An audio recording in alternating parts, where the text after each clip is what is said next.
Well, I guess I'm back, but I've had to just start a whole new stream, and I'm insanely mad about it. It's just I don't understand what is the problem. I don't understand why OBS crashes like this and then crashes my entire machine, and I can't run anything. I don't get it. It doesn't make any damn sense.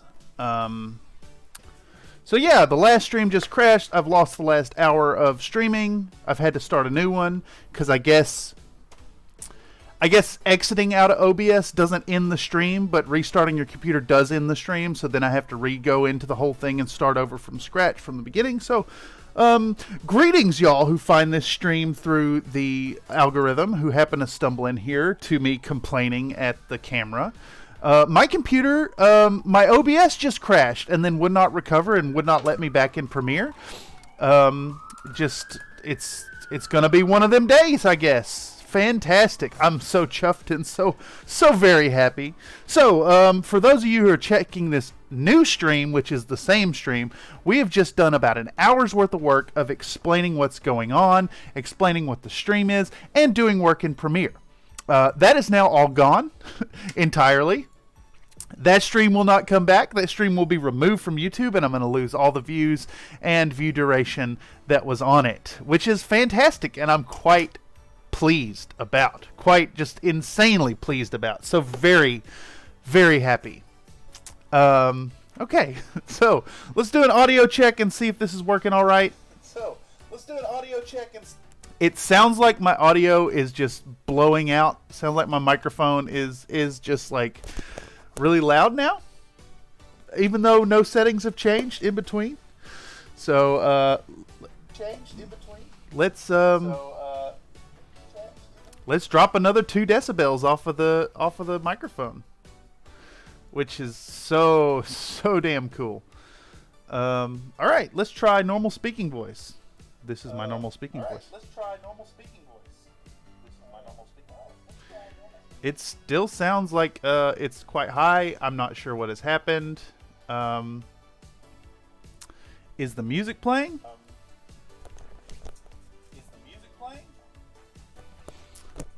Let's get into it. So, those of y'all who are stumbling into the stream today, yes, Cameron is very pissed, very angry, sick and tired of shit going wrong. Everything worked fine until I updated my machine. As I was ranting about in the last bit, that I had this problem with the machine where utilizing CPU and high bandwidth at the same time caused a crash, caused just a hard lock up, and the computer did not work.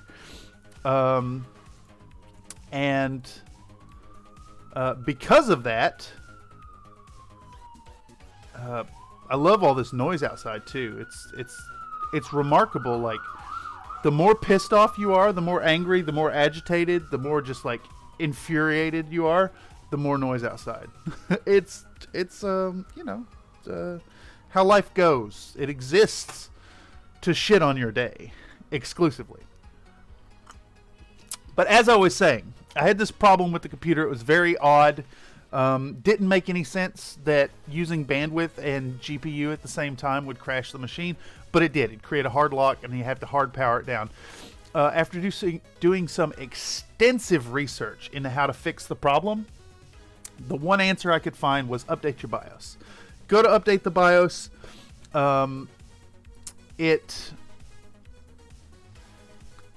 In a roundabout way of saying, it did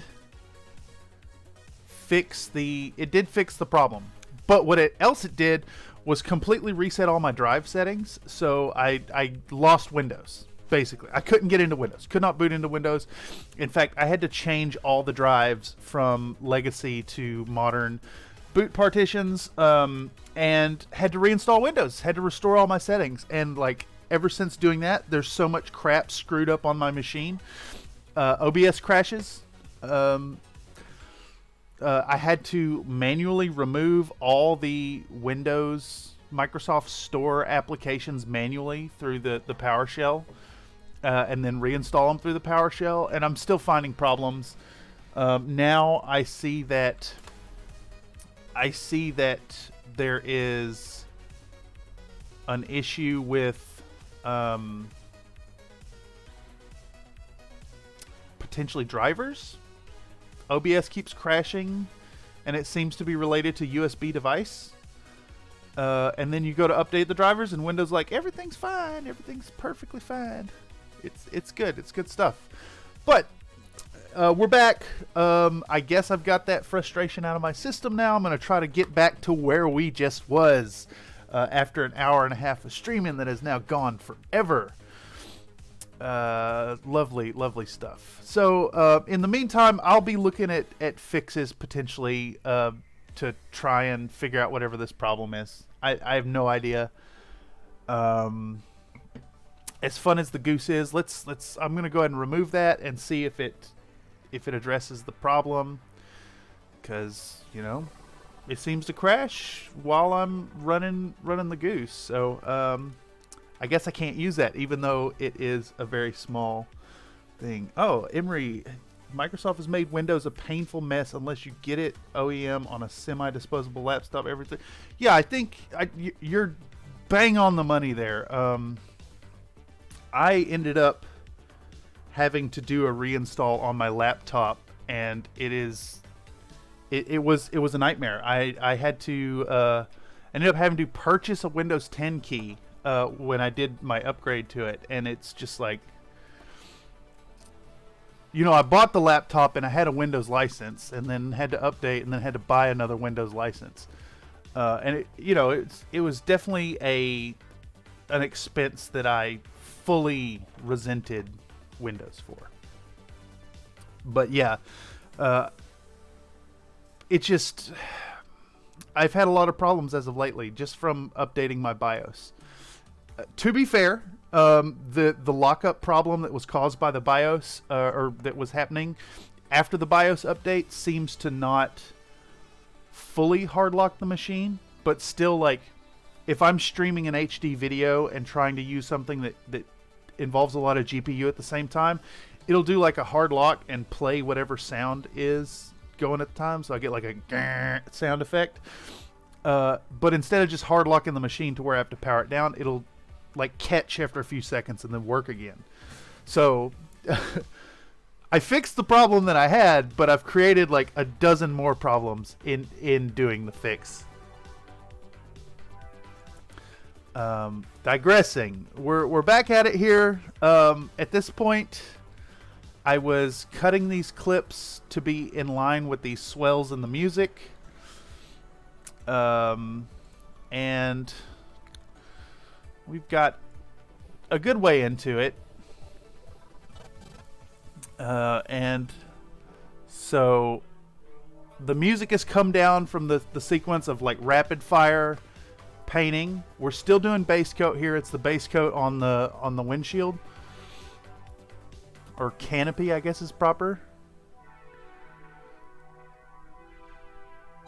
And it sounds like we need two more hits, because one more swell, then one more, and on this next one, when the finished video project, or finished, when I'm all said and done, I'm going to be talking about the freehanding at that point. So through the rest of the song, like, I think I'll have the audio come down. We'll be talking in detail about freehanding, which is explicitly why I'm putting in all these rapid fire clips. So the model is all painted. As with any model, it's getting base coated, it's getting edge highlights. That's in every Country Fried Minis video. That's just repeating the same information as always. So this time I've decided to take this track and just rapid fire through all of that. And then we're going to touch on the highlights of building this Marauder, which was the immense effort that went into preparing it. It's like 2 minutes, 3 minutes with a talking head of talking about how to put this thing together and what went into it. And then we're going to cut into this whole sequence with the painting time. and just rapid fire blast through that over the course. I say rapid fire, but it's like, let's see, where's this clip start? 7 minutes to, we're looking at, I think it's right here, 10 minutes. So it's like 3 minutes, I guess, 2.5 minutes. What was the seconds on? No, it's 3 minutes. It's 3 minutes of like rapid fire, going through the process, showing the whole deal, but in these like little bite-sized clips. And like,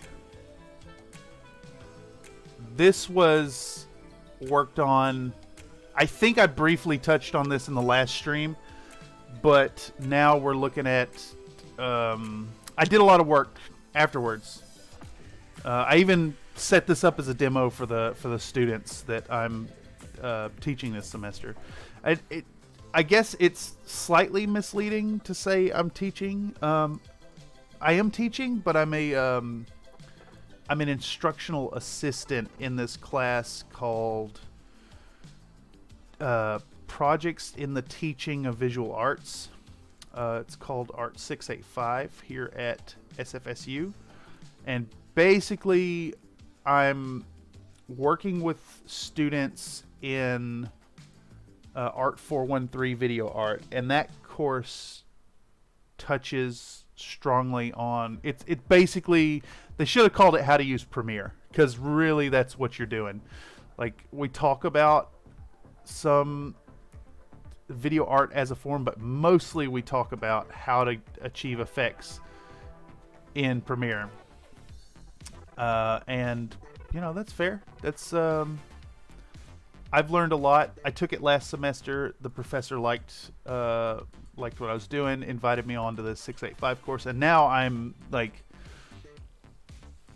I don't write the full curriculum. I'm not allowed to grade students, but I am required to present teaching projects, to teach assignments in the class. And the last thing I did was I took about an hour, recorded about an hour with the same format here, and talked about putting this sequence together right here,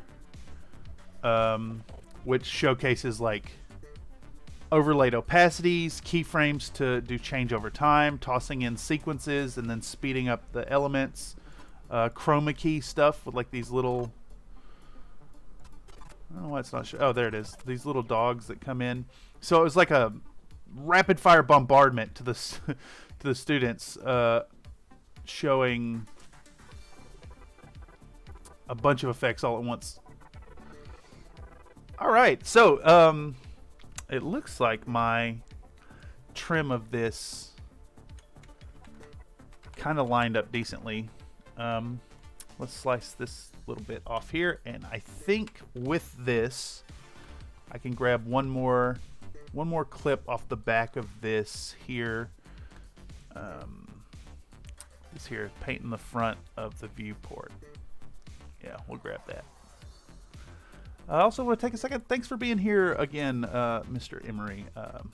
Your inputs have been well appreciated in previous streams, and it's good to see you here. We're going to be parked all day today.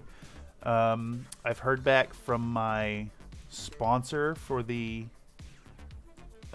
Marauder video, so there's a lot of pressure to get this thing done and out by tomorrow, which may not happen. I still have some filming to do with the talking head segments and the entirety of the voiceover.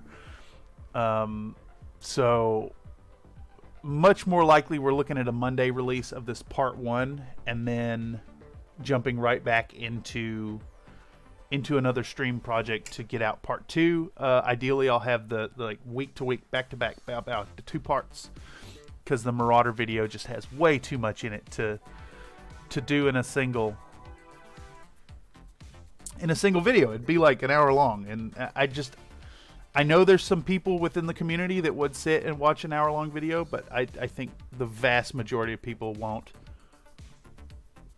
Even on the Urban Mech video, which was really successful, I think the average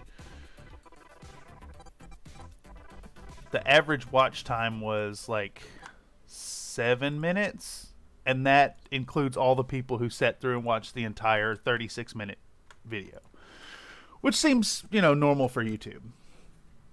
So instead, at my, I guess consultant is the word, at my consultant's advice, we're going to break this down into 2 videos, sitting around the 22-25 minute mark, much more digestible, and I've got a fun cliffhanger at the very end for this one. Looks like these are lining up all right.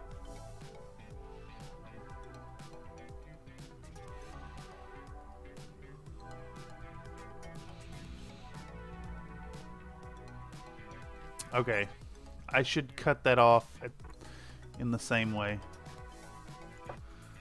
Where's the actual hit? I think it's on the bottom track. Nope, it's right there. Cut it right here. Pow. All right. So I think with that bit,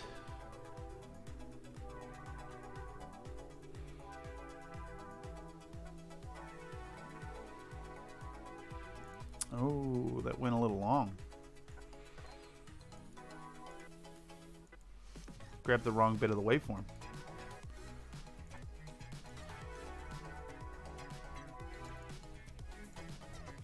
Cut it right here. All right. So that gets us to the point of all the really fast rapid fire.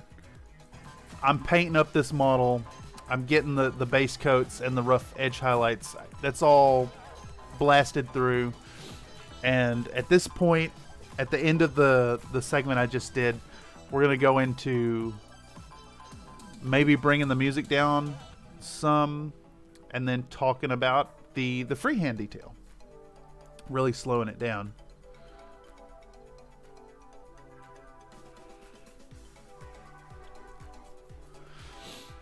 I'm kind of thinking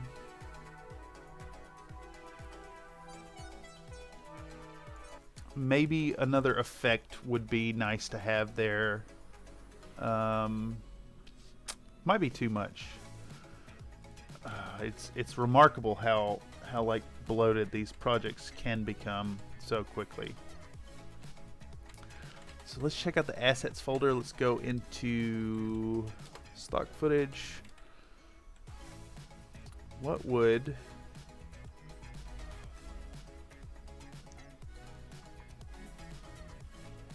no, too much. Good enough is the way. Good enough is the way. All right, so I know I'm all over the place. I apologize for that. And it sucks, but here we are. Hopefully no more crashes. I think that would be ideal. I'd hate to get another hour into this and then lose it all again.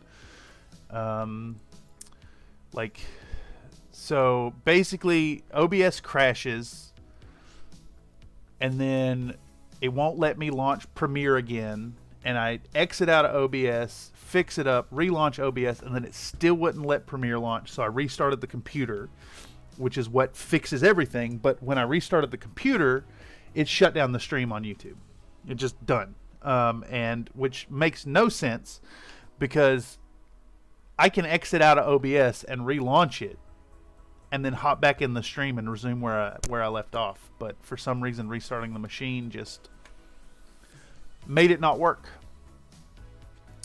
which sucks, because I lost like an hour and 10 minutes worth of streaming, worth of interaction with people. It really sucks.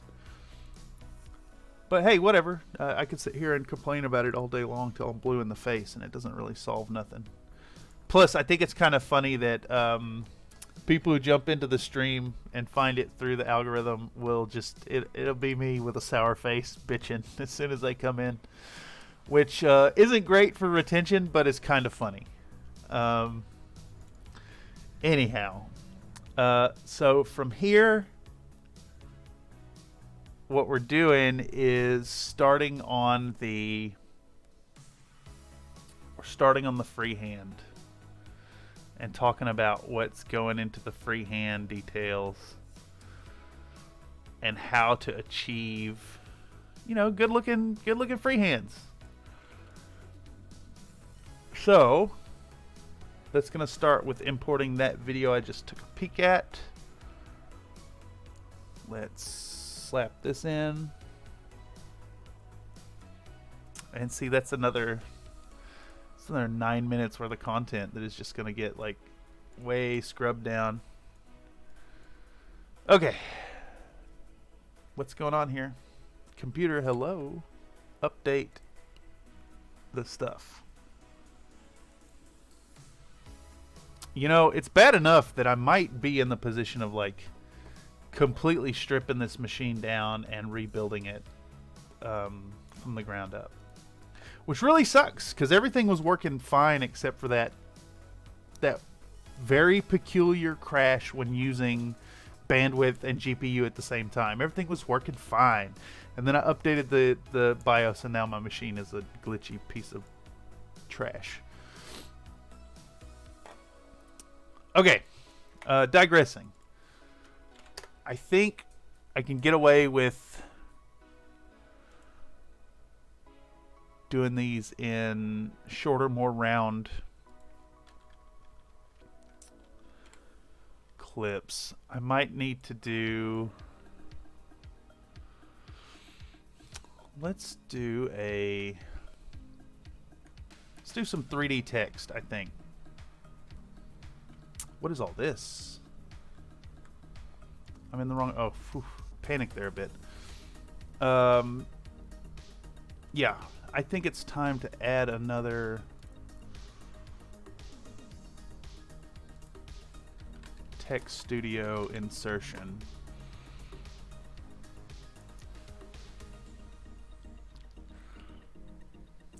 Continuous Cameron. All right. I want to do something that is similar to what I did before with the green text that comes up. So maybe not the same font. I think it'll be a little too boring if I do the same font. But like at the start of this, to kind of introduce the rapid fire stuff, I got this green text. Greens and yellows in it. I think get away with this, where was it? The one that said vibes and was green. There we go. Let's do a bit of text that says time to freehand. Time to freehand. Yeah, good enough. Grab it, download it. Download it. There we go. Let's go into my downloads folder. Cut that out. Go back into part 1 folder. Drop it in. All right. Now, the question of where to put it is probably... Let's unmute that. I think we're going to start it right here. Right where that next little hit happens. And we'll start by shrinking it down. I think 30%, maybe even smaller, 25%, 20%. Yeah.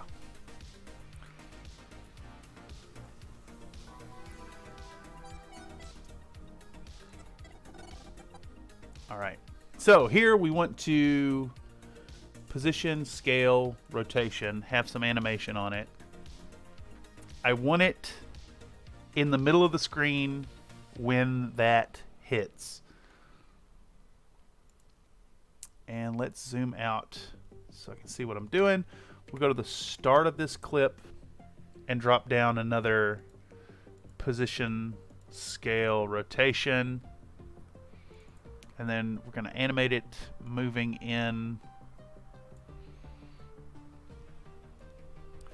maybe a 10-degree rotation.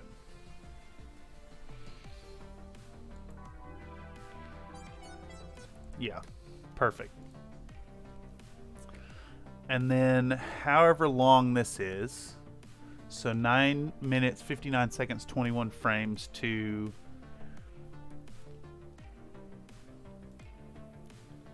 10:102 is 2 frames or 10 frames. 11 frames at the end would bump that up to 1 second and 11 frames. All right. So we're going to go 2 seconds. I'm going to add in 11 frames. And then this should animate it with the same like speed as it came on.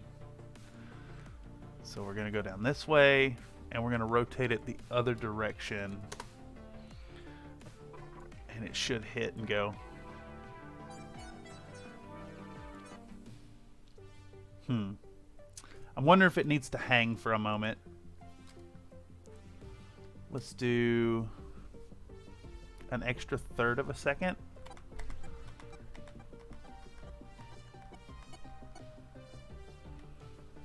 Yeah. Do an extra third of a second. And that means I need to move these keyframes, and then I'm going to copy the values off of these. 960, 540, and then that should be 0, 0. Let's go to fit.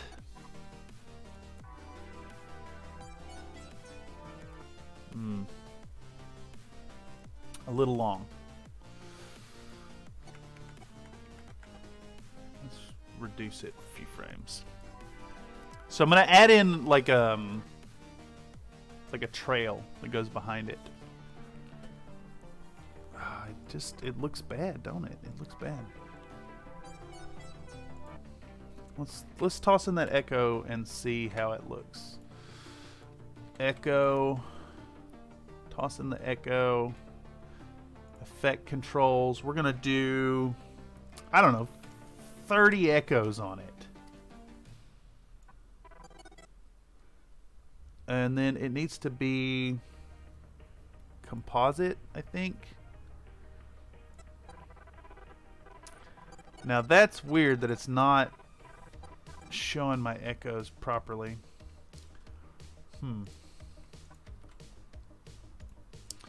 Let's render that and see if it actually is working.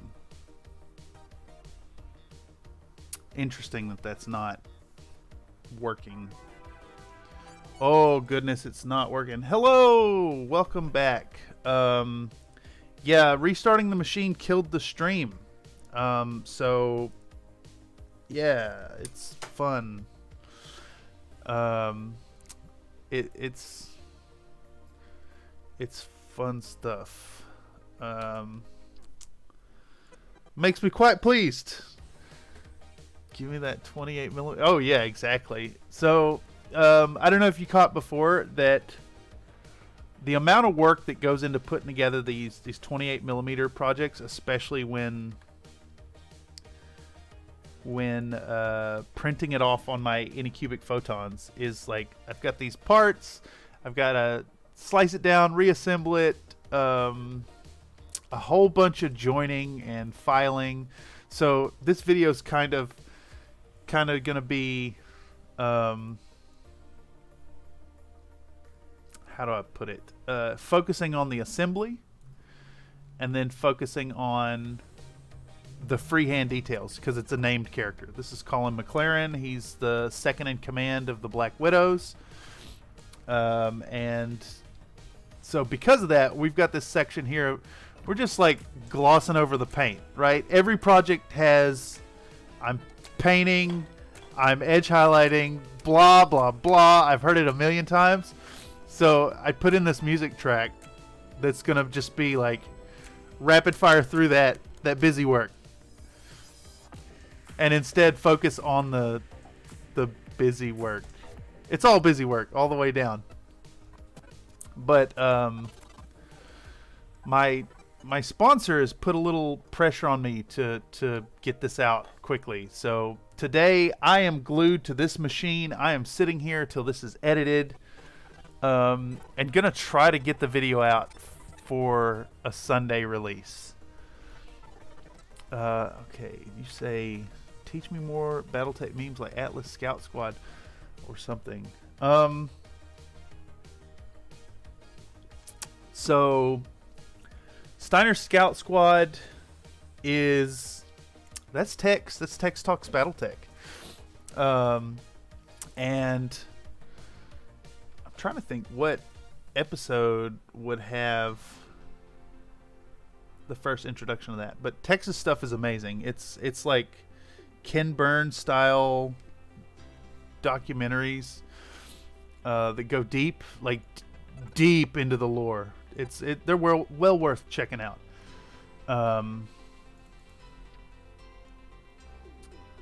Highly recommend. He's pretty sure he's canon in universe now, his character. But there's other stuff like what's his name? Duncan Fisher, the announcer from the Solaris games in MechWarrior 4, playing D&D and casting Fireball constantly. That's what else is there? There's the whole "You Dare Refuse My Bachal" by the Jade Falcon guy from the cartoon. You know, fun stuff like that. I think a lot of the meme action would mostly appeal to people who play the game, people who are in it, who are in the lore. So I almost feel like Infinity memes would be easier to put together, but have that same level of like, you gotta know, right? You gotta be in it to know, and when you know, you know. Anyhow, now I've got this issue here. I've got this freehand thing coming up, and I want it to have an echo trail, and the echo is not working. So I think it just hit me as to how to do it. I think it just hit me. All right, here we go. I think I can take and do this with a sequence. So let's... Oh, let me click in here. I don't want to click on the thing. I want to... All that Clan Widowmaker stuff got added later. The Black Widow Company was named for Natasha Kerensky when her Inner Sphere husbando got killed by the bounty hunter and her Marauder was stolen. But she stole his old Warhammer and went after him. All that Clan Widowmaker stuff got added later. I've been listening to Big Red 40K. Big Red 40K is a pretty damn good source for lore.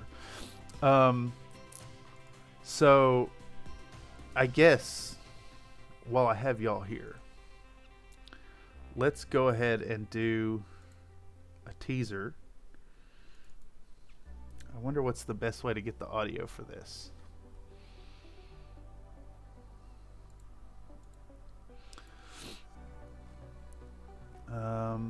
Where's it at? Last night listened for about an hour about Combine. Yes, the dragon. Not a big fan of the dragon myself. They get a little too into their honor stuff. A little too clan-like in my opinion. But let's see here. Where is that video? Is this it? It's gotta be it. Oh yeah, okay. Alright, so this is not completely done yet, but I did a silly thing. I did a very silly thing to include in the upcoming Colin McLaren video. So let's go ahead and mute the music playlist. Let's go ahead and what am I thinking? I can just play it through a VLC. I'll play it through a VLC audio VLC playlist item here. Show you what I'm doing. So let's add in a VLC video source. Call it teaser. There we go. Add that in. Add files. We're going in and doing this. Open. Okay. And I think to make this happen, I need to transition into it, and it should. Let me make sure it is like. I think that's correct. I think it's the whole thing. Let's mute the microphone. Let's hit play. Is that gonna work? It might be super loud.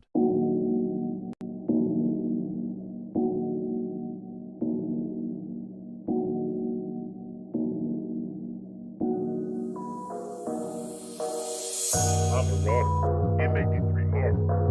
I'm a Marauder, M83R. I'm a Marauder, M83R. I'm a Marauder, M83R. Listen up, let me tell you about my life, starting from a noble birth, living on through battle, hard and strife. I learned to fight, to kill and to destroy. My Marauder, my ride, the ultimate joy. I fought in the third succession war. The battles and bloodshed I just couldn't ignore. Riding in my metal steed, she's a truly fearsome beast. Before her, my enemies coward as their fear increased. Calling McLaren, the name attracts fear. My Marauder, machine that's always near. A pilot, a killer, and a true master. Calling McLaren, the legend, the disaster. We ride as dragoons to victory and fame. From the very start, my mech has always been the same. Stocks and nerd, yeah, she suits my every need.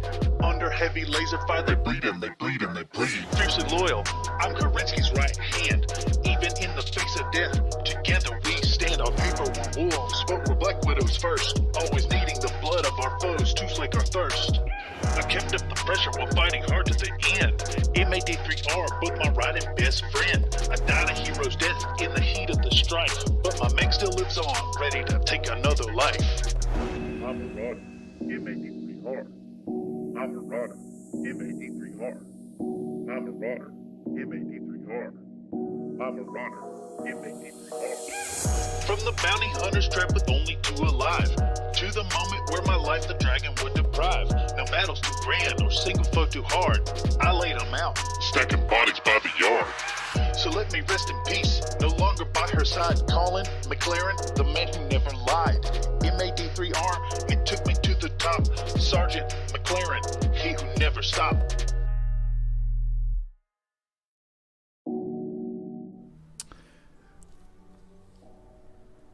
Yeah, well, that's a thing. That exists. It needs another pass of polish. There's one verse in it that's really bad. The timing's bad. I got to drop a few syllables out of it and re-record it. But that's gonna get teased in the background reveal during this video, and then I'm thinking of popping it in the final the final Colin McLaren reveal, and play that. And you know, it's my level of silliness. It's the exact amount of nonsense that I want included in my projects. So yeah, that's the thing. Battletech Raps by the country boy in the big city. Makes perfect sense, right? But so that project started as a buddy of mine sent me some rap lyrics as written by ChatGPT. And I was really impressed with it. And so I stole his idea. He's aware of it. And just ran with it. I found a track on Epidemic Sound because I pay for a license through them. I was like, okay, let's just write it to this track. And then I actually hired someone out on Fiverr to do the lyrics, and they just they were not the skill they had advertised. And I got very frustrated with it and just did it myself. So the original intention was to take this, I take this song that's written by a prompt in ChatGPT that a friend of mine wrote, but I didn't write. Take the music that I didn't write. it's licensed out, and then hire a vocalist to do it. So I had nothing to do with it, but then I posted it. Kind of an art statement in itself. In like whose art actually is this? And interestingly enough, I posted it to my personal YouTube channel as an unlisted video to kind of test it out. And it did not get flagged as copyrighted, even though my personal account does not have the copyright rights to Epidemic Sound music.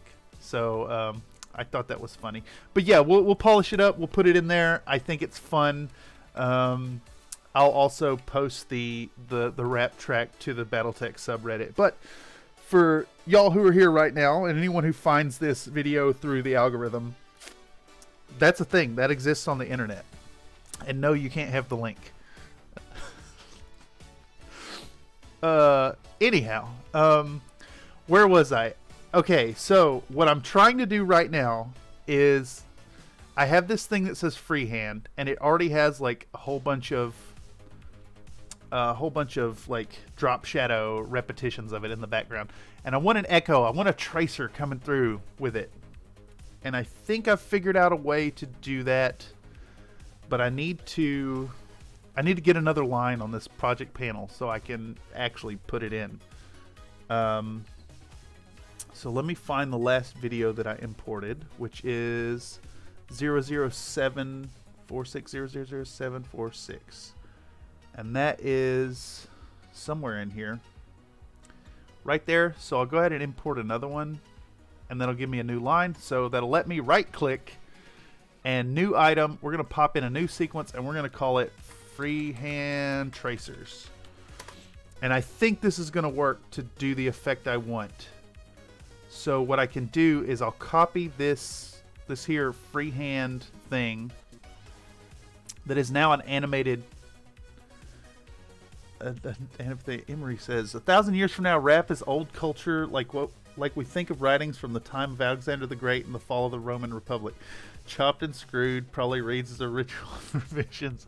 Yeah, I think you're right, and that really touches on like the whole idea of what traditions persist and survive in the BattleTech universe.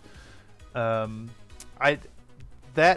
thought process comes to mind a lot when I've recently read the Robert Thurston Jade Falcon trilogy. And I'm currently reading I Am Jade Falcon. I don't remember who suggested it. Someone suggested it over at Mechanical Frog's Discord. And I'm loving it. I picked up a copy for like $4. Good time. I read it on the way to school every day. Are these books on Audible? You know, that is a really, really good question. Is that something I could like search up really easy? Let's do BattleTech. It looks like there's some on here. There's definitely more. It looks like there's a lot on here actually. Yeah, a lot on here. That's actually like really, really hard to suggest. I highly recommend the Jade Falcon trilogy, but I don't think it's on Audible. But you're looking at, let's see if I can get these on my camera. You're looking at Way of the Clans, followed by Blood Name, and then Falcon Guard. And this talks about Aiden Pride, so a pretty big name in Jade Falcon, going on into the Battle of Tukid. So it's like kind of the end of the clan invasion. I know you'd like Audible, like audiobooks, and it looks like there's a whole bunch of them. But if you do want to borrow these novels, and just drop me a message, and I can lend those to you if you'd like to read them. There's something nice about the paperback paperback. What is it called when they're the little paperback? Mass media paperbacks. I read them on the way to school and back. So it's like when I go to campus, I've got like a 20-minute train ride. It's a great place to read like a chapter, two and a half.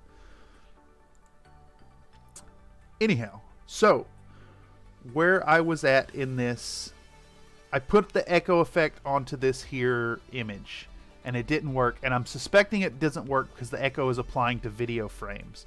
So what I can do, and I think this will work, is I'm going to copy this here image that has animation. I'm going to go into this new sequence and then paste that in, and I should have, it'll be the same effect, but now this whole thing is a video.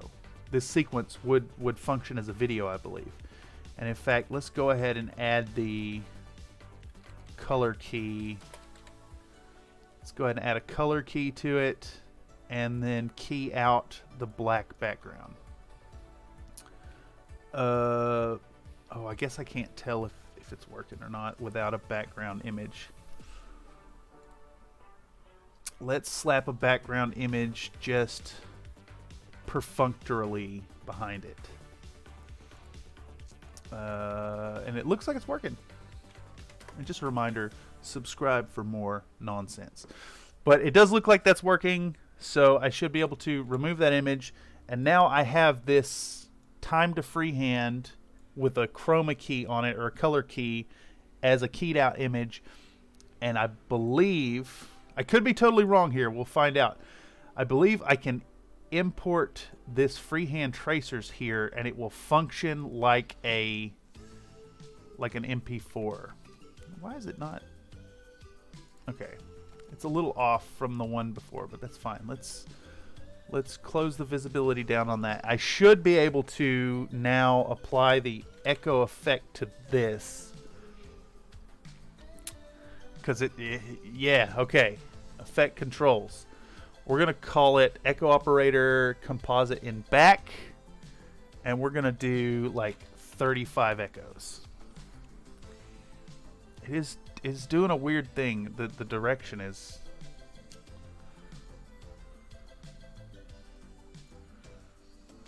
It's echoing in the wrong direction. Composite in front, maybe?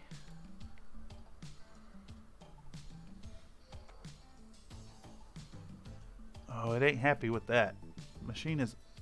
Okay, there we go. Bam. Let's do... Is there not a way to do... let's make them a little faster. I guess I need it at a smaller number. I'm dumb. Let's do smaller number. Smaller number, smaller number.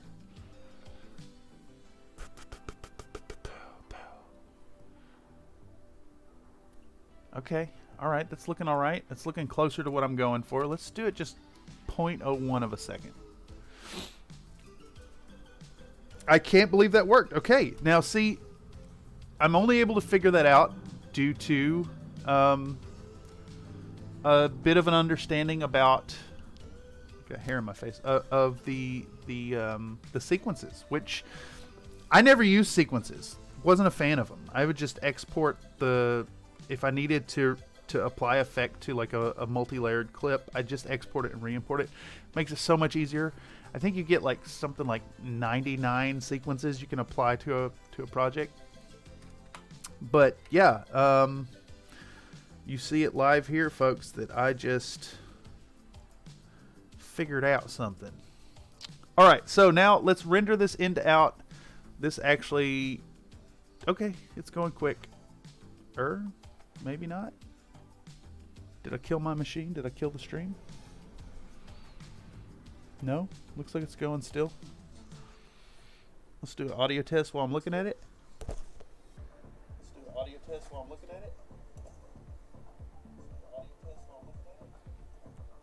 Music's still going? Okay.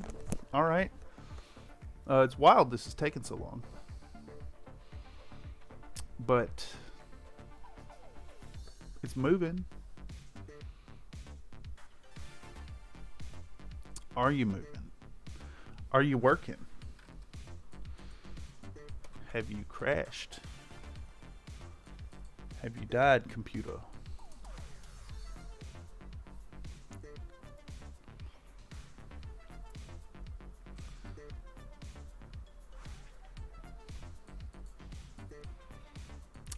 This actually is just a really good reminder that video editing is really intensive on your machine and totally is worth having like a gaming level machine for it. Okay, that got it going though. Okay, there we go.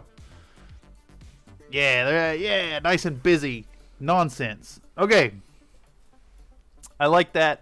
That's ridiculous. It's staying in. But we're gonna close that visibility down because now I need to start assembling a traditional Country Fried Minis scene here, and it looks like is that really 10 minutes on the dot? Interesting. So we got 10 minutes on the dot to 11 minutes and 33 seconds, 10 frames. So a minute and a half. I could probably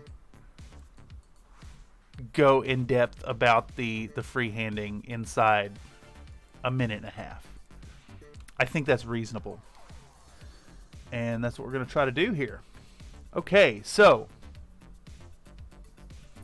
I think the first step was trying to break this down into these nice and easy 5-second clips, maybe 3-second clips. Just easy numbers. Excuse me. Burping up my coffee. Just a reminder to folks, if you want yourself a nice, great, nutty, delicious cup of coffee, I highly recommend Cafe Bustelo. Not a sponsor, but my favorite coffee for sure. If the goose was here and functioning without crashing my machine, they would remind you as well. From time to time, the Cafe Bustelo is the way. Whether you're making espresso, or you are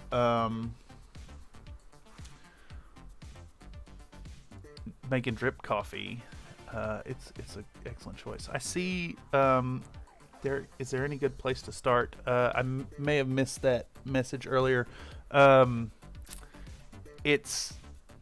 It's hard to kind of pin down, like, if there's a good place to start as far as the lore goes, because, like, there's a lot of political intrigue that's happening throughout the years in battletech. So, like, I kind of recommend basing your starting point off of like what era or faction you're a fan of. Emery says, I like chock full of nuts for freeze dries. You know, my grandpa used to do chock full of nuts. It was always either a big can of Folgers or a big can of chock full of nuts first thing every morning. And I definitely have very pleasing memories of drinking chock full of nuts at my grandparents' house. Oh, I might have to pick up a can of this because I do drip coffee. You know, it's now I don't drink a lot of instant coffee, but I bet it's great. I bet it always was high quality. I would not function if I didn't have my coffee. And that's a hard truth. I am definitely a coffee addict. Digressing though, let's see here. I'm painting a Black Widow's symbol.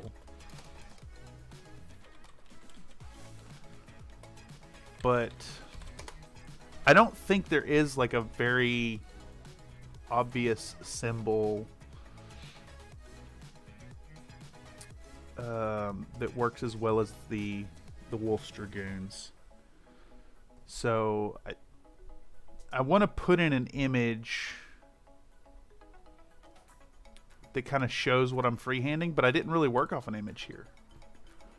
I guess I could just talk about it. We'll put in the Wolf's Dragoon symbol overlay. Okay, so we're going to paint a free-handed symbol. And I'm going to do it in maybe 3-second clips will work. Let's do 3 seconds at a time. Let's do 3 seconds there. And I just want to kind of get this start to finish of painting this symbol. And talk to the audience about, like, hey, don't be intimidated by it. Just do it. Go back and forth. It's paint. You can paint over it. You know, something like that. Which the voice lines always come secondary. It's editing first. And then, like, I see how much time I have to talk about things, and you time it out and speak in. Set up the lines in Audacity.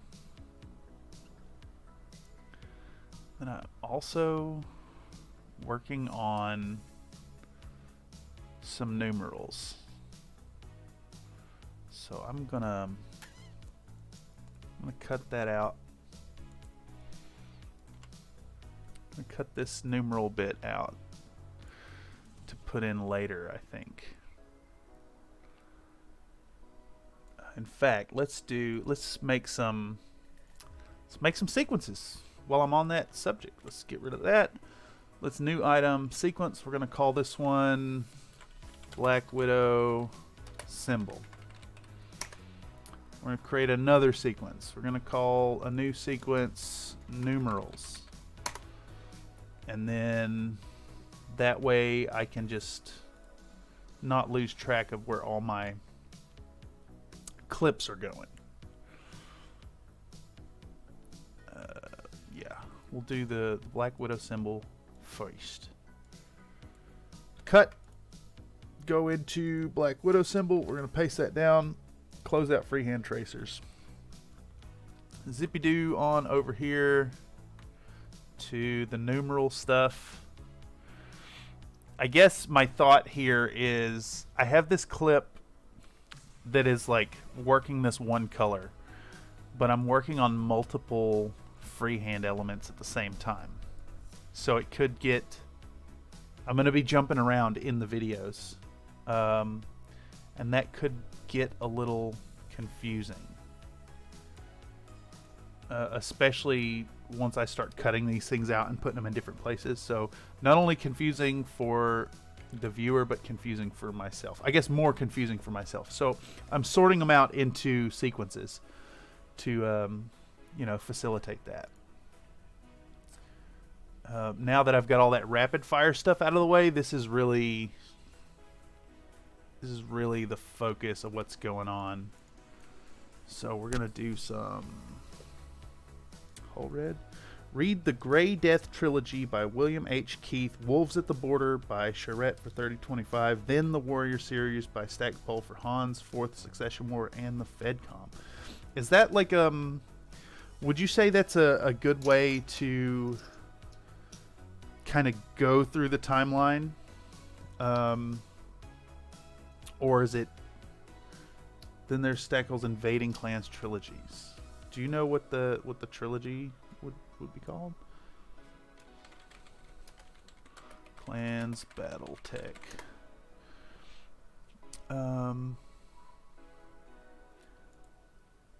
Is this, oh, Blood of Kerensky. Yeah, Blood of Kerensky. That I forgot about that. I think that might be a good place. I want to read those myself, and that might not be what you're mentioning. Is it Stackpole for Hans, Fourth Succession War? I don't think that's the same series, but Blood of Kerensky's is one that I want to pick up the. I want to pick up the mass market mass media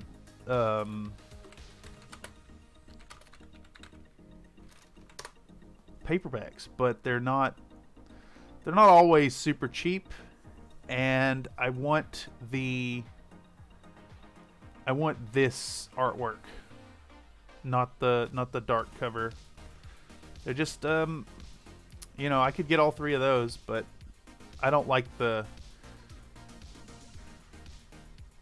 I guess saying I don't like the black background isn't fair. I like the full art with the battletech on the top to kind of match the other ones.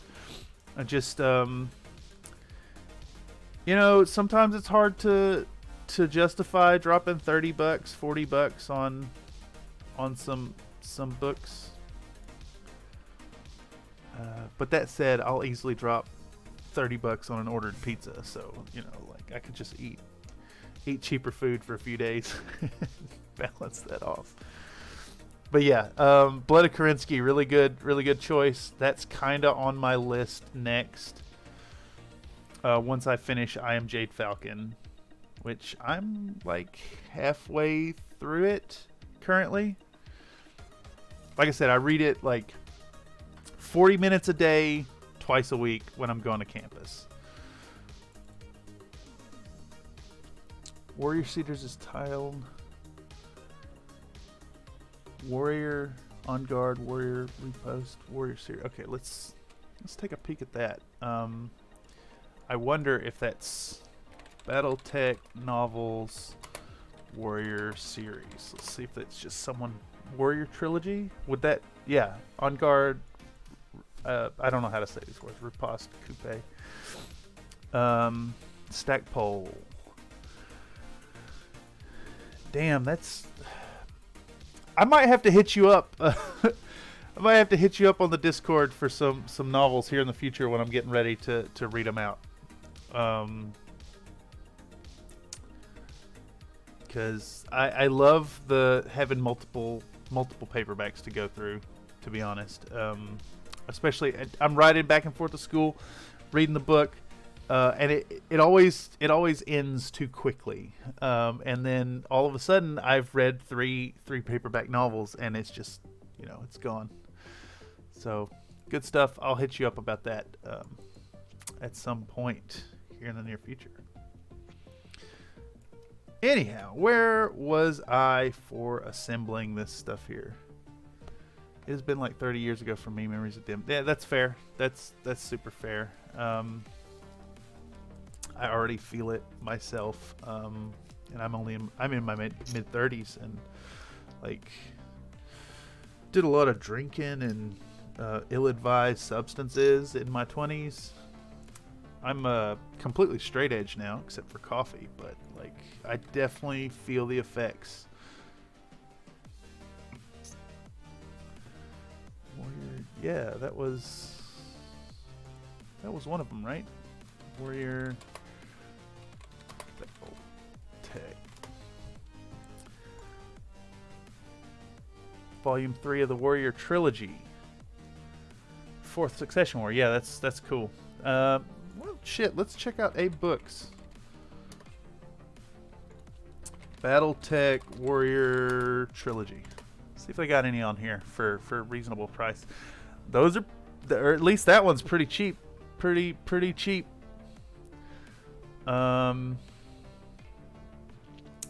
Oh, they got reprinted in the modern Catalyst style. I have to be on lookout. Those ones look like they might be a little harder to find. I'll keep an eye out for them though. So I've got like this bookshelf thing going on over here, and it's got a bunch of Warhammer stuff on it, but like I think all these codices are gonna get relegated to the closet shelf, because I haven't played Warhammer in 2 editions. And in fact, I'm kind of thinking that it might be fun whenever I do play another game of Warhammer to go back and bust out for old time's sake and play some third edition Warhammer. I think it'd be super fun. This is a good addition. Yeah, just gotta find some homies to play with. I know a few guys who play. I've got a Space Marine army in Tau somewhere. I got the Tau somewhere. They got the Space Marines are like, I don't know, 20% painted. But I'm wanting to do a I'm wanting to do an Imperial Fist project with these. I picked up some Rogue Trader era Space Marines. New in box. Well, mostly new in box. They're partially assembled, but mostly still on the sprue. So I think it'll be super fun. Anyhow, digressing. I now have the next color. Excuse me. So I'm pulling out the color, pulling out the first color, painting on the symbol, pulling out the next color, highlighting the symbol. I can skip over the putting it on the palette part. It is kind of weird just to ramble and go down this thought process of like, I have a normal formula that I stick to usually in putting together a Countryfied Minis video, right? Like, I'm just going step by step, front to end, like trying to make the content digestible for new painters and or like old painters, seasoned pros, whatever, you know, should be watchable by anybody. This project is focusing on, there's a few elements that make it special, and kind of like I mentioned is the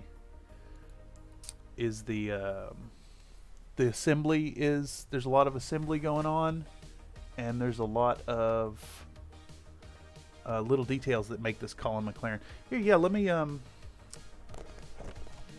that down for a second. See if I can't get this off the shelf.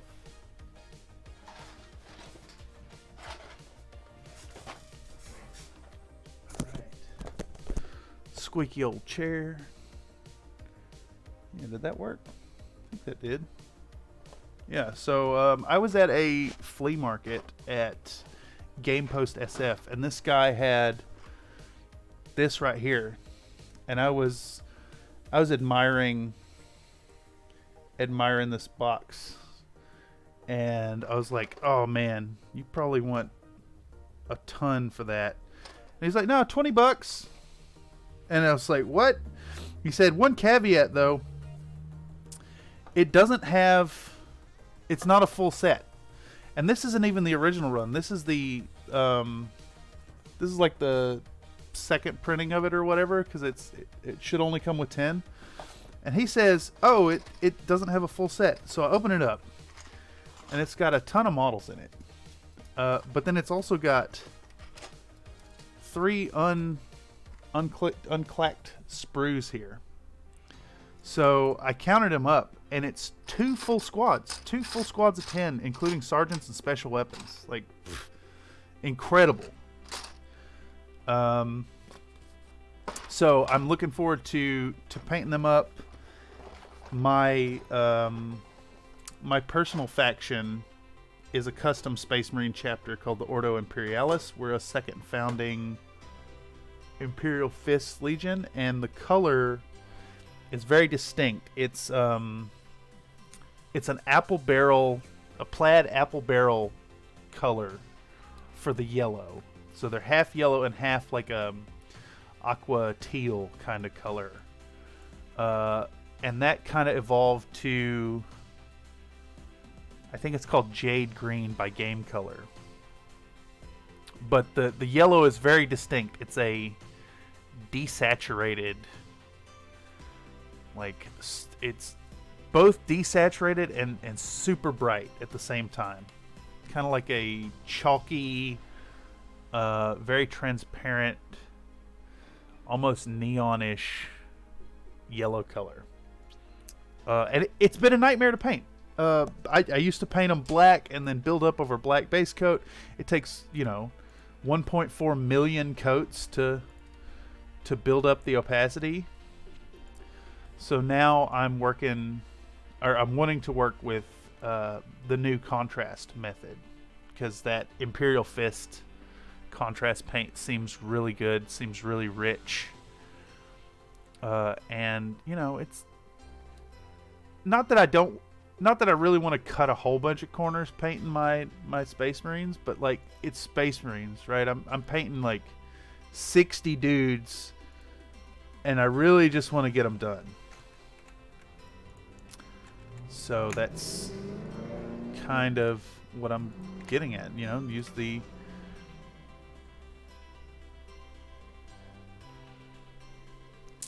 what have I done here? Okay, I see. All right, so what I'm doing here, not to abruptly go back to what I was originally talking about, I'm cutting out and separating this clip into the work with the numerals and the work with the Black Widow symbol. And that way I can independently work on each of them. This is more numeral work, so that can get included in the numeral. Naturally number 2, because he's, second in command. I don't actually know if McLaren had command privileges, but definitely Kerensky's right hand. Just like the song said, fiercely loyal, I'm Kerensky's right hand. And this will be Dragoon's symbol. So now I have 3 sequences that all this stuff is getting moved into independently.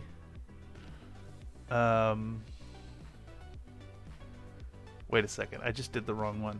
I think this is numeral work. Yeah, that's numeral work going into numerals. Pow. And then this is a Wolf's Dragoon symbol. So it's going to get cut out. It's going into Dragoons. We're going back into here. Bunch of busy work. Busy work. This is... It might be worth doing the Dragoon symbol first, now that I'm looking at this. Damn, it's very jarring.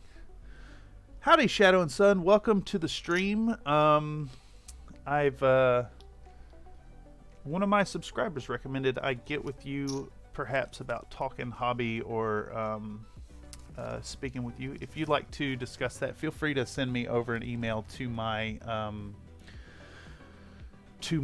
email listed in the About page. So just so you know, what we do here is, this is the workflow live stream where I'm just doing the video editing. This is kind of the work that I'm doing anyways to prepare a piece of content for the YouTube channel. And I had this idea one day that I could stream this, and like, it would not only allow me to stay glued to the computer and get the work done, which I'm trying to do anyways, but also provide a platform to communicate with subscribers or people who find it through the algorithm, whatever. This is a really good platform for people to not only see behind the curtain as into like what goes into putting together the content, right, but also a place to like live put input in, or folks who find it through the algorithm to drop comments down below and give me a platform to like respond to folks directly. And people from time to time have really good ideas that like get integrated immediately. So right here, I'm putting work into the first episode of the 28mm Marauder video. It's too long to turn into one video. My consultant really suggested that I should not be looking at making a 45-minute, 1 hour long video to do this. So it's going to get broken into 2 parts. I got a fun little cliffhanger at the end of the first part, and then the second one. Plus, we're going to be running a sponsorship segment from Aries Games and Minis to get folks to prepare for the Battle of Tukid. So it'll be fun. So welcome. Emery says, Iron Crown Enterprises, before that Grenadier had a box of 50 janky plastic faux Space Marines, Space Rangers. They were push fit, Sergeant with 3 weapons and hex bases. I wonder if I can find some images, because I've really been enjoying these Grenadier models, and they were called Space Rangers. Oh yeah, those are immediately fabulous. Damn, those are cool. Yeah, those are awesome. I see a plasma cannon. I see... I guess one of those could be like a heavy bolter. One of them could be a... I guess Space Marines don't get autocannons. Love those old Space Ranger Grenadier warbots, were pretty sweet too. Grenadier warbots. Oh yeah, those are awesome. I love the feel of old school stuff. Like, so I grew up. Let's see, I was born in '87, and my dad was he was real big into miniature games, battletech, some Warhammer stuff. Big D&D guy, played AD&D with the models, had all these awesome cool models. I grew up, my dad had the coolest toys ever, and I couldn't touch them. So like it naturally led to a life of mini painting, right? As soon as I was old enough to start painting stuff. But in addition, it created this love for the models that came before me. I love lead minis. I love the old school garbage. In fact, let me step over here and snag these boxes real quick.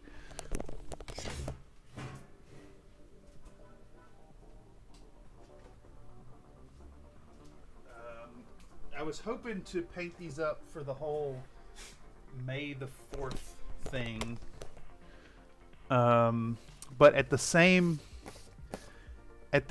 miniatures flea market where I found the old school Space Marines, this guy had these old school Grenadier Star Wars models, and he had both sides. They're completely intact. They still got the collector's card. All intact, 25 millimeter, the full cast and crew, plus some accoutrements, and he let them go for $40 for the pair, and I was blown away. So I gave the guy $60, and I went home with these fabulous Grenadier models and a box of 20 mostly unassembled Rogue Trader era Space Marines. I felt so lucky, so blessed to get them, and they're all just kind of sitting on the shelf now, waiting for the day that I actually grind out and get the painting done. And I will do them, but for now, the big thing is I did some battletech stuff for the channel, and the algorithm went wild with it for the size of the channel. And I've now kind of become a battletech channel. There's stuff that I would love to paint. But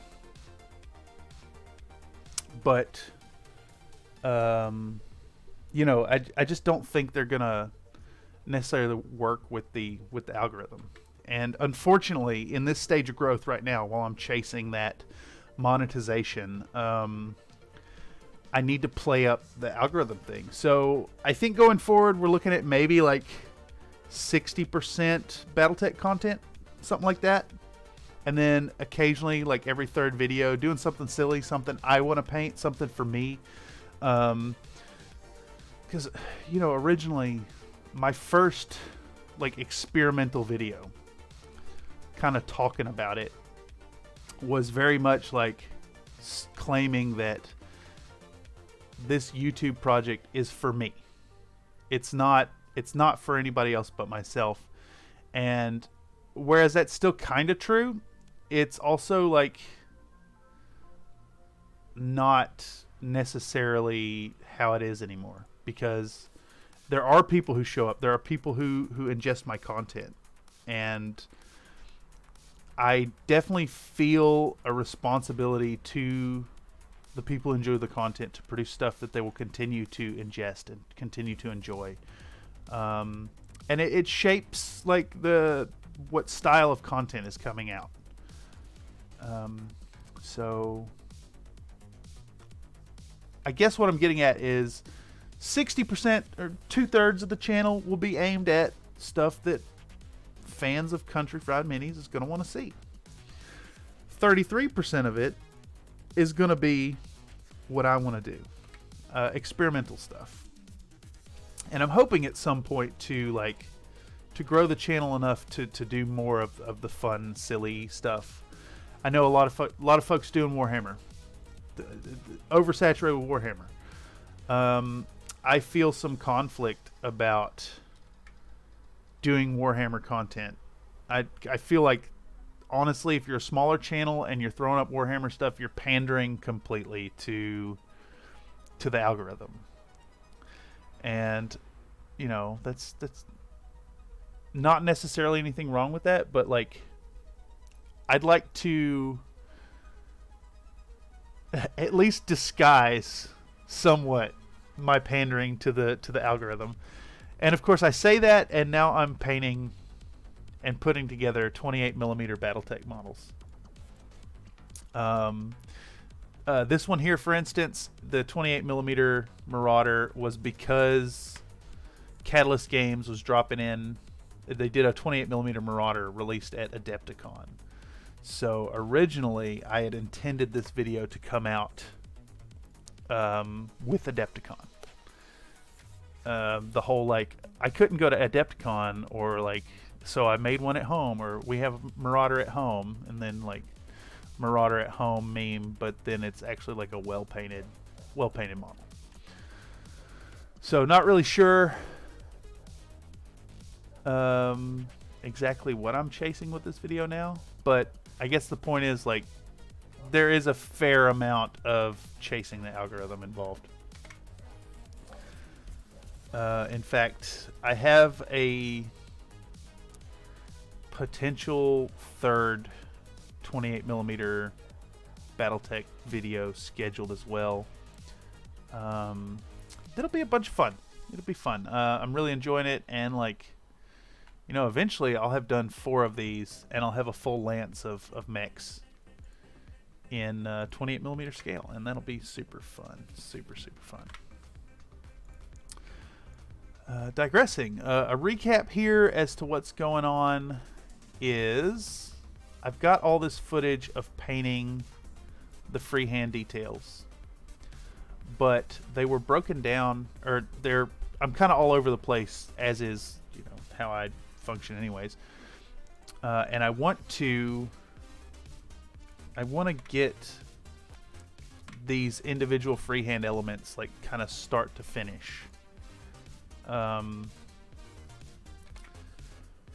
So I'm separating out these videos into clips and putting them inside individual sequences, and that should make organization easy as I go forward. All right, next clip. So what's going on here? That's only 2 minutes long. I must be finishing some detail. Let's shrink that down to 50% so it fits the frame. And that happens because I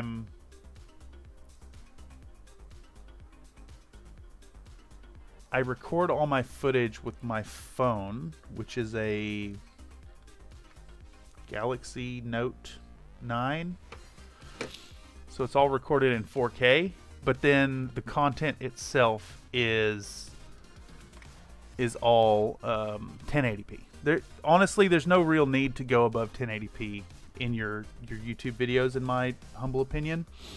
And that's fine. It's easy to grab, but painting miniatures, it serves you well to record it in 4K, because then you can zoom in on the footage without losing fidelity. And then most phones these days are recording in 4K. So if you have a cell phone and you got a tripod and you got some nice lights, it's perfect. I actually run, I guess you can't see it in my screen here.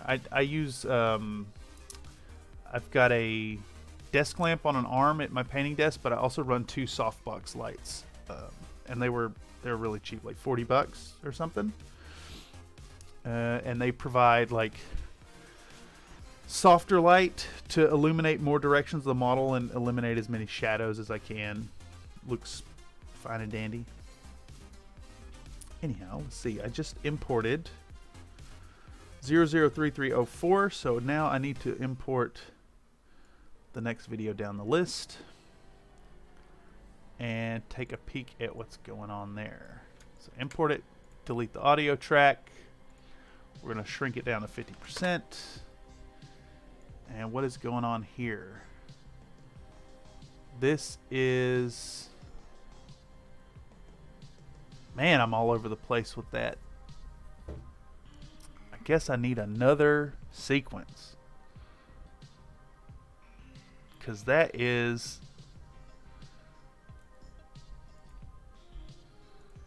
You know, I could probably leave all that out, actually. It's getting a little too self-indulgent. So I painted like a thing on the side that says McLaren. Yeah, I might put it in there. I might put it in there. Let's, just in case, I'm gonna set up a new sequence called McLaren. And then we're gonna go back in here. We're gonna grab that, dump it in the McLaren sequence. This was dotting the I's of the Wolf's Dragoon symbols. That one on the front come out great. I kind of regret when I did all the chipping, which unfortunately will be talked about towards the end of, or maybe like the middle point of episode 2. It's not going to get included here. I put some scratches over top of that Wolf's Dragoon symbol, and I kind of regret it. But you know, it is what it is. I think, let's see, I might be able to show that right here. You might be able to see it. Yeah, I got the scratches over top of it. It doesn't really detract from it too much, but that freehand came out really super clean. And I should have not damaged it. But, you know, you live and learn. I guess that's what I'm getting at here. Alright, this is all McLaren. Pop that in here. Zoop. And then on to the next clip. And I think this is the last one that needs to be gone through talking about the freehand details. Is that the same one? Am I already on the last one? I think I'm already on the last one. No, there's one more right here. Okay. Drop that in here. This one might actually fully get glazed over, because I think this is the little tiny... I'm just doing more yellow detail stuff.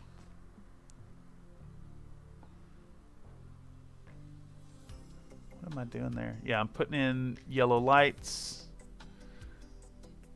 And the big thing was I was working on a tiny little McLaren clan badge, which I put right there, like the proper Scottish badge symbol, which I'm familiar with because my grandmother's a Lawson, which is one of the surnames of the McLaren, so I'm personally acquainted with the Highland Games and Clan McLaren. That whole, what is it, no true Scotsman thing. I even got the symbol tattooed in my flesh. But I think that including that symbol was just kind of a nod for people who are aware of what that means. Anyhow, digressing. It looks like I have now sorted through all of the freehand details from the videos. And that is, what is this? 000746. That is a total of, excuse me, 6 videos. It's about an hour's worth of footage that's going to get pared down to these easy to digest, tiny little 3-second snippets. And then I'm going to do an overlay, I think. We'll do an overlay of the Wolf's Dragoon symbol.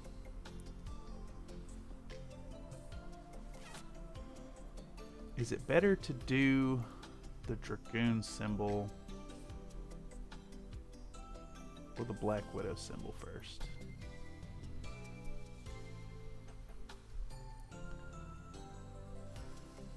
Holy moly, I may have not recorded painting on that symbol.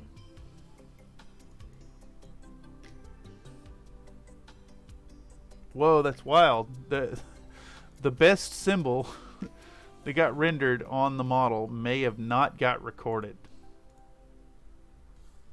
Or hopefully I just put it in the wrong spot. McLaren's mech is a Wolf's Dragoon, but it is a Black Widow first, just as that silly song said. Okay, this is a numeral. We'll toss that in numerals.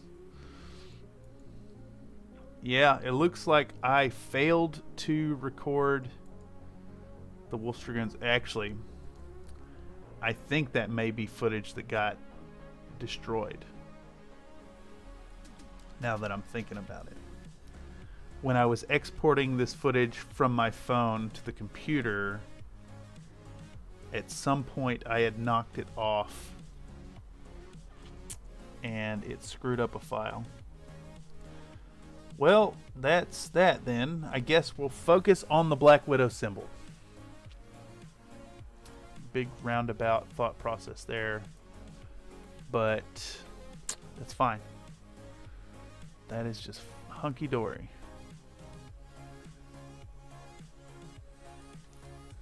Do 3 seconds of this one. Pow. Cut that out. Slide it down. I can get rid of the rest of that, maybe? What's it look like? I'm not even started painting it yet. Good lord. I am a silly beast. We'll do these 3 seconds. Yeah. And then we'll also take the last 3 seconds. Let's dump that back. 49. Clip them out. Snip this out. Stack them together. Slide it down. And so far we've got getting out the whole red, painting down a foundation of whole red. Then we get out the flat red and mix a 50-50 mix of flat red and whole red, and then highlight up this. Yep, looks good. What's next? Getting out black paint.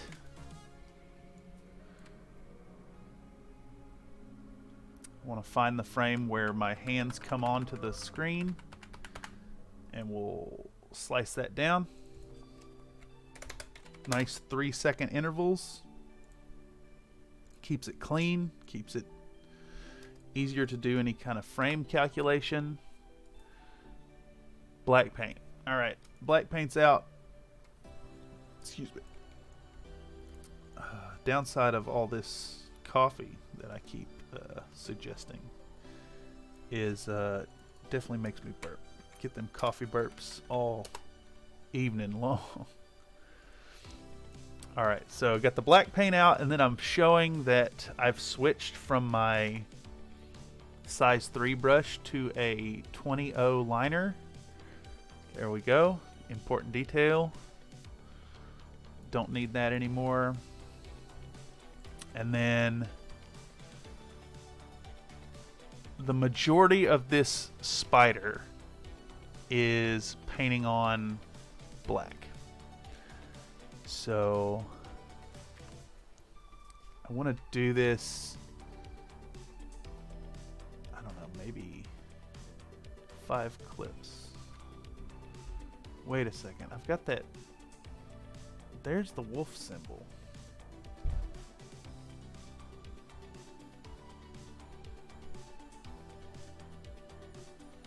Okay, I do the outline.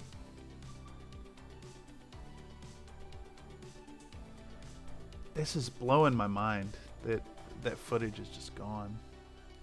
Is that 746? What came after 746?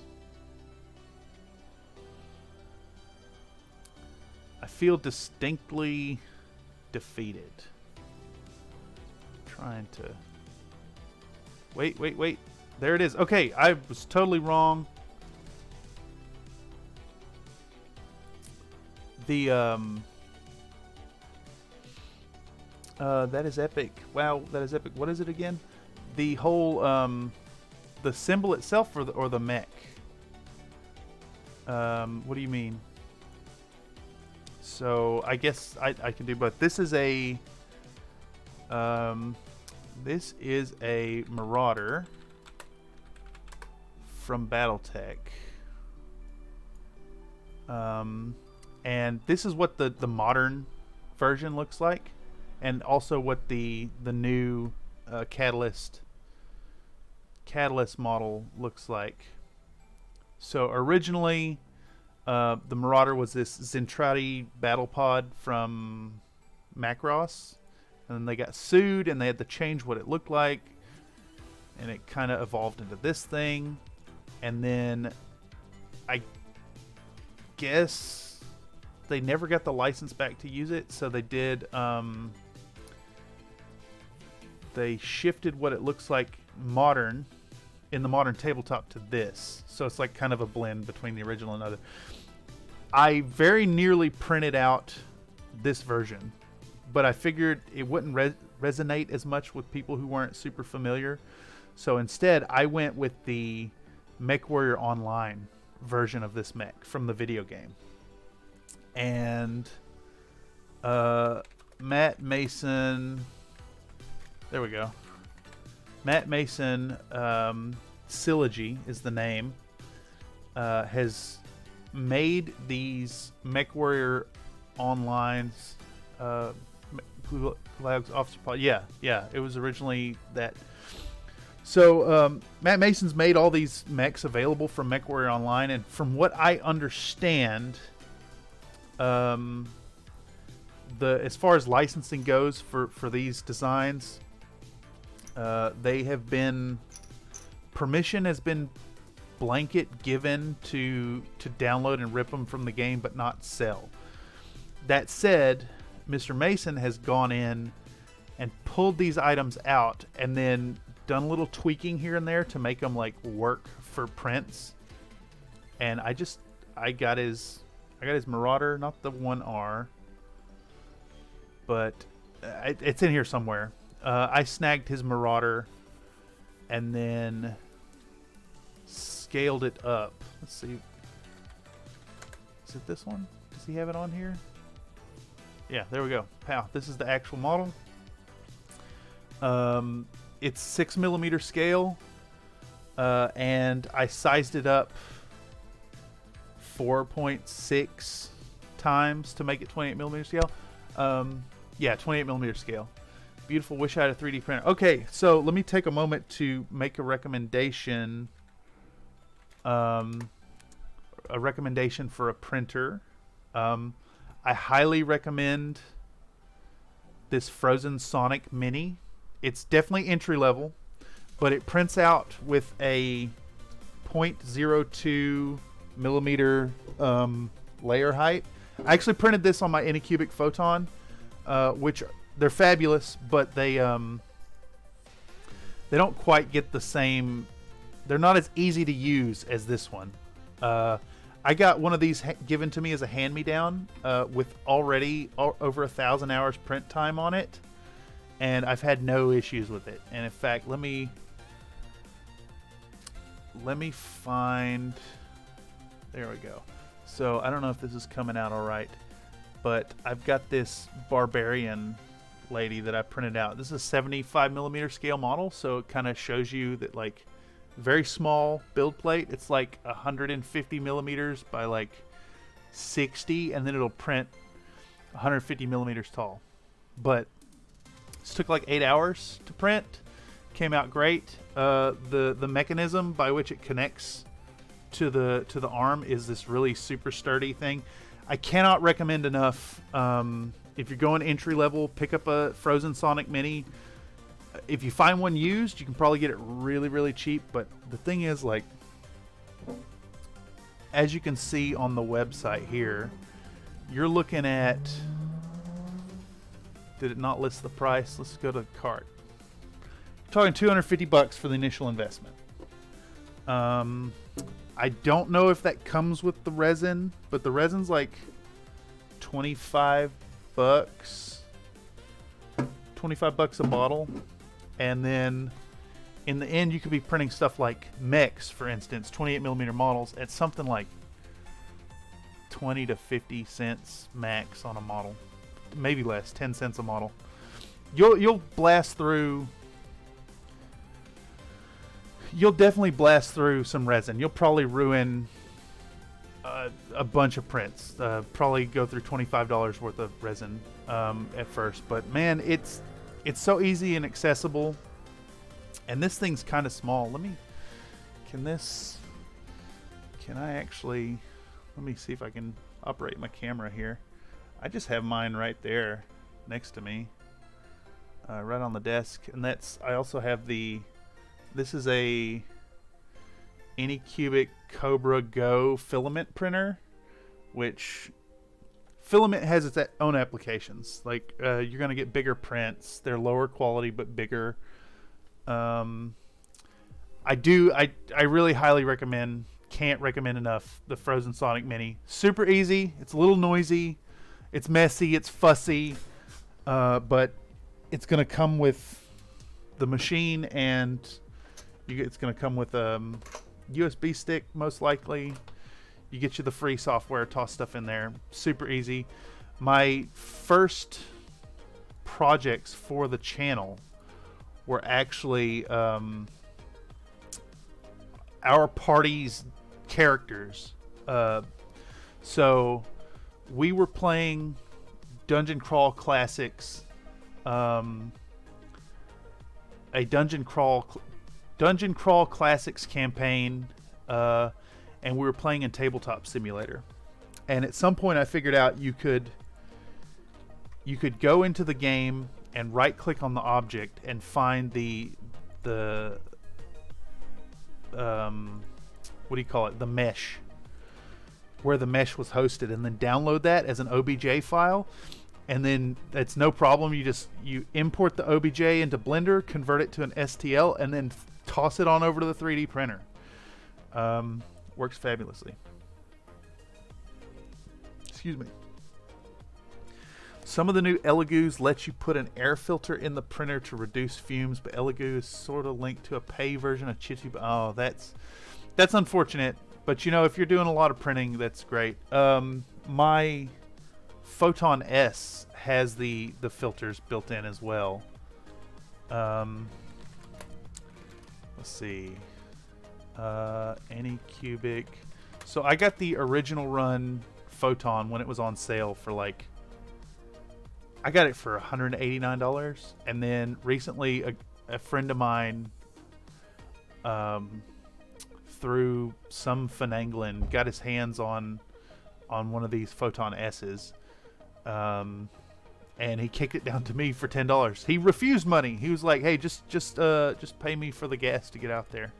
So he picked it up, handed me down. So now I've got the two got 2 photons, and those I print the bigger parts on.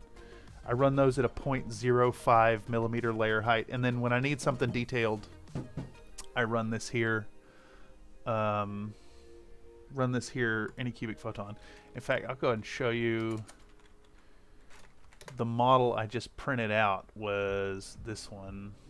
Not actually on the Etsy, but I'm wanting to do a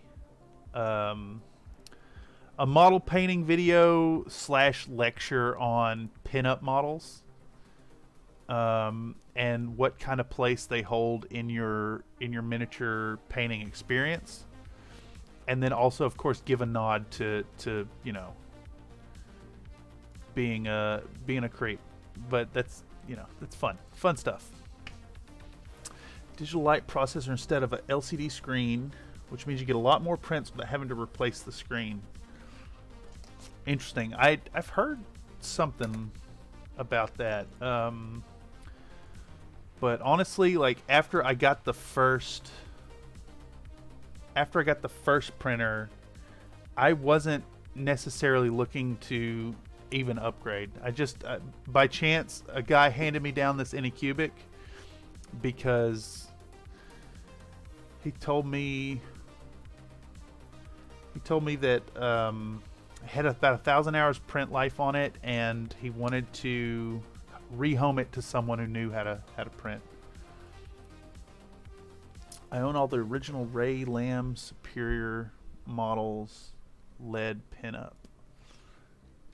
Ray Lamb Superior models. Superior models. Ray Lamb Pewter. I wonder, Lost Wiki. There we go. Indeed. Wait a second. Superior models. Okay.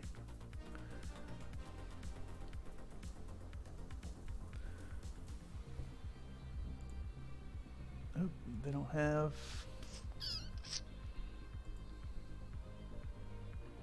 Cool models. Yeah, those old school hand sculpts, man, there's just something so good about them. And I know, like, modern gamers, they like the detail, they like the computer generated stuff. But I don't care how cool a model from GW is now. Don't get me wrong, some of them look great, but a new Space Marine is never going to give me the same joy that my blister pack of Death Eagles over there is gonna provide. It's just like there's some quality to the hand sculpting, this imperfection, this jank to it that just makes it feel more art. My favorite is the John Carter Warlord of Mars Mini. Let's not that I mean to distract myself so much. Let me take a moment to say I thoroughly appreciate the interaction. Thank you, gentlemen, for being here. This is lovely stuff. Model kit.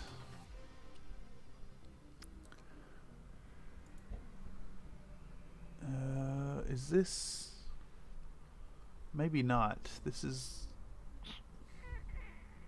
smaller scale stuff. Whoa, that's cool.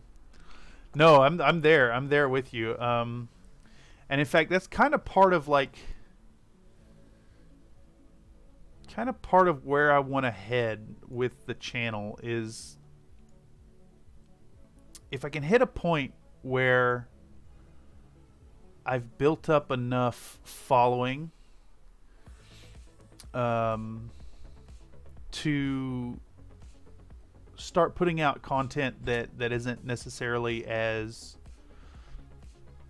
readily digestible by the community. I'd love to do that. Like that, I had a lot of fun with that Edna video, the last one I did, and it got like 200 views, which great. Don't get me wrong. I'm super grateful for that. But it's definitely no Big Urban Mech, which hit like 7K views by now, almost 7K, which far outperformed what the channel is. So there's a certain amount of like I have to play to what people are going to watch to some degree. I have to play to what's popular, what's, you know, it's an urban mech. Number one, that's a meme in itself. People love the urban mech, even though it's a piece of garbage and belongs in the garbage as much as it is a garbage can. People love it, so that video worked. Niche pop culture, archaeology, antiques roadshow with old hobby stuff. I think, see, that sounds super fun, and like it's an opportunity to not only give effectively a lecture on the old models, and which has an appeal to me, lecturing to folks and talking about it and expressing your thoughts. But at the same time, I get this chance to paint these cool models, and I have this. How cool would it be to like pull out and talk about the Imperial Dragon, for instance, and paint it up and put it together? I'd love to do that, something like that, or express like why a 1987 Space Marine is superior to the modern stuff while painting a full set of 10 of them. But I think to successfully do that, there's a certain amount of clout that has to be built by the channel first. You need a certain size subscriber base to get away with that. Oh yeah, for what it's worth, my dad used to have one, and I was looking on eBay for one to replace it, and I had found one for $150. I wonder if there's still any around. Who was it? Was it Raul Partha or TSR? I guess it's got to be Raul Partha.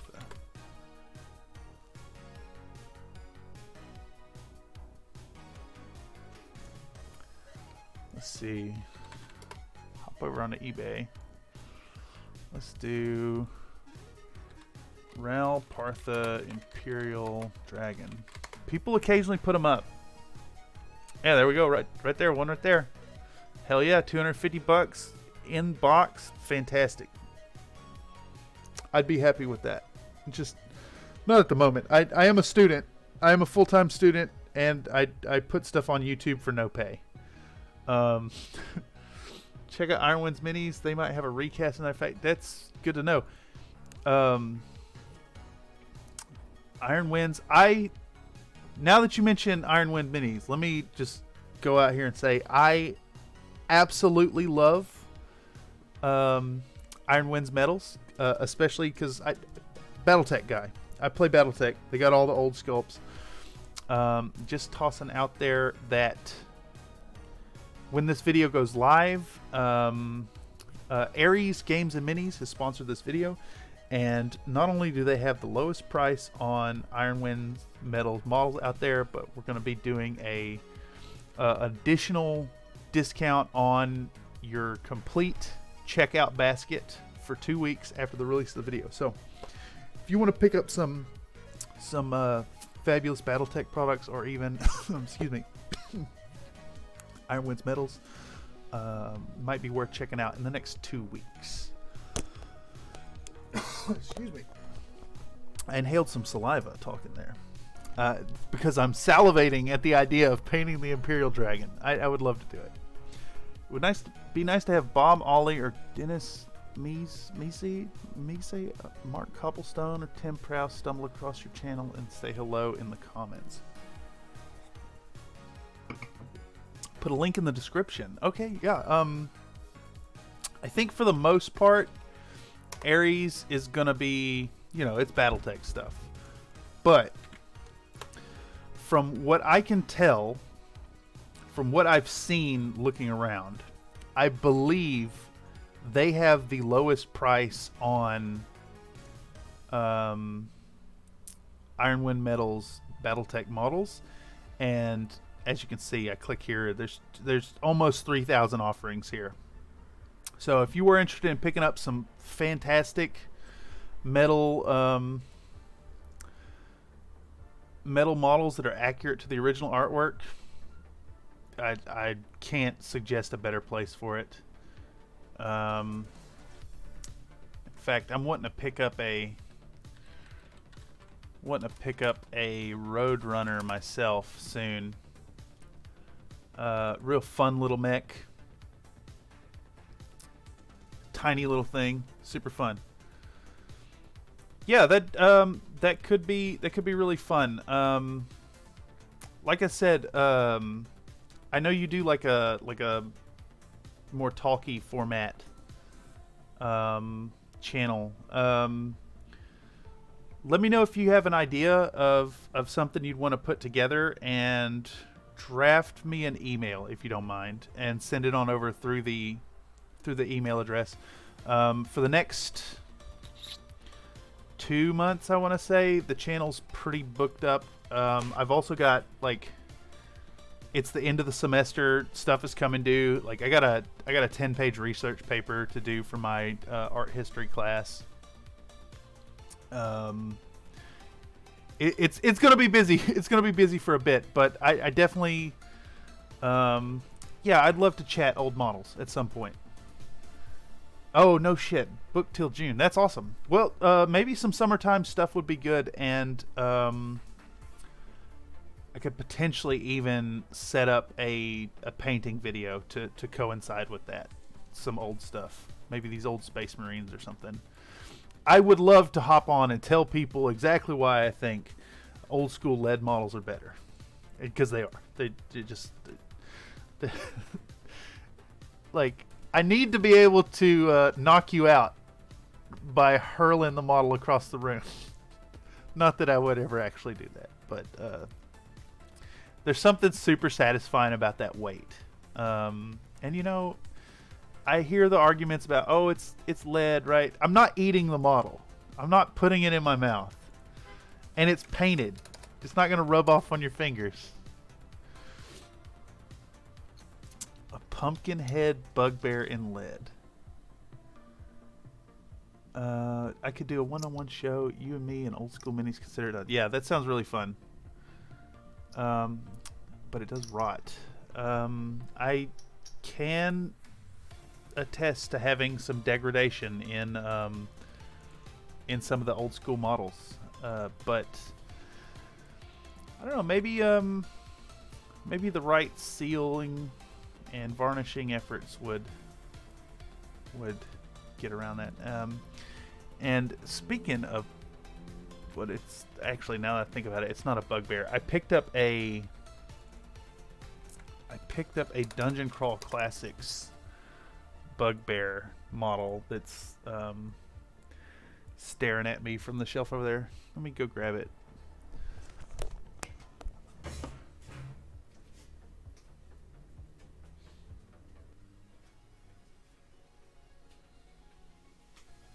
So this thing is absolutely ridiculous.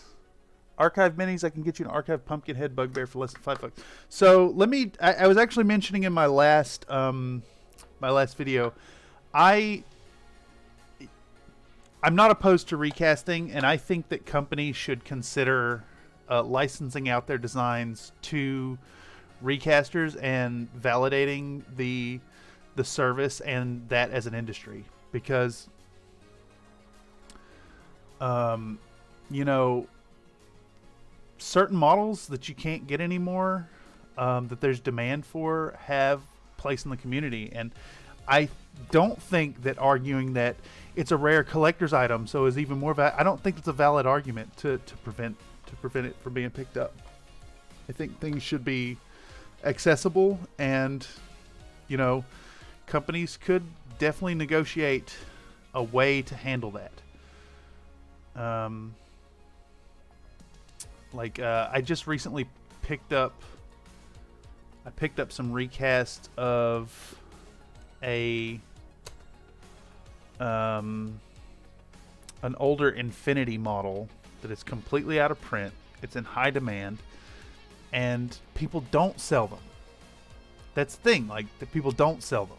So when they do get sold, they go for an even higher exorbitant amount. And instead, I paid like $30 to a recaster who has a more than acceptable quality. Does that affect how much money I give to the company? Absolutely not. I still buy products as they come out, brand new, pre-orders. It does not change in the least how much money I spend with the original retailer at all. And you can see from me,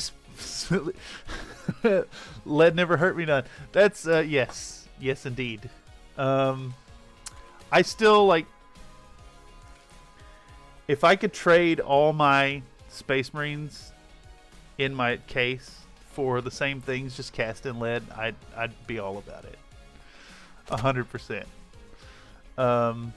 It just, there's something about the weight of a good chunky model that just has this just heft to it. It's kind of why I like the so I play Hockey's Lom in Infinity, and I have the Magaraba Guard, and she is a chunker of a beast. This thing, that's a 75mm base, and that thing that's a pewter model.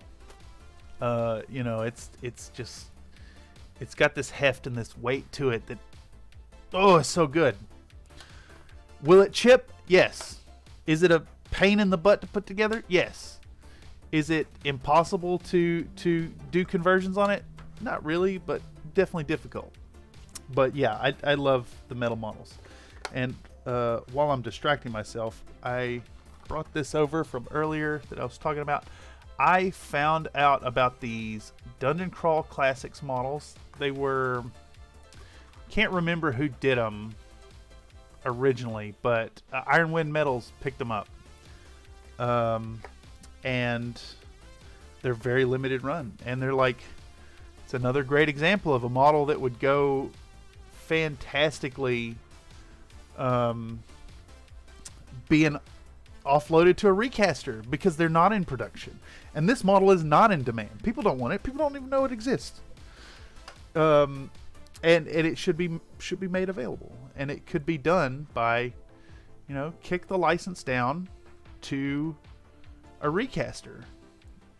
Maybe make some kind of agreement that they gotta sell them with packaging that clearly states it's a recast. Something like that. I think there's an opportunity here that's not being exploited. That would provide a good service. I think recasters that provide OOP models are doing the community as a whole a service. I picked up a recast Solar Auxilia quad mortar to use as my Thunderfire cannon for my Space Marines, for instance, because my chapter has some involvement with the Imperial Guard, even though they're Space Marines. And like, I would have had no problem buying it from Forge World. Not at all. But it's not available. And it's not exactly on eBay either. Like, people don't have them. So am I wrong to have bought that from a caster? Maybe. I don't really think so. They did me a solid. But anyhow, digressing. This whole time I've been snagging clips for this here freehand deal. And right here we go. Almost done with this Black Widows one. We'll grab that. And then I think with one more bit of detail on the hourglass should do it. Otherworld Miniatures did D&D models sculpted to look like the art from modules in the Monster Manual. Always wanted to collect some of those. You know, I was just looking at my brother is painting some models for his D&D group that came out of the Legend of Drizzt board game, and like the goblins in that look like the goblins from the from the artwork, and I thought that was really cool. In fact, that kind of brings me to the point of why I love Ironwind Metal's battletech models so much, because, you know, again, born in '87, I grew up looking at my dad's TROs, so I'm familiar with that old artwork. I know what the mechs look like. Kids these days devote their brain to knowing Pokemon. I know mech chassis, and those Ironwind Metals models are they are that artwork. They're so damn accurate to it. Otherworld Miniatures did. Oh, I already checked that out. Okay, yeah. Anytime that models link up with what you know of the LUF, of the floor, of the lore, when it looks proper, there's something to be said for that. And you know, I think Ironwind Metals does it the best. Really. Like, for instance, okay, I guess what's the best example? Commando, Ironwind Metals. Let's pull up the Commando. Like that compared to the original art. Not the newfangled stuff. That old school chunky boy. Maybe that's the best example. Yeah, there we go. Side by side. Fantastic. It's really, really awesome job. It's accurate. It's what the book says it is. You know, more of that. Yes, more of that, please. Anyhow, we're back into this segment here, and I'm going to add some camera changes to create some visual interest. Let's do this one 90%. Let's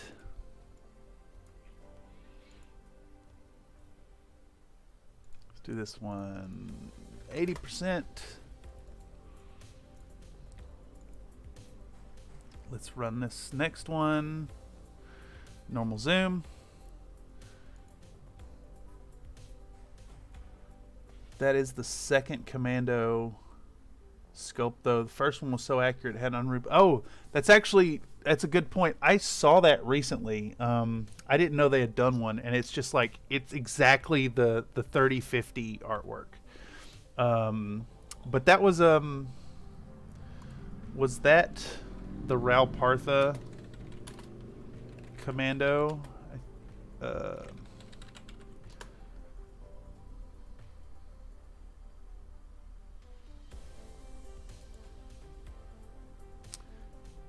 Damn, someone's got it available. I might have to pick that up. Might just have to pick that up. Yeah, I see what you mean by unreadable head, but damn, that's a cool post, because it is the art from 3050. 100%. It's that right there. I feel like this lister missed an opportunity to post it gun on as it should. Damn, I might buy this right now. I might just pick that up. Am I already logged in? Damn it.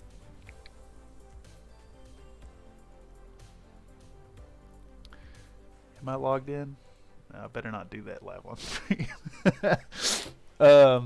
Yeah, I might pick that up. Might have to pick that up. That was cool. Cool stuff. Really awesome get. $20. Yeah, in fact, let me oh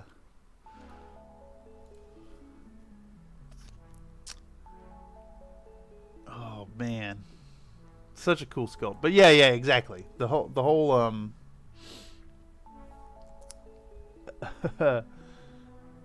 stuff that's accurate to the lore that you know and love. Just fantastic. It's a certain special fan service that really speaks to, I guess, a certain crowd.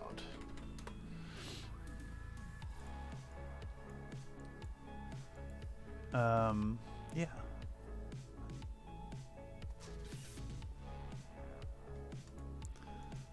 Anyhow, back to the product at hand. Doing all these little just zoom changes.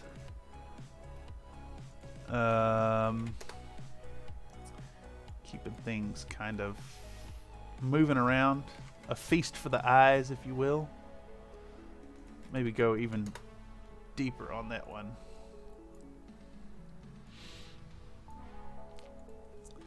Even more zoomed in. And I guess this right here is a good example of why I film in 4K for HD.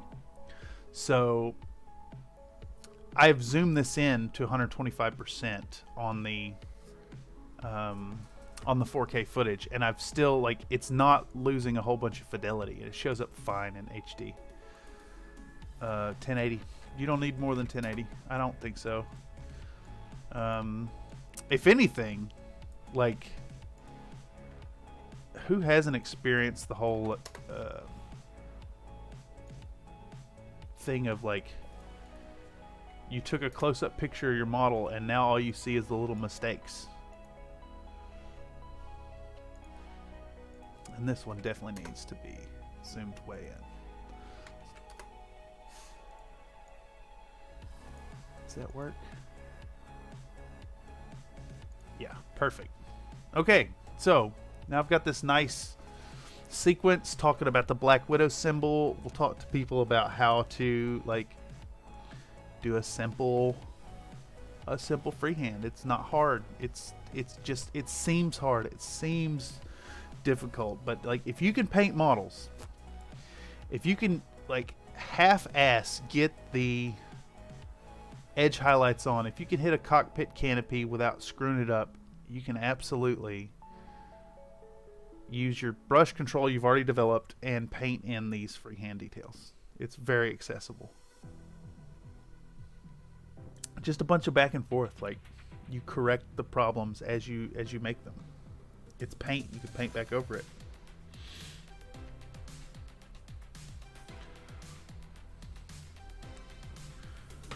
Alright, so I now have this 53-second gotta run, guys. Supper's on the table. Great show, and we'll chat again real soon.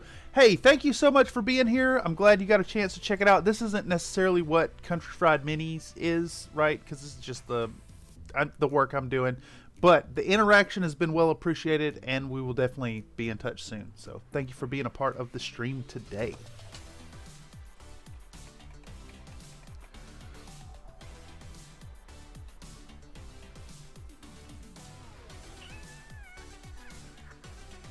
Alright, so now I have this, like,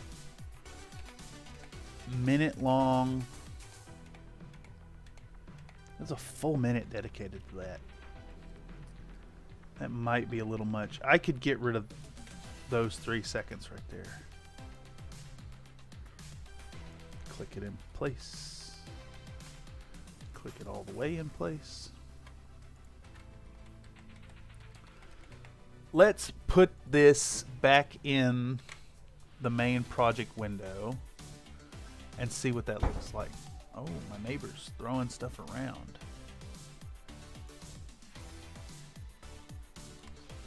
All right, so let's give it a little peek-see. Let's give it a little peekaroo. See how this turned out.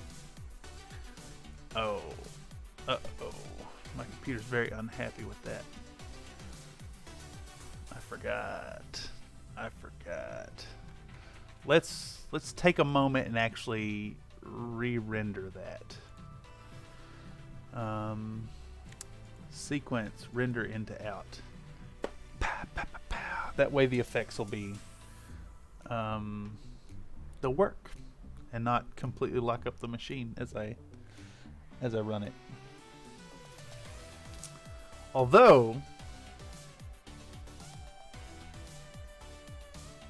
it's looking like the computer's kind of unhappy about that. So let's just cancel that. And then we'll turn off the visibility of that layer. That should work a lot better. Okay. Should probably turn on the music and see how well it syncs up.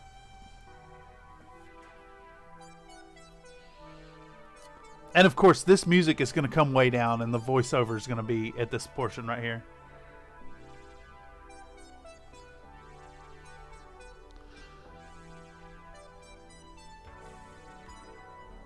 Maybe show the free-handed wolf logo with super speed with a pause when it's completed to show it off.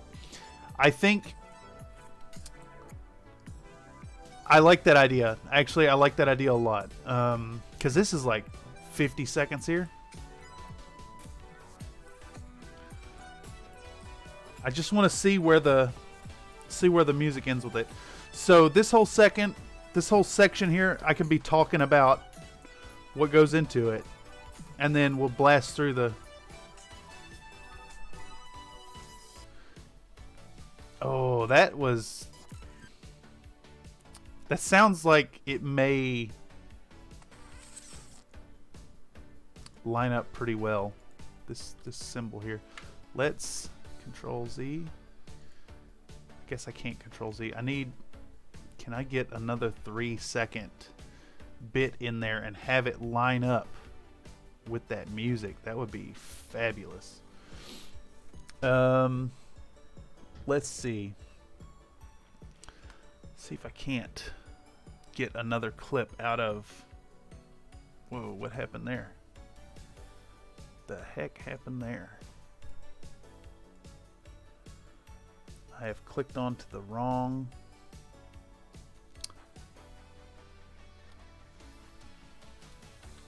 Okay. Boom. Let's re-import 002303, which is right here. See if I can't find another 3 seconds. Freehanding is prideful, so you should be all, it ain't bragging if it's true, swaggering about it, kind of show off. I dig it. I dig it. I really like this idea of the super speed. So I'm thinking what it's going to entail is we're going to go nice and slow, talk about it, and then end this segment. Let me zoom in to see the waveform actually.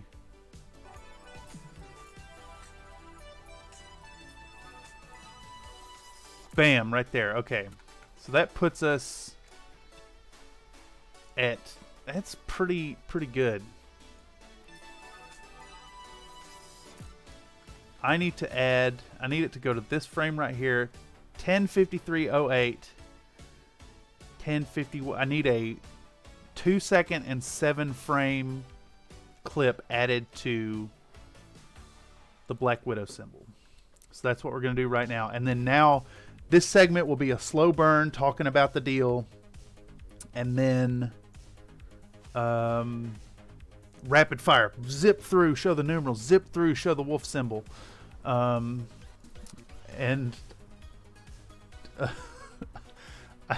love your approach of this whole, if it ain't prideful if it's true. That's fun. That's really fun. You know, I could leave that possibly a 5-hour energy or Red Bull joke in there somewhere. Yeah, I think you're right on that. That could be really fun. Espresso. Oh, man. And then I flashed the Cafe Bustelo across the screen? Yes. Oh, damn, that's funny. Notepad. Add in joke about caffeine. And flash the espresso across the screen. Yes, I love this. I love this. And, you know, that gives me a chance to kind of build on the whole, like, Cafe Bustelo, not a sponsor joke that goes through this in all these streams. Which, if I had the goose on right now, but you know, I'm looking now. My stream has been running for 2.5 hours almost, and it did not crash again. I think the goose is crashing OBS when I do it, which is really unfortunate. But Desktop Goose brings memes in, brings images off the side.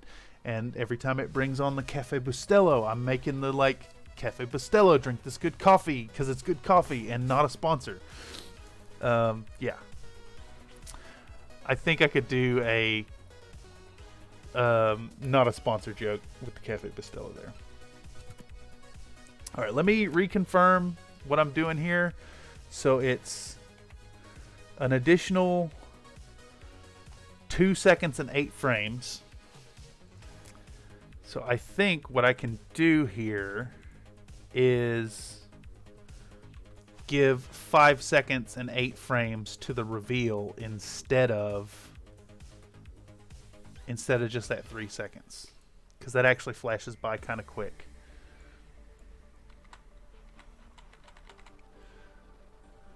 Yeah. So that eventually I intend to make a beer hat with tall gourmet coffee shop cups as some sort of comedy prop. That sounds really fun. Sounds absolutely ridiculous, and ridiculous is naturally the way. Oh, my neighbors are slamming things upstairs, as they are wont to do. Where is the reveal? So, not actually pictured in this freehand is that I was very unhappy with the hourglass and painted it back over it again. It could be important detail in like a full-on how to freehand video, but I don't think that's what I'm going for here. Maybe a third coffee holder in back. Oh man, you know, I drink 3 cups of coffee a day, more or less. So why not all at once on your beer hat?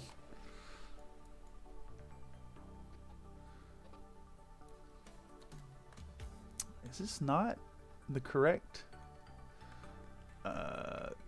2303.mp4? I can't seem to find the same segment that I took the like reveal out of.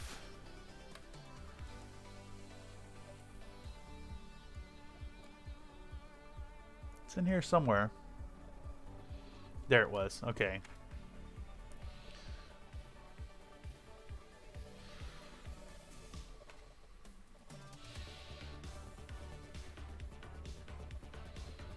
I thought that was it. Am I just dumb? I don't understand.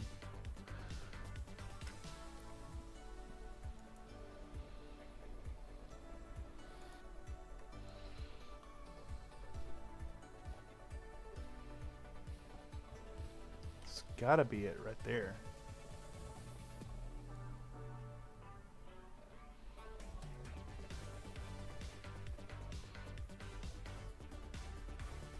Don't really understand how I screwed this up so bad.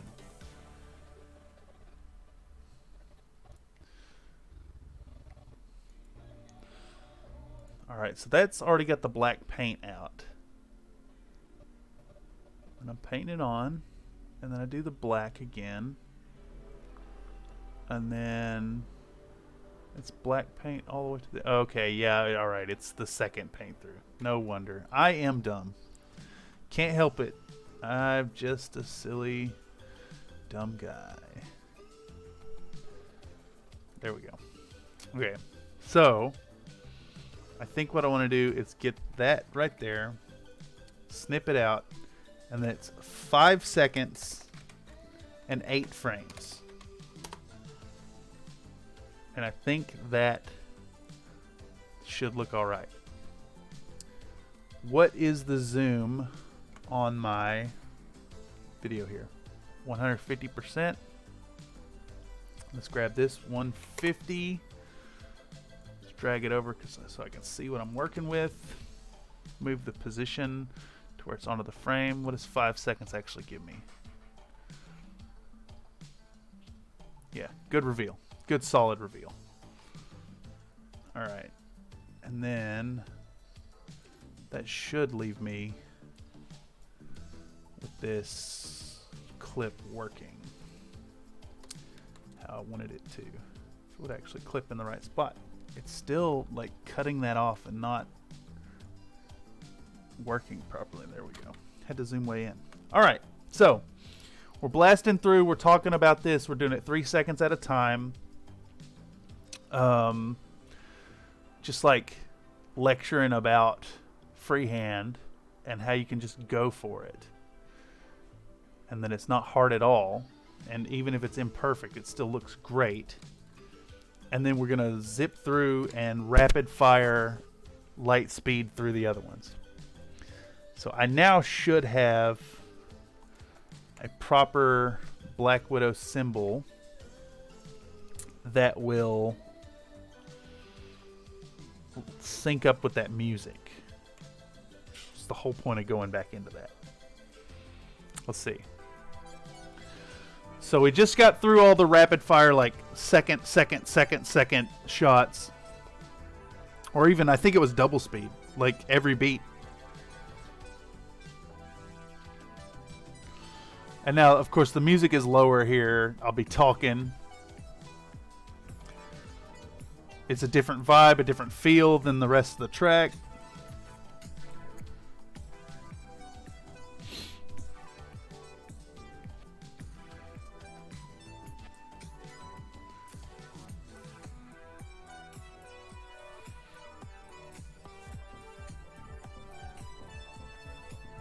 This is how you freehand. Just go for it. Just do it. And then sometimes you drink a whole bunch of coffee and blast through a bunch. And then flex. Yeah, perfect. Boom, lined up. How much time do I have to go through that? How long? That's...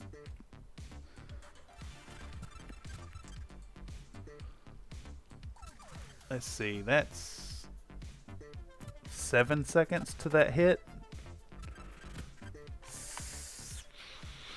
8 seconds and 8 seconds and 7 frames.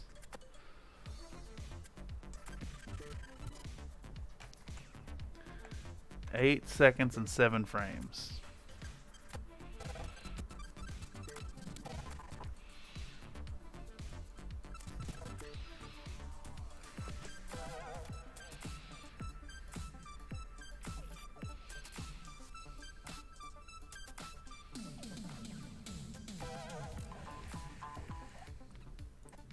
That might be just far too long to use all that music in the freehanding. Maybe not. So I'm thinking doing the numerals here, it's going really fast, and then it reveals, then we're going real fast through the next one.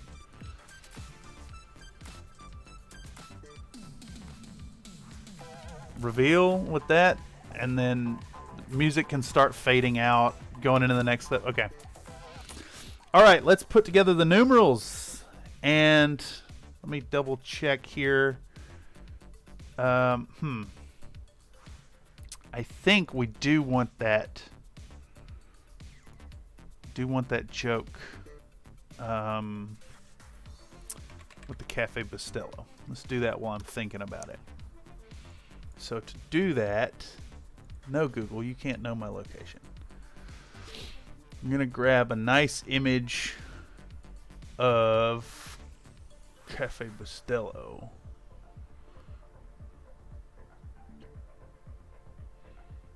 I guess just like the standard can. Fine.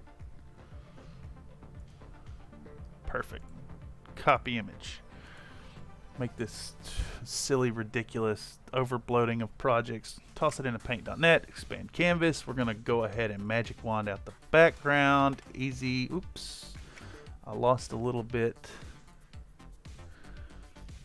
little bit of that background, or not a little bit of stuff that wasn't the background. Try 30% tolerance. There we go. Perfection.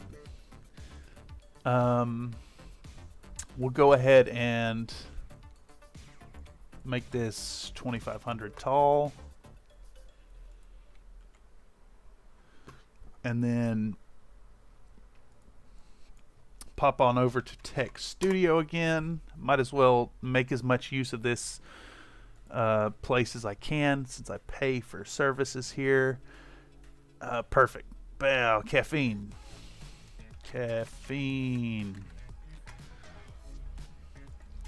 That background picture is like way too big. Stretch. Contain. Why is that so damn...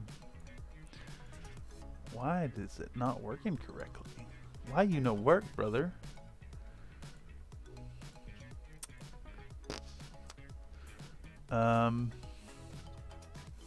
Unimportant. I can just do no background.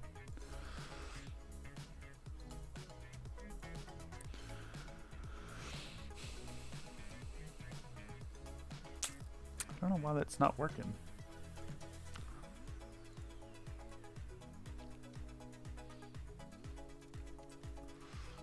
That's fun though. Oh, it fixed it when I clicked the full... Okay. Okay. Let's see. Does it fix it? It didn't quite make it work.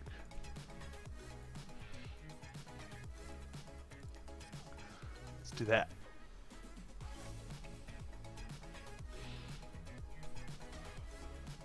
A little too... I don't know why it's not. I need to do square. Let's see. Yeah, there we go. Perfect. Got it. Done. Pop this open. Wait, no. We want to drop it into paint.net. There we go. Add layer. Perfect. Oh, this is the kind of dumb stuff. Yeah, this is... This was your idea. Okay, let's get rid of all that. Let's get rid of the background off the caffeine guy.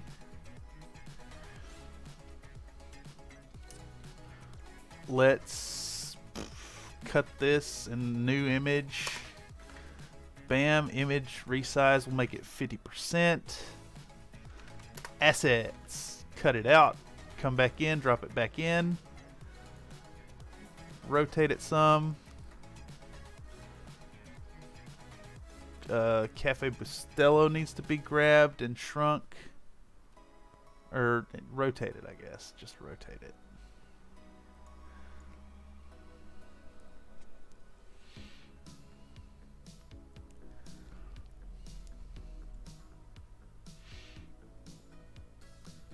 We need to canvas size it up a little bigger. Deselect.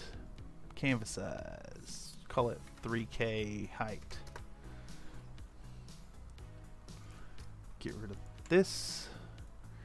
Grab that. Zap. Nope. Nope. That's wrong. That's wrong. Let's cut this one out. Let's do that.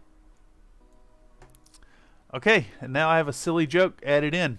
Fantastic. Thank you much for that, Mr. Emery. That is amazing. Absolutely stupid, and I'm all about it. We're going to make this a transparent PNG and call it caffeine. Hello, Mr. Spencer Good. Welcome to the stream here at the Workflow live stream, where I am just doing what I'm doing anyways, and that is working on projects in Premiere and talking about nonsense and how the stuff is going in Premiere. So the last thing we just did kind of coordinate this here sequence here, where I'm talking about freehand. The voiceover, I'm going to be talking about freehand and what goes into it, and then music hits, and we're going to do this like real fast, high-speed nonsense and talk about the other freehand stuff. But Emery had a good joke idea, and I'm going to incorporate this here.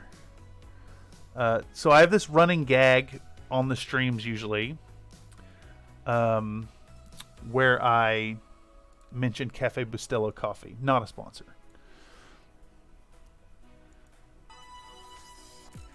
Oh, I gotta turn that visibility on. And then this needs to pop on for a second. Just like, I don't know how long it needs to stay on. First, we're gonna shrink it down 30%. That looks good to me. And we're gonna shrink that down to like a third of a second. How long is the length on it?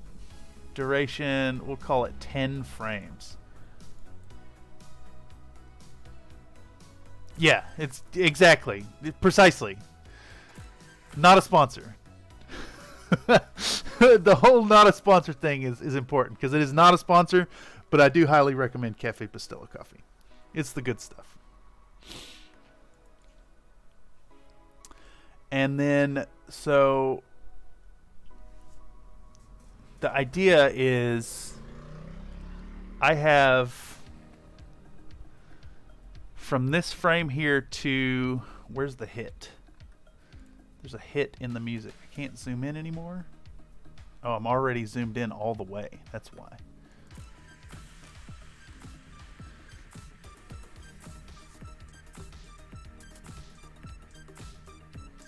Right there. This is the frame. I'm likely going to touch on some models again myself before long, making some space in this room before moving my second desk in here to the storage hobby room. That would be super dank.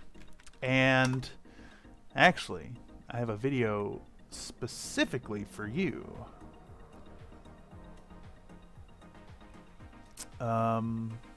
Cool.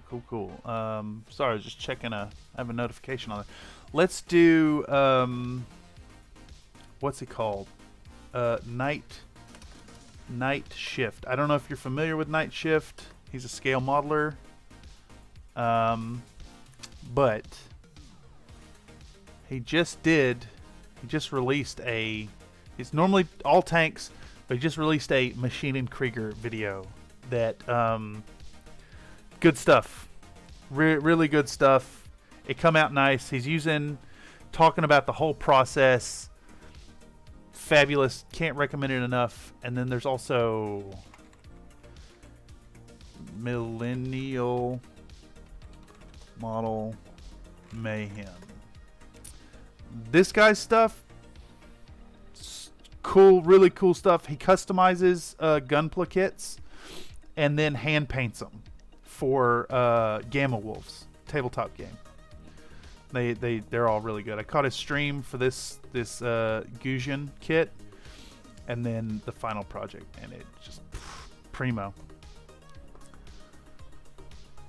Let's see. I should have Staghorn. Yeah, he customized it from a few kits. It was also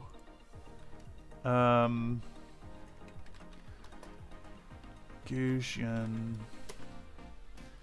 It was originally this kit, which I kind of would really like to build now because it's got, look at that chunky boy. So good. So disgustingly good. I actually have a what are those called? It's I have a 30-minute mission, I think they're called. I'm not sure. It's like a simplified modular Gundam kit that a buddy of mine got me to check out. I think it was also with the intention to play it for Gamma Wolves, which is model agnostic. But But yeah, anyhow, we're looking at filling the space between 10 minutes and 53 seconds to 11 minutes 1 second and 18 frames. 11:1. Man, Rhodey goes with nice with Gushin. I'm not sure. Is that the kit with the stag head?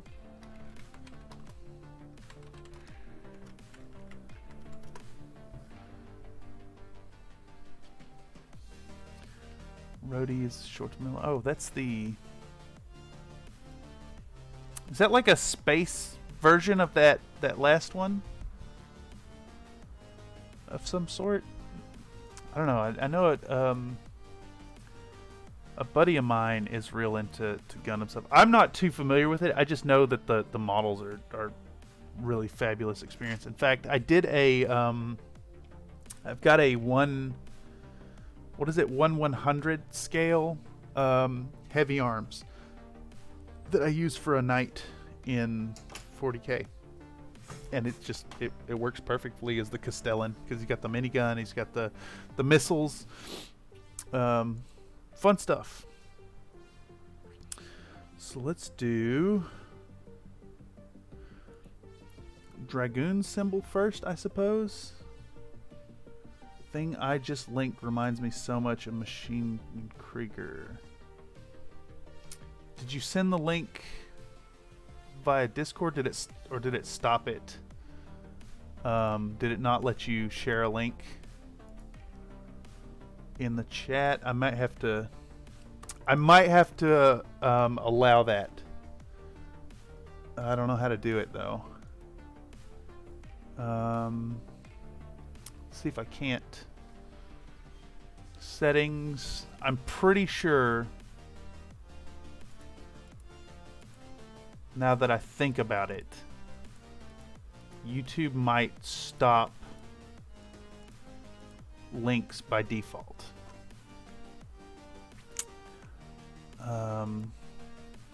Held for review. Published.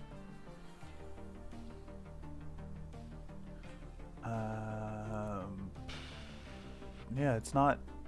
I don't see it.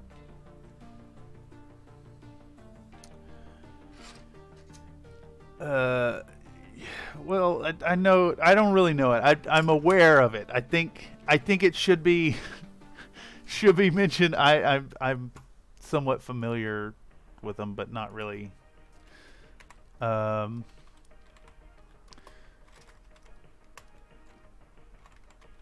that matter, yeah, I'm not. The chat is not letting that link come through. It doesn't look like, Spencer. If you want to send it to me on Discord, I can pull it up on the stream here. But that does give me a moment to mention I saw these really awesome. That makes sense. Chat kills links to prevent spam bots and other grifters just taking over chats. Here we go. Let's see what you sent. Big Bad Toy Store. Oh yeah, hell yes. Damn, that's cheap too. How fun is that? Look at that cute little boy. Oh, that's fabulous. I love this support on the back. The weapon detail's really nice. Yeah, that is. I might have to do a "We have Machine and Krieger at home" video. That is so cool. Yeah, excellent scale. Share, excellent share. In fact, I'm gonna put that over here and bookmark that. Minimize this for later. Yeah, I think that'll be super fun. Second link is super Pet Labor inspired. Oh, I should probably hit that one too. I didn't realize it was a different number. Oh, yeah. That's God. Good Lord, these are awesome. Oh, that robot is sad. Yeah, these are. Wait, he got dog feet. Yeah, those are really fun. Good Lord, that's awesome. And even at that price point, that's fantastic. That yes. Yes. Yes to this.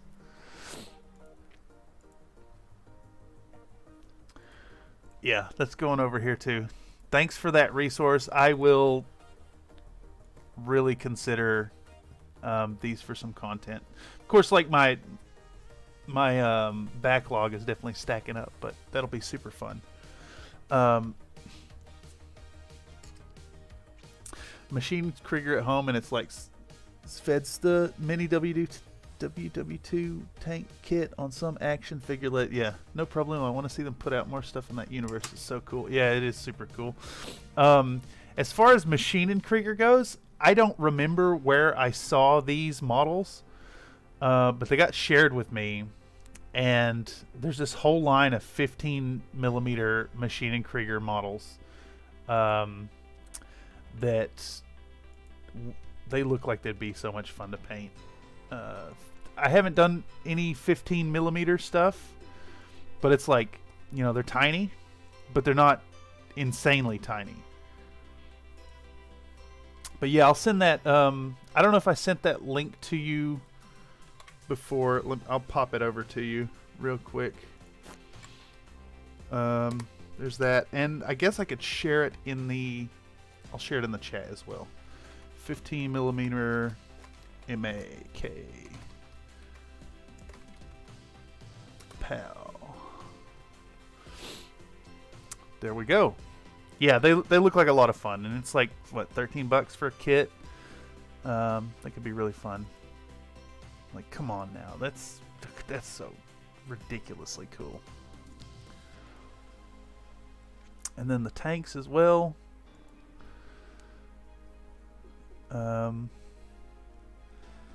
Those tanks are straight up metal. Yeah, they really are. I guess there's different factions too. Oh, I know this tank.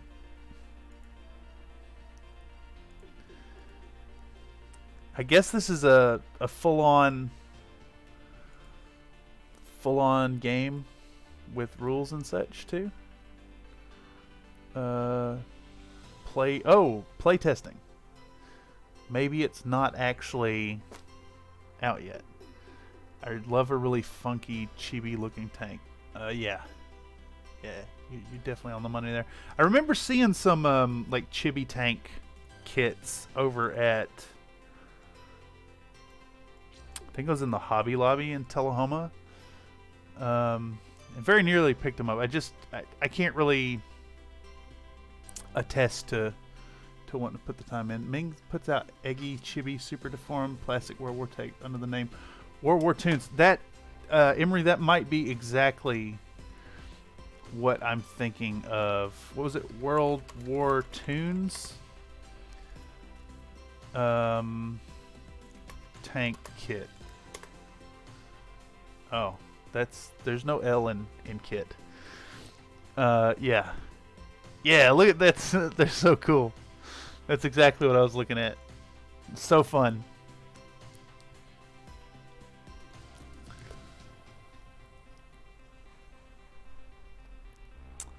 $12? What? No way. No way. $23? Okay. Yeah. Super fun. Those could be really fun to give the full like scale model kit stuff. There's a really nice metal slug tank, I think, actually. I'm gonna look it up right now. Yeah, those are super fun. I think they'd be a blast. And of course, I'm always looking for like a way to incorporate stuff like that into the tabletop. And you know, I bet they'd work really well with games like Gamma Wolves, which is like, I think it could be argued that a tank would work under the same kind of mecha rules. Okay. Checking out this clip, it looks like I didn't really capture that the best there. Is this a model you do in the vid here you printed, or is it yeah, I printed it out in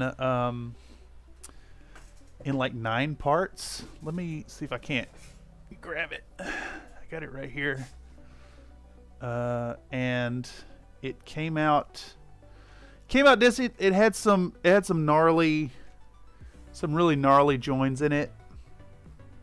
I guess you can't see it great because of the effect I have on the camera. I'll pull up a picture of the completed model. So it turned out to be like 20 something hours of footage. And because of that,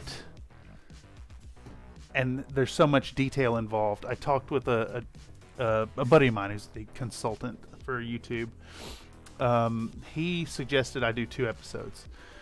So that's what we're doing. We're going 2 like 20-minute episodes with it. The only thing that I really wasn't happy with, and I should have took some more time, I left in some really bad join lines, but man, it's getting it done.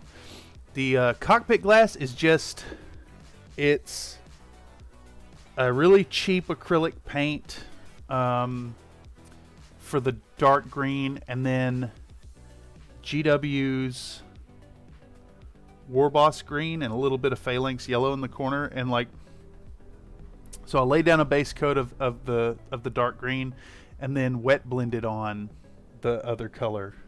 It's pretty simple, and the cheap paints have these like, they're really low quality pigments and like low density of the pigment, so they have this transparency to them, and you can play that to your advantage if you're needing to get some transparent coats. Plus, I did all my paintings back in the day with Apple Barrel paints from Walmart. But yeah, I printed this out in 9 pieces. I printed out a pilot. Like I got the footage of painting the pilot as well, so it's got to be done in multiple episodes. So first episode, what we're featuring is let me find my folder here. First episode is we're base coating, or we're assembling first. Going through all the assembly, putting it together. I want to talk about the challenges there. Want to talk about laying down, putting down the using the baking soda trick to do gap filling. So we'll talk at length on that, and then it goes into like using the Dremel to grind off the excess. Of course, that's already edited down. And then we prime it up, we base coat it, which I guess I could show that clip now that I think about it. Where's it at? I don't know how common a thing it is. Have you ever seen where people will melt runners in cement to use a filler as... Oh yeah, I'm not gonna run over there and get it, but I took all my sprues from GW kits, and I've got a big jar of acetone, and I toss it in there, and I've got the sprue goo. It's good stuff. I wish I would have had it for this project, but I hadn't prepped the tub yet. But I guess, let's see, I'm going to add this teaser. Let's do the teaser again. Let's delete that. We'll add file. Where's it at? I should be able to show what we're doing so far with the test sequence. So how do we do this? We go turn that one on, turn off music, turn off microphone, and I should be able to transition right into this.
The yeah, the hot dog with a hot dog. It's I have it and I used it, and it's just, you know, silliness for silliness sake. That whole segment kind of goes on a lot longer now, but I found this fabulous track on Epidemic Sound, and I'm using it. So basically, once we get to where's the dog? Here's the dog happens, and then like this goes through, and I don't know how much voiceover I'm doing here. There'll definitely be some, but we go from the gray to the red, and then I think I have another effect coming up here. That's what it looks like. And then it's double speed from here on.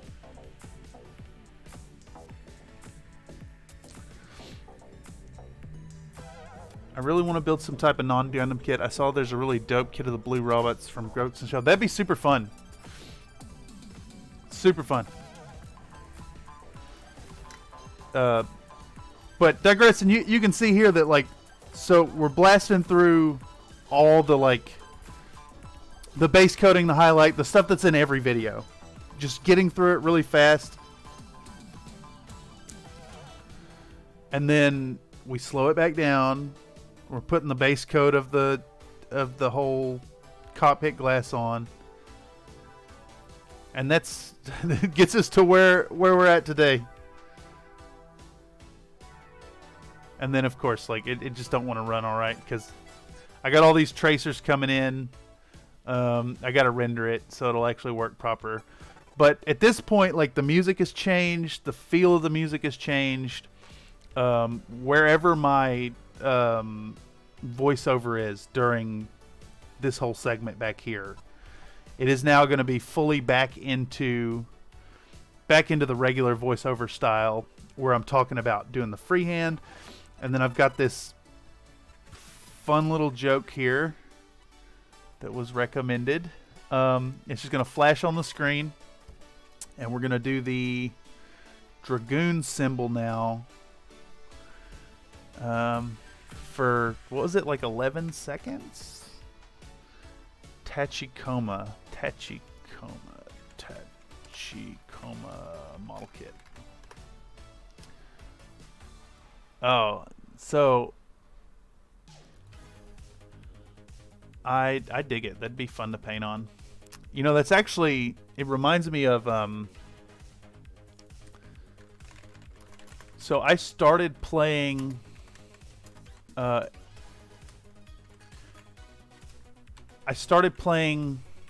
Hockey's Law in Infinity because of their Magaraba guard. And it wasn't this one I mentioned earlier, the current one, which definitely still has that idea, still has the view.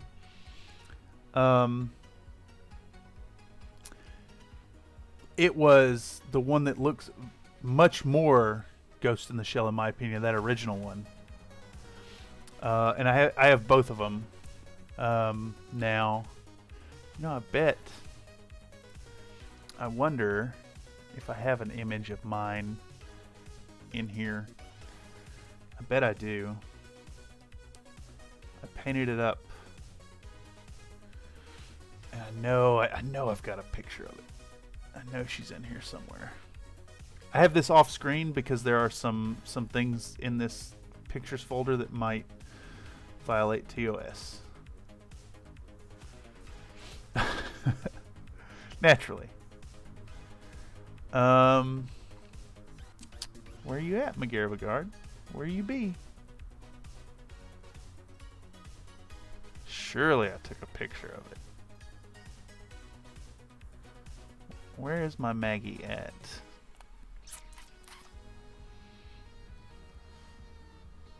I can't find it. Oh, there she is. Okay, here we go. So mine in the candy core colors, of course, naturally, as is appropriate. So the thing about this Magarabagard is, so the game uses set silhouette sizes, and I have her on the 55mm base here to function as silhouette 6 or whatever, silhouette 5. I think it's silhouette 6. And that lets this model function as one profile called the Iguana for when I'm playing a certain army. And then she's got magnets at the bottom, and she fits into this riser adapter. That increases the base size to 75mm and increases the height to the silhouette 8 size, which is the biggest model in the game. Infinity kits are they're metal models. I'm pretty sure they're all multi-piece, but they're like, this is like the legs itself here, the top half, for instance. The 3 legs on each side are one half. They glue together. And then the lower legs are individual pieces. The arms are individual pieces. And then the top was its own piece. So this is what. And then the fins were a piece and the thing. So 4, 5, 6, 7, 8, 9, 10, 11, 12, 13, 15 piece kit. Yeah, this thing, that's a hunk of pewter. Like, it's insane. And the current one is also a hunk of pewter. And she is much bigger than the old one, but fun. I also picked mine up before it was this price, so things have gone up. Actually, I'm a little salty with Corvus Belli. They made a switch to COcast, which is like a type of thermo injection resin. With the excuse that it would allow them to keep the prices the same and not charge more because the price of metal went up. But then the price just went up anyways. You want to pin that and maybe move up to epoxy as your bonding agent. Go slow, use camps or bands. Yeah, pins are your best friend. I picked up the Fat Yuan Santa. I picked up this kit from them while they did it, and it is the absolute worst metal model assembly that I've ever had the displeasure of working with. So the bike body is a piece, the handlebars and the spokes are are 2 individual pieces. He himself is a single piece, and then like the presents on the back are a piece, and then the stuff coming out the back, the foam and the fire is a piece. And this whole thing attaches to the base by a fiddly little connection point right here. So this massive hunk of presents is glued on the back of this bike, and then the whole thing is connected by a little connection point right there. It's awful. Are there ever cast marks to sand or anything on these metal style things? Yeah, there's definitely, you get the mold lines and you get flashing, but you know it's soft enough that you can just use a file to get them down. Definitely not as easy to work with as plastic, but a lot of people hate them. But honestly, like, there's something to that heft. There's something to that weight that really just personally appeals to me.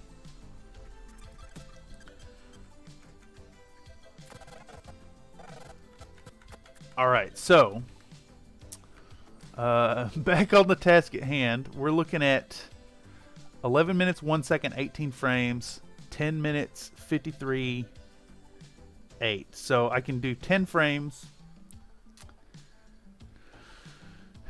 8 seconds and 10 frames. So we need to get this dragoon symbol down to 8 seconds and 10 frames. Let's cut. Sometimes they even have flow gates attached to bendier pieces you need to climb off. Yeah, they're. I guess I take it for granted that I've worked with metal models so much that just like it's second nature to me.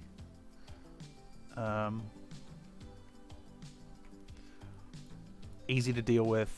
They actually, thinking about it, they kind of are a pain in the butt to work with. But, you know, they got that heft to them. They got to have that heft.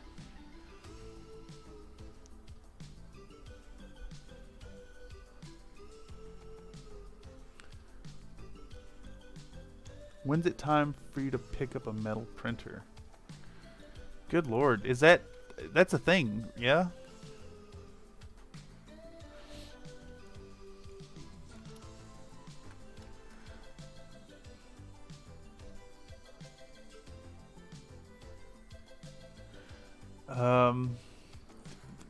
Probably never, to be honest. That's probably not not gonna happen for me. I've already got the got 3 printers here at my workstation, or 4 printers. Excuse me. The 2 Anycubic photons to my left, the Frozen Sonic Mini, and then the Cobra Go. It's wild. I'd call it excessive, but I make use of all of them at this point. I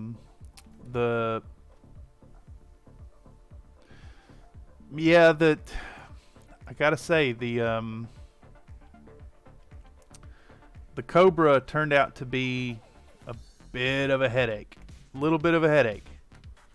I actually I need to lift the front end of my build plate by like a millimeter or 2 because it's off just a bit, not much, but it is off just a little bit. Okay, so I think I need right here. We're gonna clip this off. We're gonna cut this out. Haven't touched mine in almost 2 months. Got so fed up I said forget it, I'll come back later and start over. I've seen tiny 7-axis mills, but there's a subtractive process, and there were 60K machines for jewelers to make aluminum blanks with. Yeah, exactly. I'm definitely in the like entry level level for this stuff. I think if I were to invest some money in a project, in a product, in a production product, it's going to be probably a laser cutter.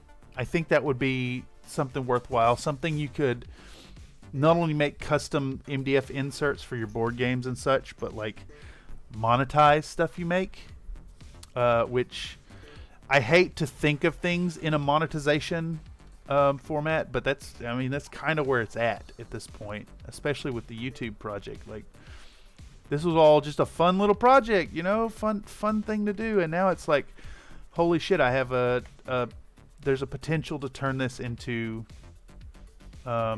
if not like serious income, at least kind of halfway there. Cutters and lasers versus printers. I mean, yeah, exactly.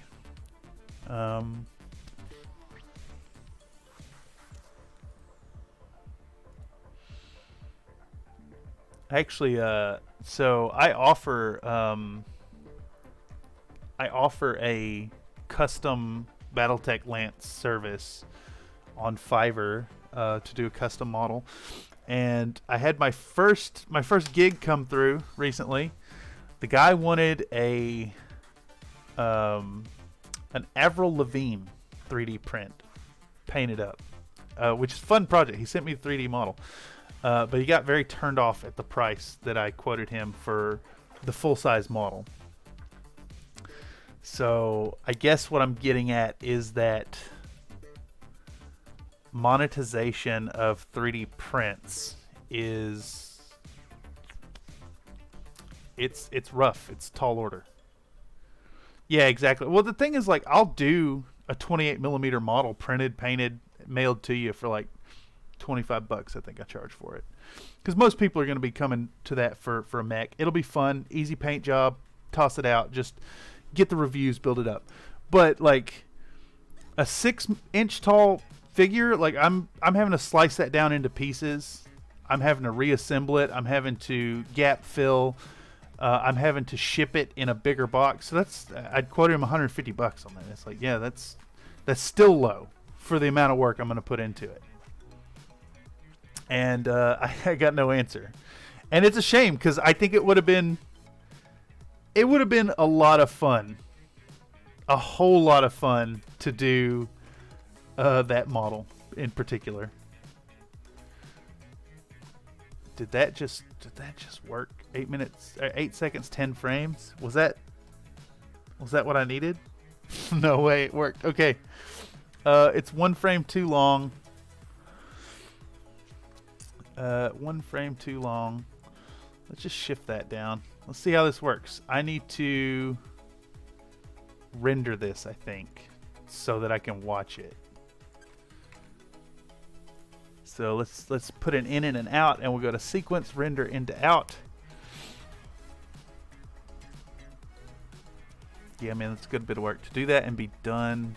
That is a great project. Yeah, exactly. And it sucks too, 'cause, I mean, it would have been a blast, and I think homie would have been far more satisfied. But like, you know, I put my service on there at a low price, so like I get looking for a deal, and that's why I offer the battletech lance for so cheap. So for those of y'all who are finding the stream through the algorithm, you can check down below in the comments and see my Fiverr gig. Basically, I'll do a single model printed and painted and shipped to your door for $25, $65 for a full lance of 5, and of course $15 for each additional model beyond that. Furthermore, for the low price of a $5 add-on, I can take your custom lance and film it and release it as a bit of Country Fried Minis content.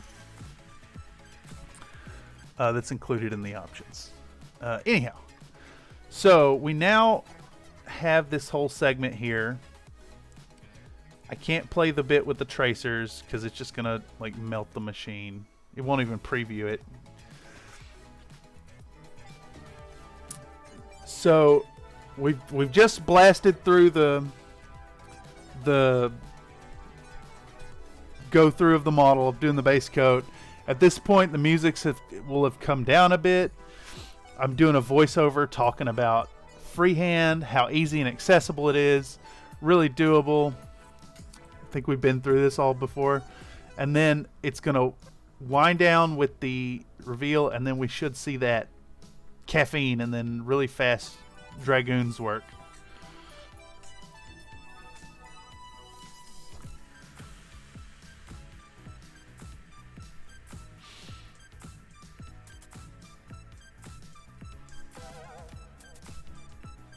Yeah, okay. So, some things immediately I see. Caffeine needs to be shrunk and repositioned. Caffeine needs to be 20%? No. Yes. Repositioned. Right there. Okay. This fast forward sequence needs the usual. I should have another bit of this. Yep, right there. Needs another VHS overlay. Stacked in on top. That's not playing well with the caffeine splash. Let's go ahead and trim that. Move this. Reposition this guy.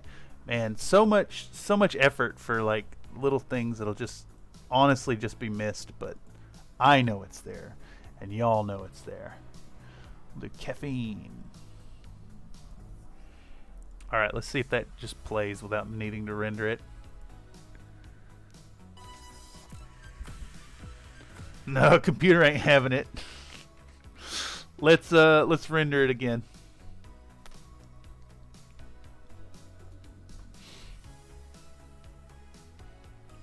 Oh yeah, it's unhappy. Come on, brother. Let's get it on. Good lord. Alright, so yeah. This is hurry up and wait stage of the project.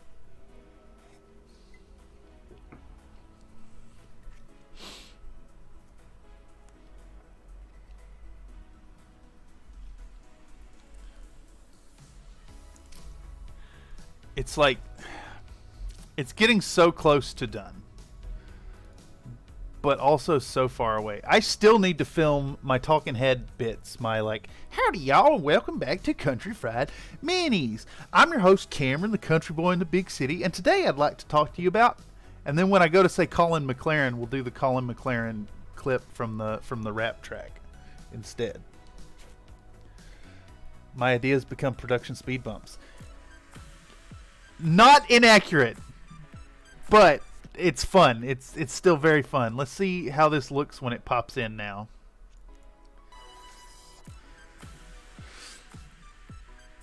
I mean, it's there. Like, I kind of like that actually. It's there so short. It's only there for a third of a second. I could see people going back and stopping the video to see what the fuck that said.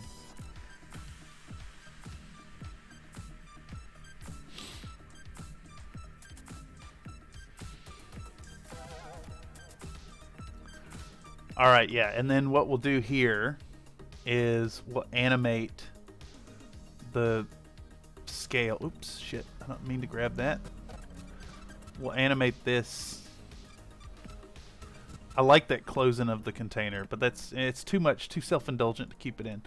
We'll take this and we'll zoom it in 75%. Yeah, there we go. That looks alright. That looks alright. And then it should go from perfect. I need to add a Wolf's Dragoons symbol. Need to add the reference in. Perfect.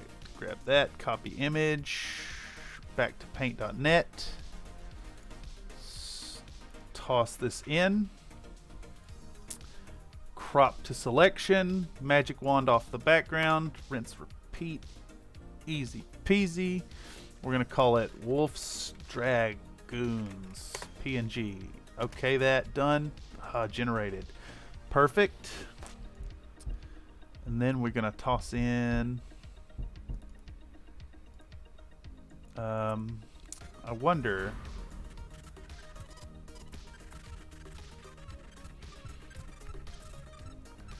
I really like the idea of this Wolf's Dragoons.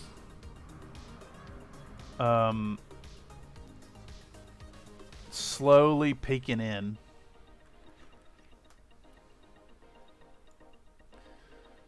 Over the course of this 8 seconds. So we're going to animate this as well. Effect controls, we're going to do position, scale, rotation, and then we'll go here and go back 1 second, and it'll be in its final position for one full second. So it's going to be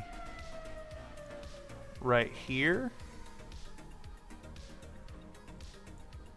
And then at the start, we'll zoom it out.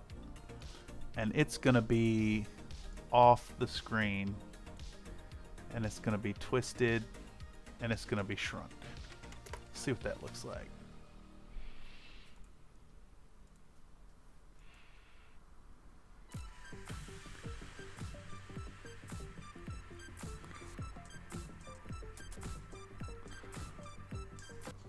Okay. Let's give it a little more interest here. I'm gonna pop rotation of 0 here, and then we're gonna keep going with it. Just to create a little visual interest. That might be too much, actually, now that I think about it. This needs to be like 5 degrees. Maybe 10 degrees.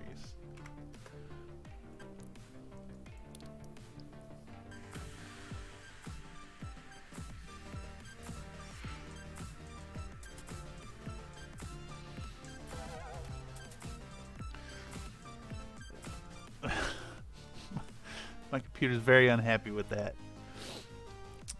Yeah, silliness is absolutely the way.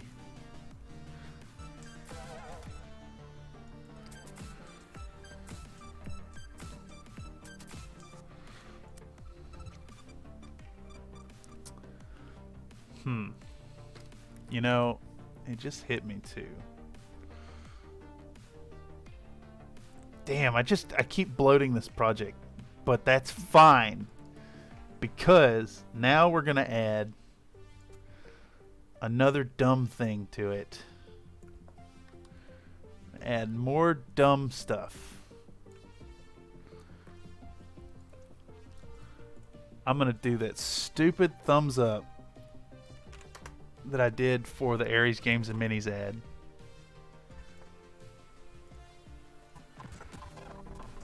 Oh, we'll do the finger guns. Yes.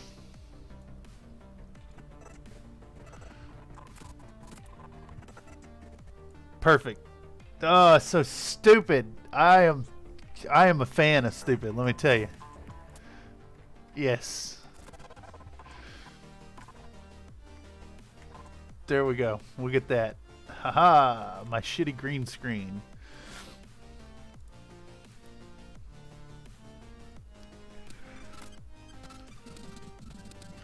Alright, so I think to make this work, we need a crop. We need a ultra key.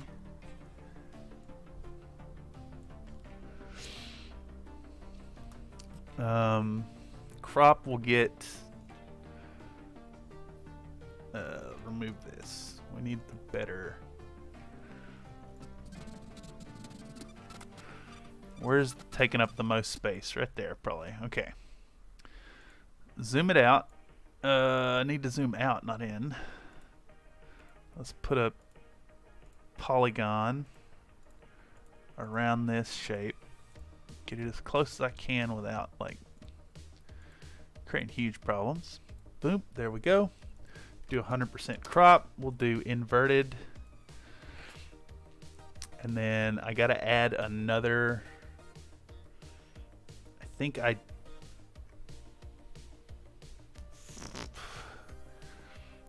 there's something that this. It does some non-dollar C-bills. Yes, exactly. A fistful of those C-bills.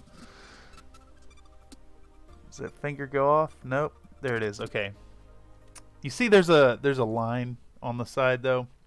I don't know why it does that. Sometimes it just be like that. So let's go ahead and I think I should be able to just double this down. And come on, deselect it. It didn't get rid of it. I don't know why it do that. I don't know why it do that. And now it's all gone? Let's get rid of that. Yeah, I'm not sure why it left that in. If I copy and paste it, and now we have 2 masks.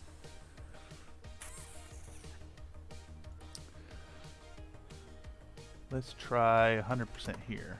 Why is it still in there? Why?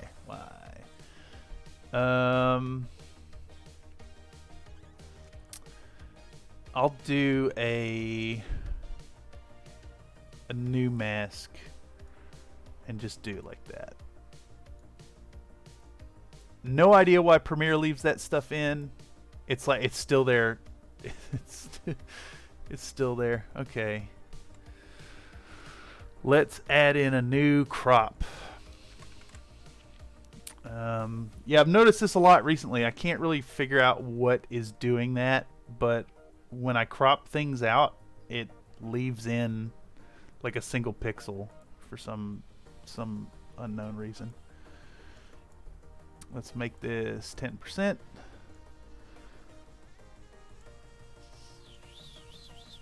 Get rid of that. And then we'll do 100% from the top. And it looks like it's still there. Why will it not go away? I don't understand. Like, it doesn't make any sense that is there still.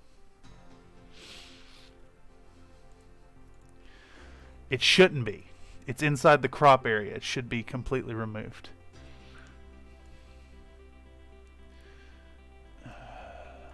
Makes no sense. Makes absolutely no sense.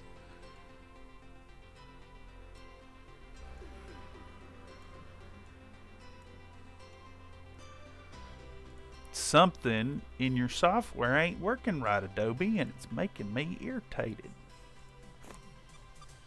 Really on my damn nerves. And it's still there. I mean, it should be completely gone. There's no sane reason why it's there, and I can't figure out how to get rid of it. I guess it's time to do live research. Premiere Pro. Crop still leaves image on edge. God, I can't type.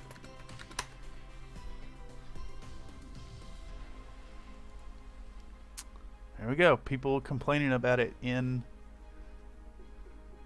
Found 2 solutions.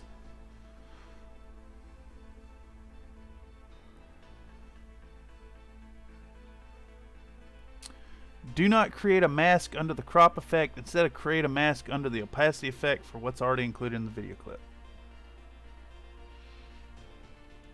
Let's just copy that mask and put it in opacity. I can't for some reason.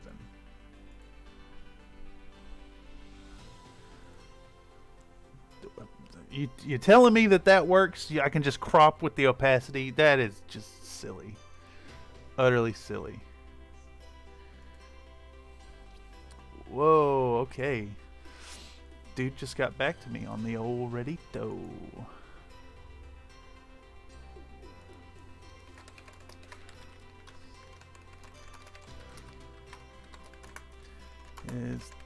Okay. I need to address this message I just got. Okay, I'm gonna take a 5, folks. I'm gonna hit the restroom. Oh yeah, I see you, Mr. Derek. Yeah, we still at it. I'm gonna be here probably all night, to be honest. I gotta get this done. Ideally, I need to get this out Ideally, it needs to be out tomorrow.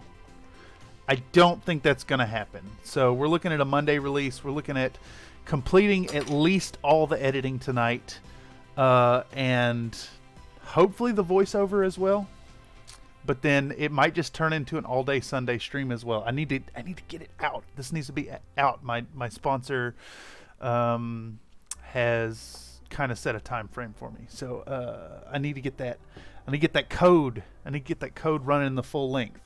But like I said, I need to hit the restroom. I need to answer a message. I need to refill my coffee cup. I'm going to take a short BRB, and I will BRB.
Alright. I'm here. I'm back.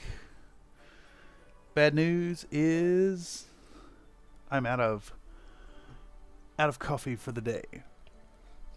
But that's fine, because now let me recommend highly some Crystal Geyser sparkling water. Actually, it's not my preferred brand, but I live above a store, a food store downstairs, and they have these, what is it, 1.25 liter containers of bubble water. They have them consistently on sale for I think $1.50. So I'd pick like 3 of these up every time I go down there, and I prefer the unflavored sparkling water. You get the satisfaction of drinking a soda pop, and also you're drinking water.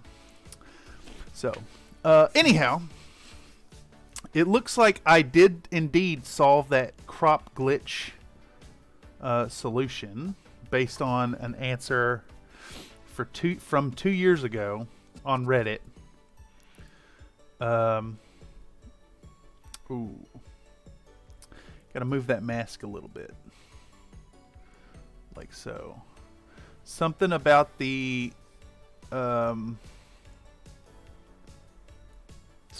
crop glitches out, don't work properly.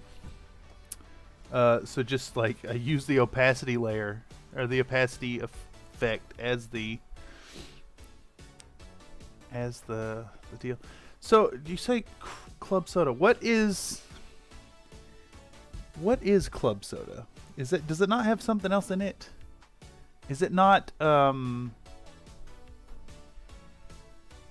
I guess I'm thinking of tonic water. Tonic water is the one with quinine in it. Club soda seltzer spritz. Yeah, I'm a fan. It's good stuff. Alright, so this here actually is going to showcase what happens when you have a poorly lit green screen behind yourself. So to deal with that, I'm going to have to come in and boost the pedestal and reduce the shadows. Too much. 30%.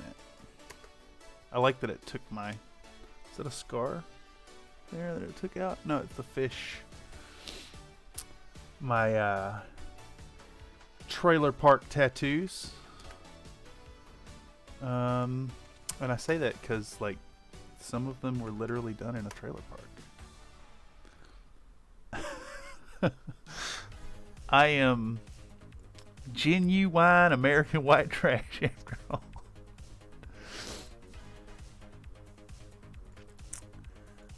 Oh, I see. That crop needs to go even further.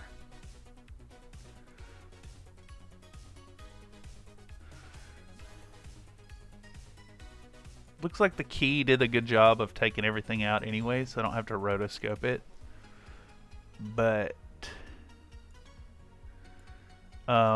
this, I was gonna do the thumbs up and nod from that video, but that thing you mentioned about how freehanding is basically flexing, I like it. The shrunk down TV went all posterized. Oh yeah, it's posterized. It's intentional. I think it got worse because I turned on my lamp because it's starting to get a little dark in here. It is definitely, it has a posterized effect. I don't know if it's the best one to do, but it's we're running with it for now. Let's have this come on.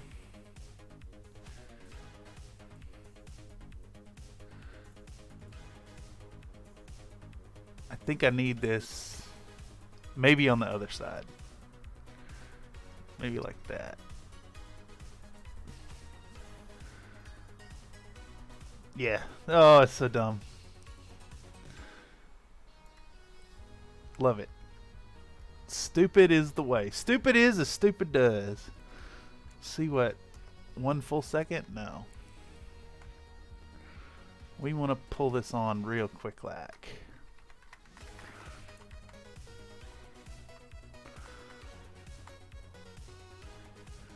How far is that? 1, 2, 3, 4, 5, 6, 7, 8, 9, 10.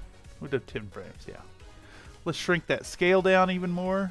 Nope, too much. 30%. Yeah, I think that might be what I'm going for. Alright. Position, scale, rotation. Go back to the start. 3 more keyframes. We're going to zoom out. And that's too far. And this just needs to come straight onto the frame. Swoop. Wow, that's too long. It needs to go faster. Needs to go faster. We'll do half that speed.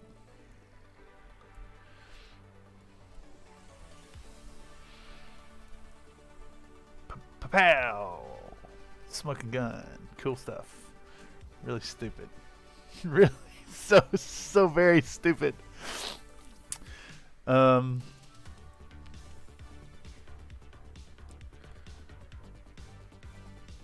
about to just go ham with this too. I just, you know, if I'm already bloating this and already having to take extra time, why not just do it all, have it all. Effects, silly stuff. You know, on some of my early in Central Texas trailer parks are fairly nice because they're mostly full up. Recently separated ex-military kids saving up for a first house. You know, my parents still live in a trailer. They fixed it up. It's most of them in my hometown are kind of shit. But I think that really speaks to the quality of work you can actually get where I come from, which is not great. Not great at all. Unfortunately. But hey, you know, it's just the way it go. Let's reduce.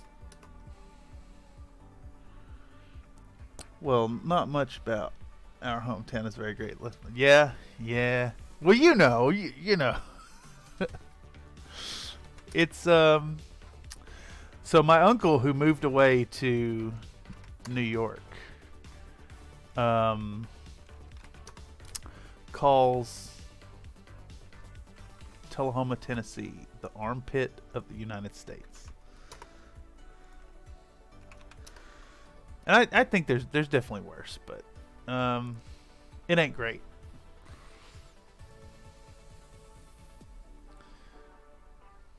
Damn, this. I'd like to remove that there.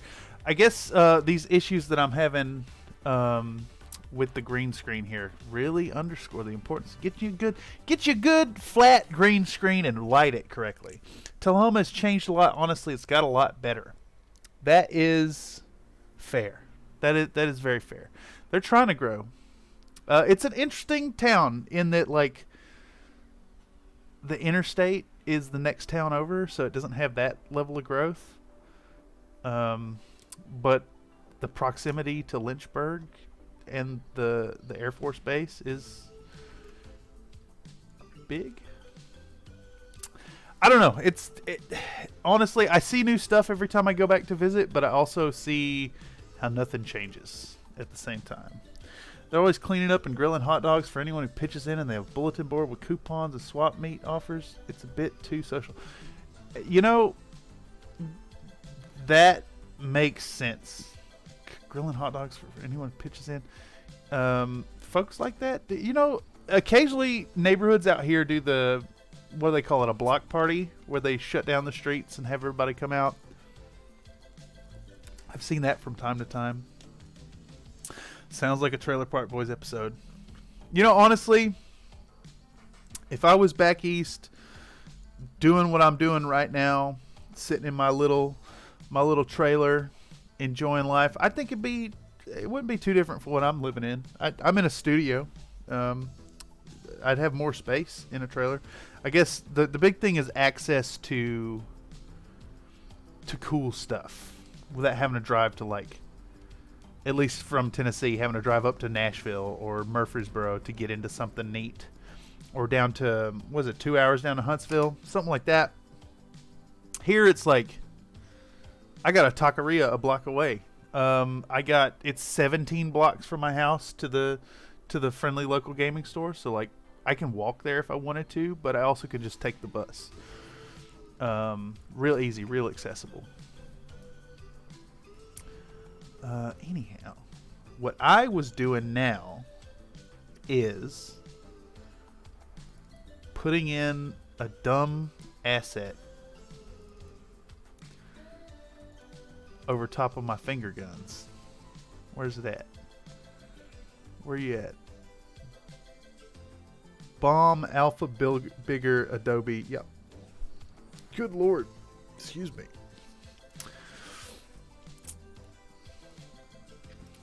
Man, I was just in downtown Nashville Thursday. It took me 30 minutes to get a mile away from the Ryman in my car. Saw Bobby Lee and Andrew Santino live. Most fun I've ever had. How was the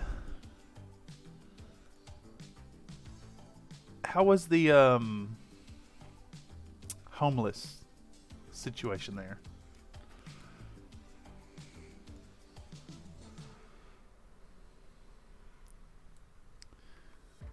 I've noticed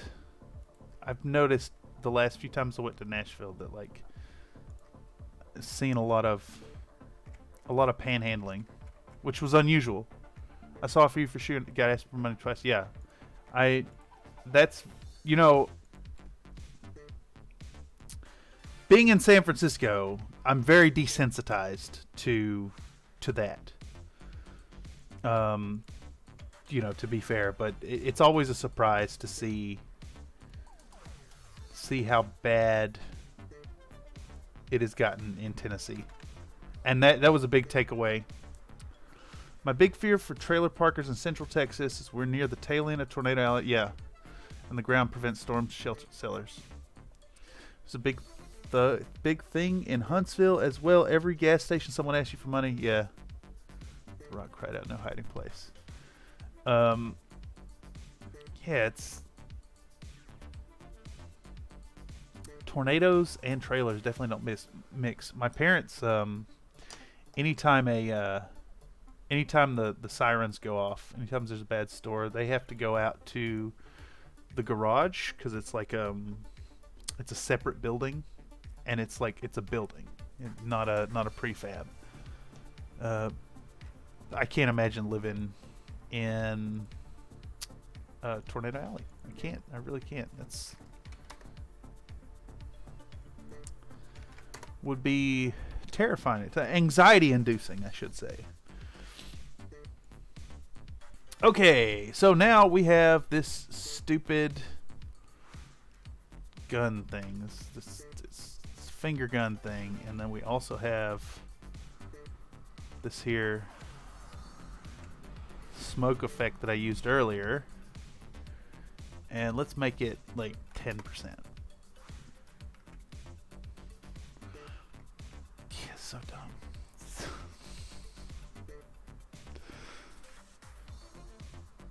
Come on, update. There we go. Let's find that frame where...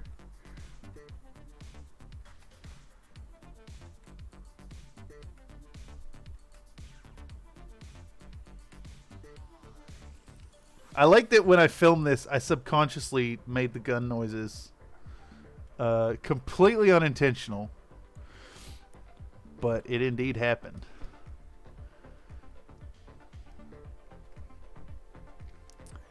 And then this guy needs to get moved right there.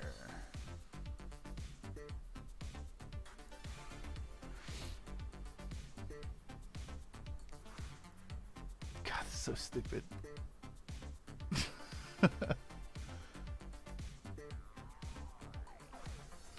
Where's the second pop?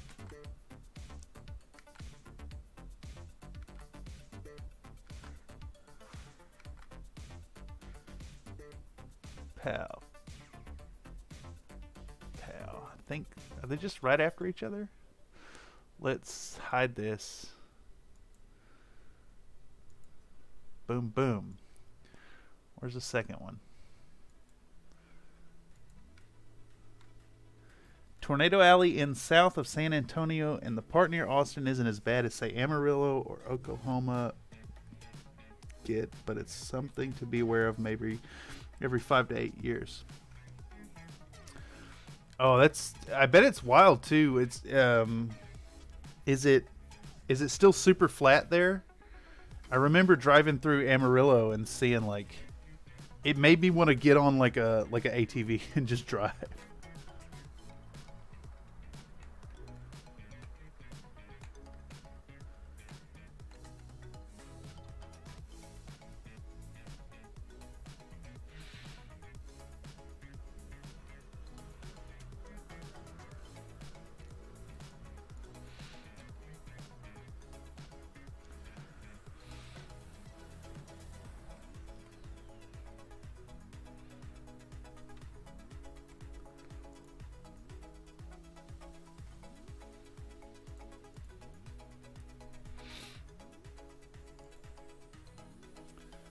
This one needs to be gravid. Yeah, that's the plane's Infinite Horizon. Definitely got that feel.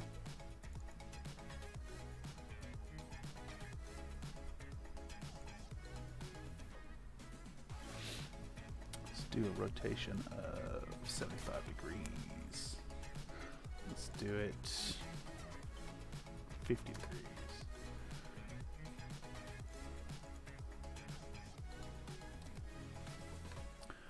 Alright, now let's render this stupid shit right here. Not that I mean to be cursing in my stream. Human mind wasn't meant for that. I can see where it drives you insane.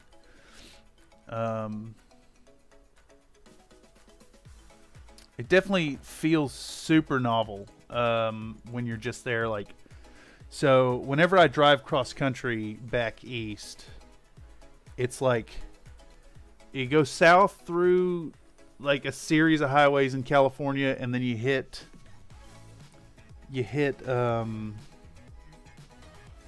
I-40 and just hit it till you hit Nashville in Tennessee. But ridiculous, absolutely ridiculous. It works. I actually don't know what this Bryce 3D thing is. Wait a second. I've seen this before. Yeah, I think you're right. It kind of does have that like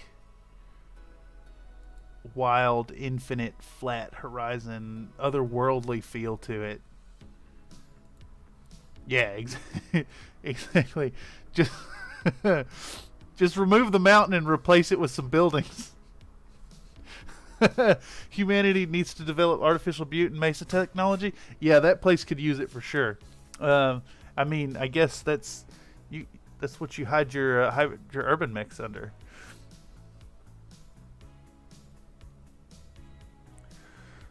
Yeah. Okay. All right. Progress being made. What's this music sounding like at this point?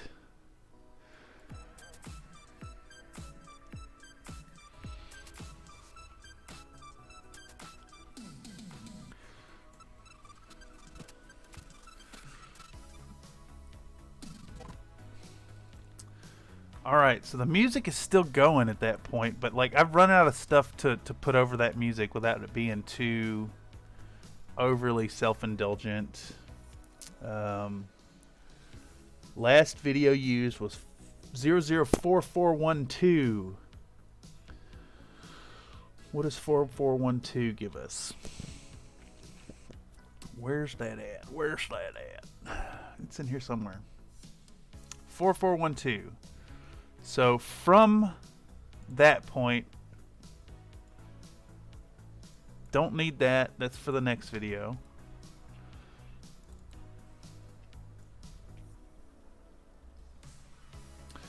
That's priming the wrong model.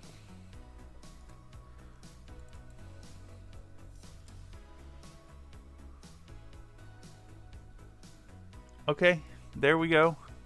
We can cut right into spraying the model with gloss varnish.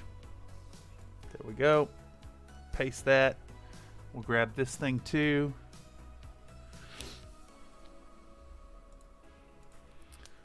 It's almost to the point of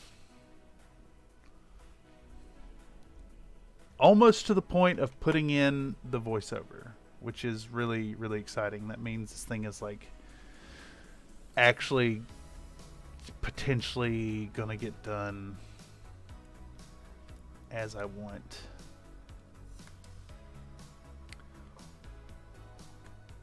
Where was that? There's a gap over here I forgot about. I think everything needs to get moved. I need to make a point to do that. What's going on here? Talking head. We're going to do another talking head bit.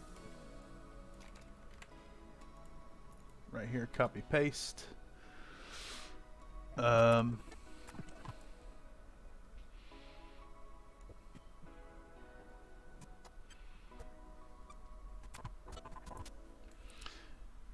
Do you have a license for playing yakety sax that could be used for fast forwards on the future, or maybe it's too cliche Benny Hill? You know, let's see.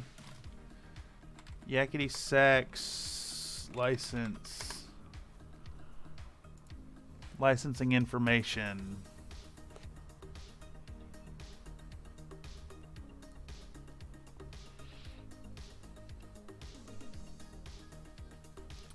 See what's listed here.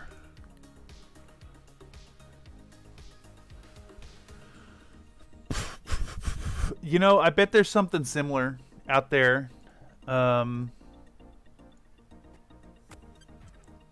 bet there's something similar in the YouTube library.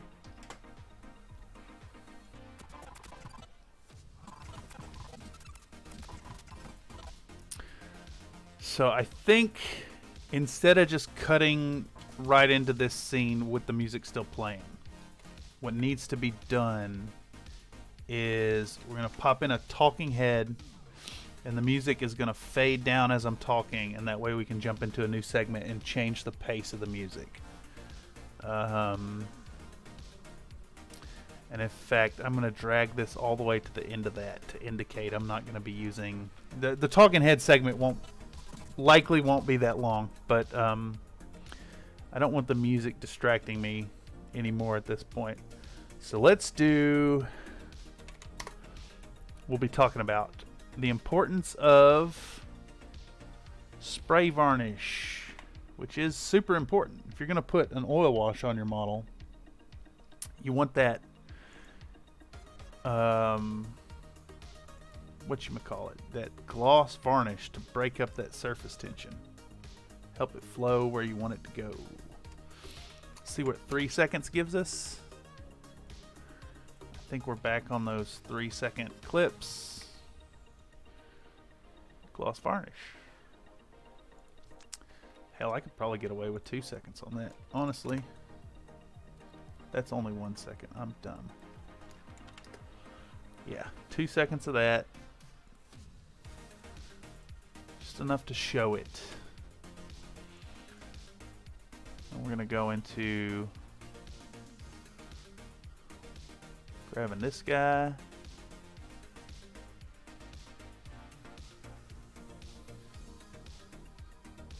right there. See what, I don't think 2 seconds is long enough for that. So let's see what a 3rd second adds. And then I guess a 4th second. Yeah, there we go.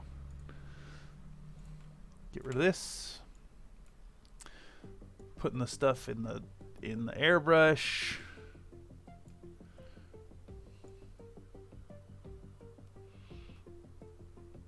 I like that segment.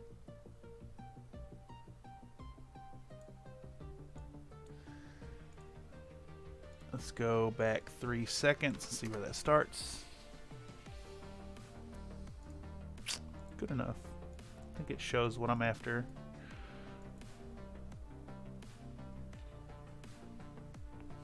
Yeah, okay.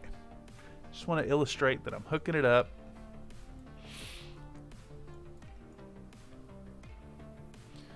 And then we'll do...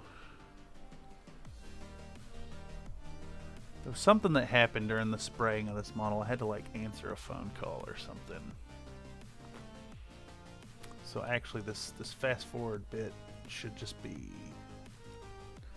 not there. It's distracting. It's not actually there.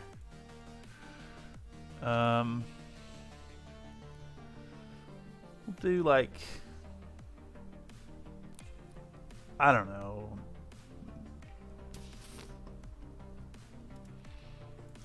5 different shots of this, maybe getting sprayed.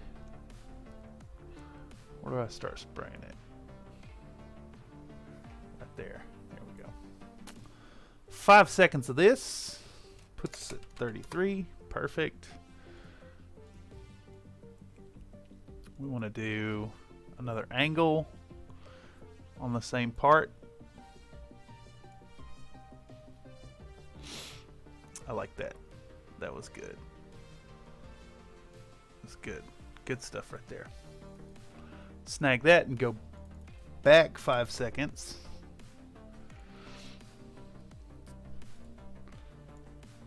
I'm thinking maybe 25 seconds spent on spraying this thing down. Not long, just enough to really illustrate it in a moment to talk about it if I have some rambling thoughts to accompany it, which is usually the case. I mean, after all, I'm supposed to be giving bits of country-fried wisdom in painting the models, but I've kind of strayed far from that. I'm going to spray you.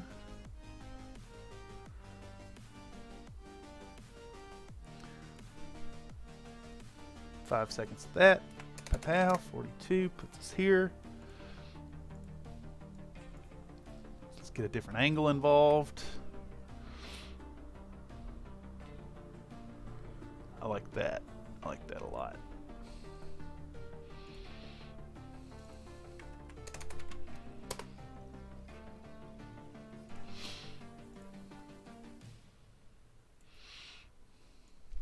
And then maybe one more pass over something.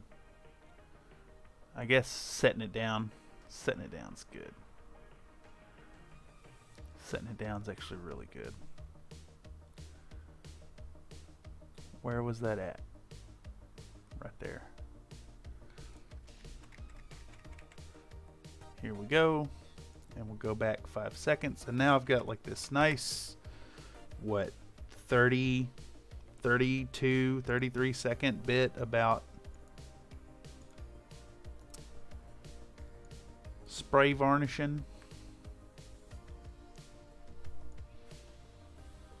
Oh shit, it just hit me too. This should be the ad. I think this is the perfect spot for the ad.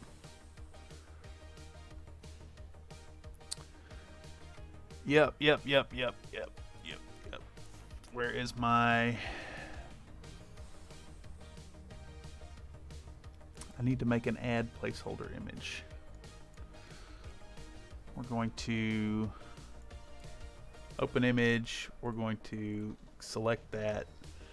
We're going to... Nope. Just delete this. Pow. Select all, delete. Fill. Gonna put in a big old message that says add, oops, Aries ad goes here. Still got to shoot that ad too. Add placeholder.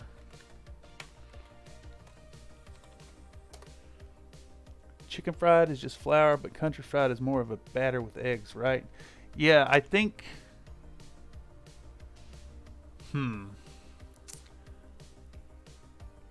It's kind of hard to put your finger on exactly what it is. I think it is a batter.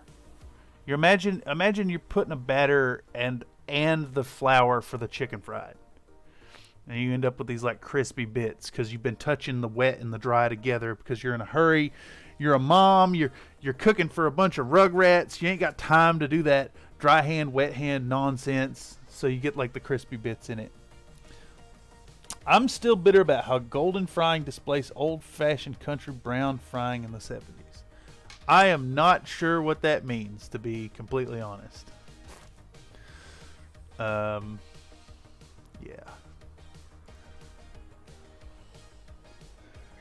Florence. Like Florence, Alabama?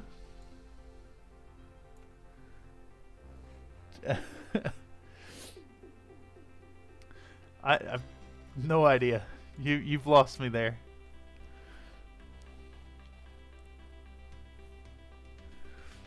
I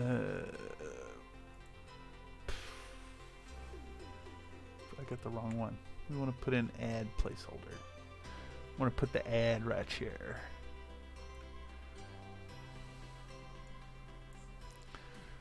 Ad goes here.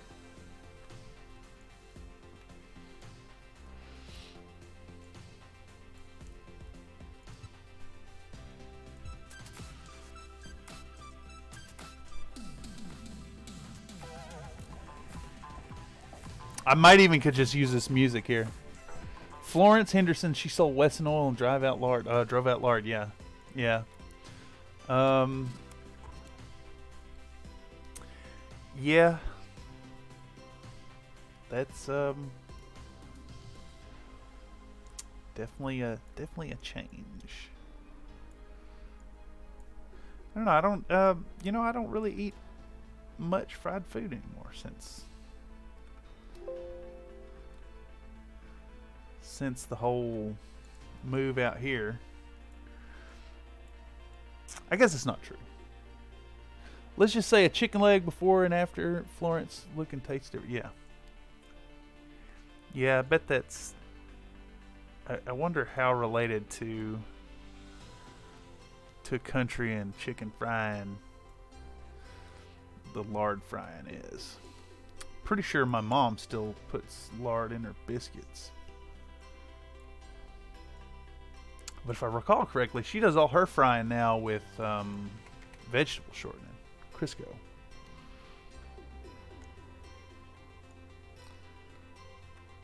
I'm very much a vegetable oil cooker. Okay, so we pull out the thing, we put the varnish in, we connect the air, we spray the model down, we talk about how important the gloss varnish is to get a nice clean application of the oil, the oil wash. I think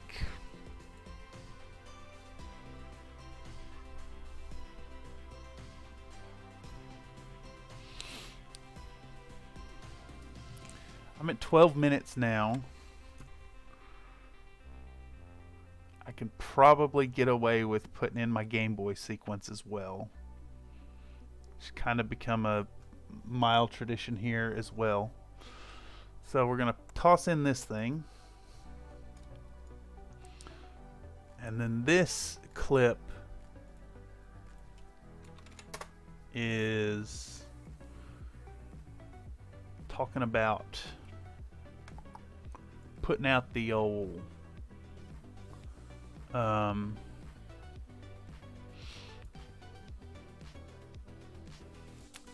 talking about putting the oil wash out, the oil paint out on the palette, on a cardboard palette, because it's super important to absorb that linseed oil.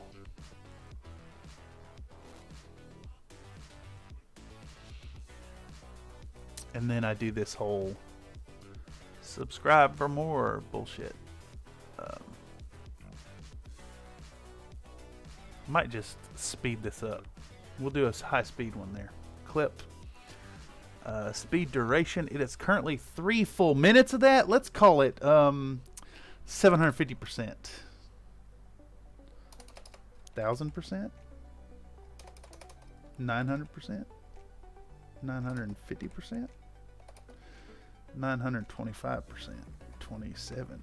29. And then it should slap the stuff down, put that out, just enough to talk about it, and then, you know, plug my stuff. That may not even be fast enough there.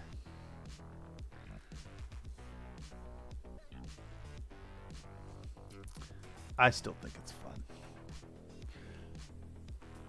fun. Pokemon stickers don't hold linseed back. Yeah, exactly. This project actually had a guest palette, but I don't recall if I actually used it in the assembly. I may not have. I used it towards the end with the application of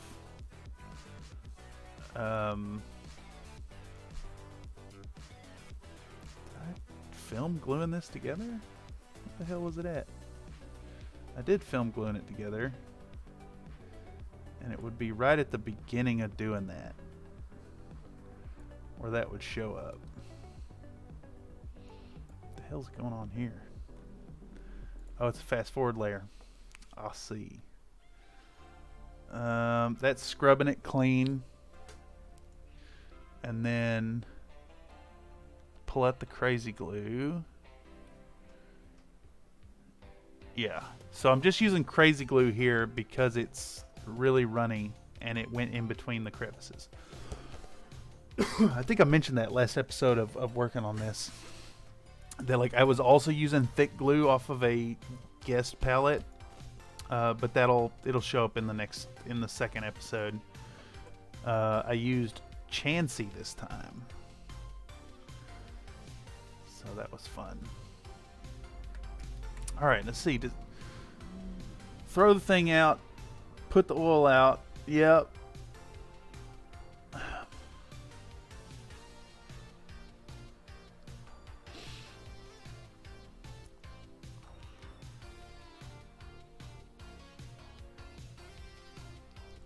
I think I could speed this up, that second half up even more, because I got all this dead air right there. Where's the last frame of... There we go. Last frame of stuff on there. We're going to trim that. And we find the first frame where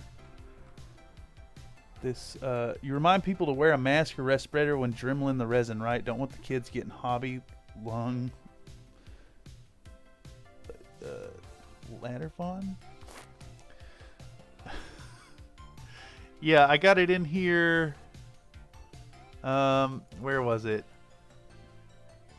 I do a bit about it. Where was it? Is it right here? Right here. And that is on the screen for... How long is that clip? Yeah, I like where you're coming from, and like, I agree, it's super important. Yeah, that's 5 full seconds on the screen. Oh, later on you mean. Okay, let's... I wonder if I could just pop in the... Yeah, you know, I think you're right. I think a second... So let's see, this section right here with the dust coming off is... running to 3 minutes 11 seconds. It's 2 minutes after the bit here. I think maybe I'll do the peek in the corner thing again right here.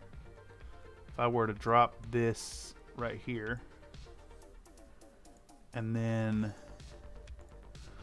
we could do effects. Let's make it 20% size, and then position scale. We're gonna make it take a full second. No, a half second. We'll come on a half second. So that'll put us at 22 frames.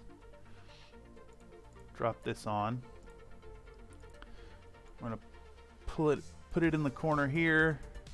I need to give it a little bit of a rotation for visual interest. Oops. And then we can go back to right here. Oopsies.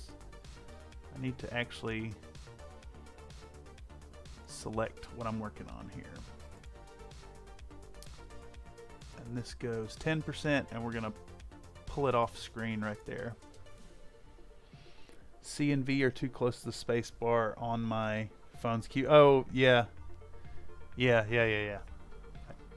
Makes sense. The one that gets me on my keyboard is they made the period button real big, and it's like it's right there next to the space bar. So like 80% of the time when I'm typing something in, it's like whatever period whatever instead of a space in between. But yeah, hey, as always, I appreciate the input. It is valid and appreciate it. Oh, I'm doing opacity here. I'm gonna do a fade out. Okay, so now I should have a nice second relevant reminder that, hey, don't breathe this crap in. Why is it moving still?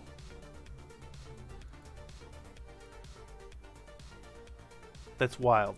There's no keyframes in between, but it's like it's still doing motion, which makes no sense whatsoever. Let's remove these keyframes. Let's remove those keyframes, and then it should end its motion there without moving anymore. Okay, there we go. That's wild. And then it'll fade out. Perfect. Excellent. Excellent. Good catch. You know, as a content creator, I have a responsibility to remind people, maybe don't breathe poison. Yeah. Okay, so those got moved down.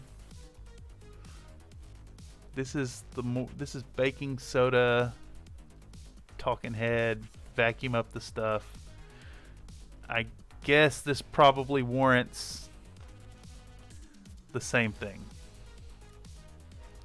This probably warrants another one right here. Pop, pop.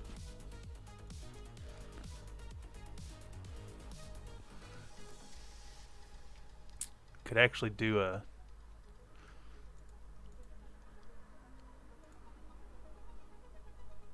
oopsies, I just screwed up. There we go.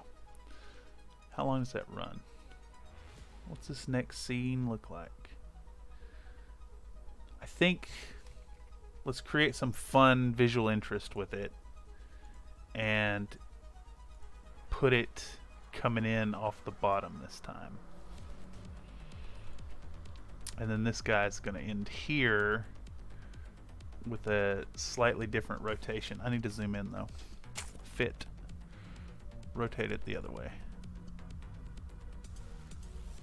Just really hammer it home that, like, wear a respirator, dog.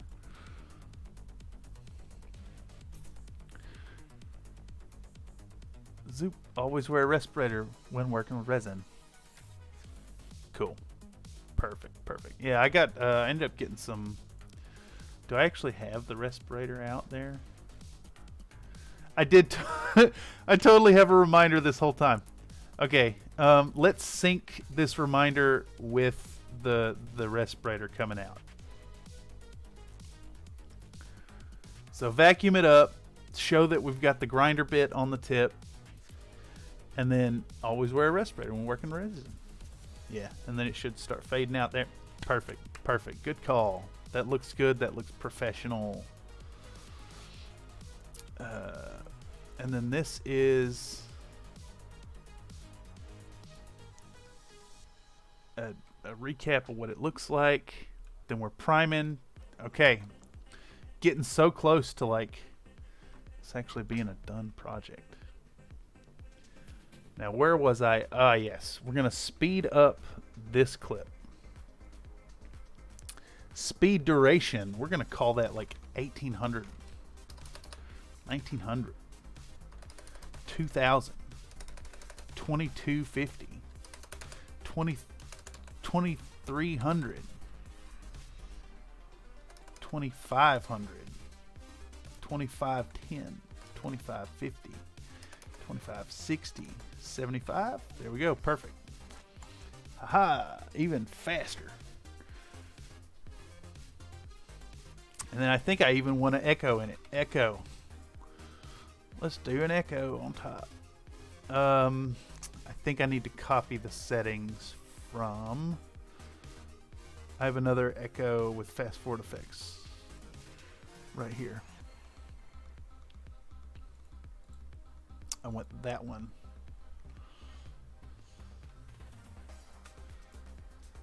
And then this one gets the echo. We delete the original echo. That should. I guess it's taking its time. It needs to update. Do some more fast forward stuff. Clip this off. Now the reason I keep a running use of the same fast forward overlay so that the time on the video maintains some continuity, I guess. All right, let's render that. Render. Sit here and wait on it. Let's get some carbohydrates for energy. I got Snyder's pretzels, and now I'm going to crunch them into the microphone.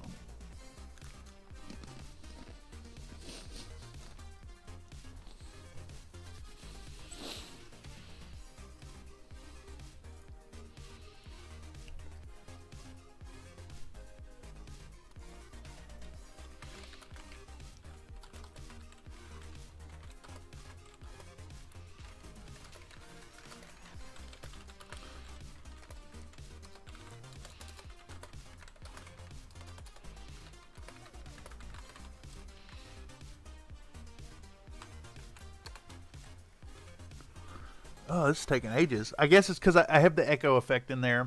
I have it sped up. It's going to render a whole bunch of stuff. I do want to take a moment to note that we've been running for a moment now. 4 hours. 4 hours and 20 minutes. I haven't crashed yet. So, I think the crashing problem that I spent 30 minutes complaining about earlier is indeed from the goose, which sucks because the goose is fun and I'd love to keep it in there, but it's just not in the cards. In fact, I gotta let my buddy know.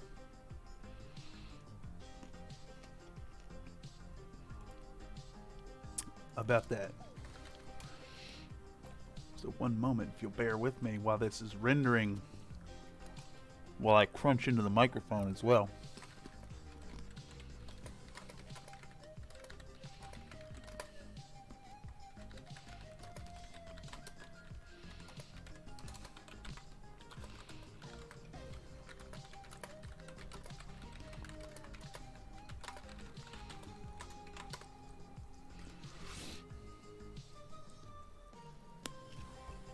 Yeah, it's really unfortunate about the goose. My friend is in the same like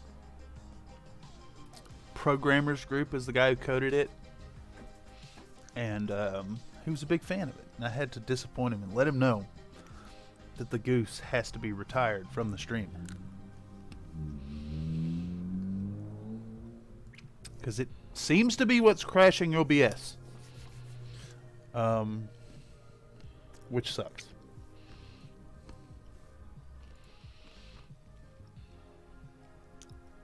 I cannot believe how long this is taking.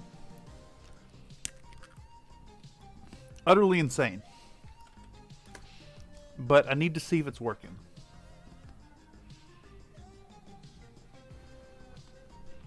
So, on that news, I think what I'll do is I'm going to take... How long is this? 2 minutes? I'm going to take a 2-minute break. I'm going to stretch my legs. I'm going to eat some more pretzels so I'm not crunching in the microphone. And I will be right back.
All right, folks, I'm back. Kind of a little fed up with this. It is still trying to render. It hasn't advanced at all in the last, like, 60 seconds. I'm going to cancel it for now. Can't really preview it. It just don't really want to do its thing. But that's fine. We can move forward for now. When I render the whole project, I'll check it and see if it's working out all right. Anyhow, for those of you who are finding this stream via the algorithm, you are watching the workflow live stream here on Country Fried Minis. We're not doing the regular stuff here. This is more so a look behind the curtain. This is the editing that I'm doing for the films, for the pieces I'm releasing for the channel, and shows people what is actually going into the projects. So it's an excellent space for folks to come in and hang out and distract me from the work, as well as put their own input into what's going on. So for that, if you found this stream through the algorithm and you're watching it after we're not live and you have any input, feel free to drop them in the comments down below. I read them all and will respond to whatever you have to say. Unless it's offensive, and then, you know, you'll probably get caught in the held for review section. So, within reason, I suppose. Okay, so, digressing. The point we've gotten to now is putting out the oil wash. Putting out the oil for washing. And I think what we're going to do with this is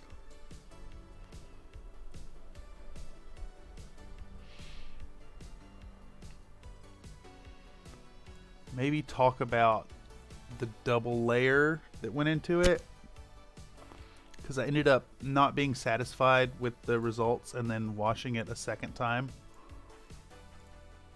And that's actually where the screenshots or the pictures of the model are going to be.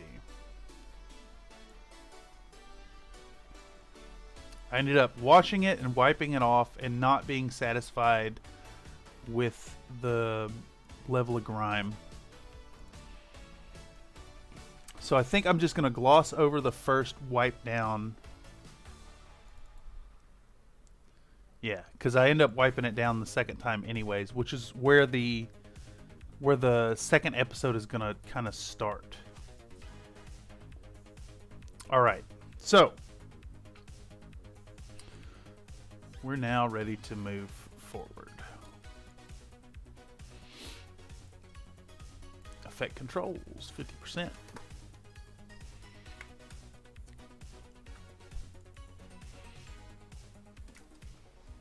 I want to get the first frame.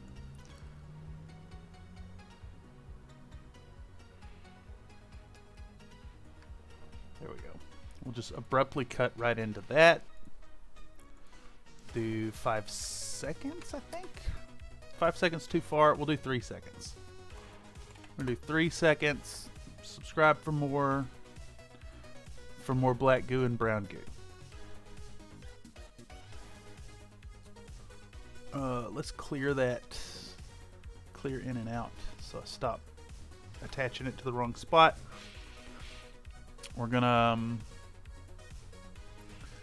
do the standards. We're gonna get out white spirit. There we go. First frame where it's moving on. Let's see what 2 seconds looks like. 2 seconds, more than enough.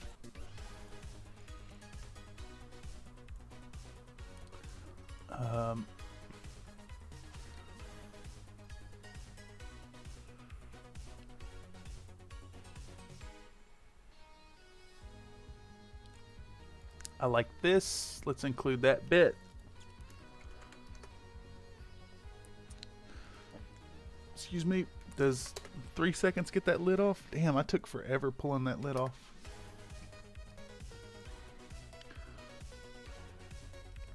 Let's do right there. Let's go back 3 seconds from that. Yeah, okay. Taking the lid off. And then I should have a little clip of pouring up. I want to get the last bit of that. Right there. Okay. So we're going to do 2 seconds of that, maybe? That should be enough. Yeah. Perfect. Get rid of that. Let me get this fast forward thing. I'll just silence it. Or hide it. Or turn off the visibility. Whatever it's called. And then we're looking at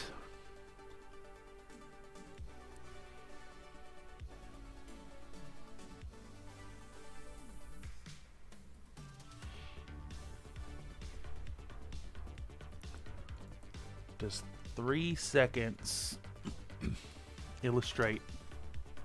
No. Just 5 seconds do it. Yeah, we'll do 5 seconds on that. And then we're also going to do the same treatment with the black goo. See what 5 seconds looks like on that. Okay, yeah, 5 seconds will get me from scooping it up into putting it in the container. And that's actually like one of the final kind of points of this video is we're mixing up this wash.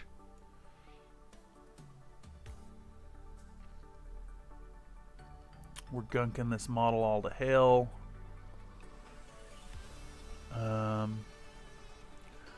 Let's do like, I don't know. We'll start with the first paintbrush on it.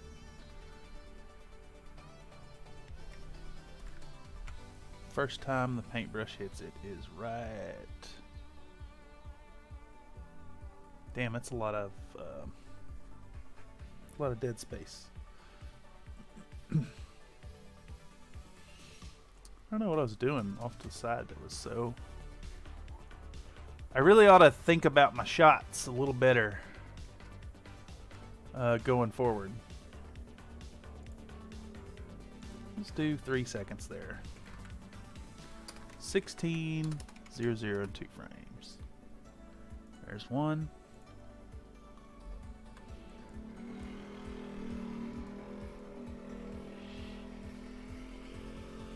I like these drips that are happening. Let's do that. Grab it. Zoom out. How gnarly is this getting at that point? I think right there is good.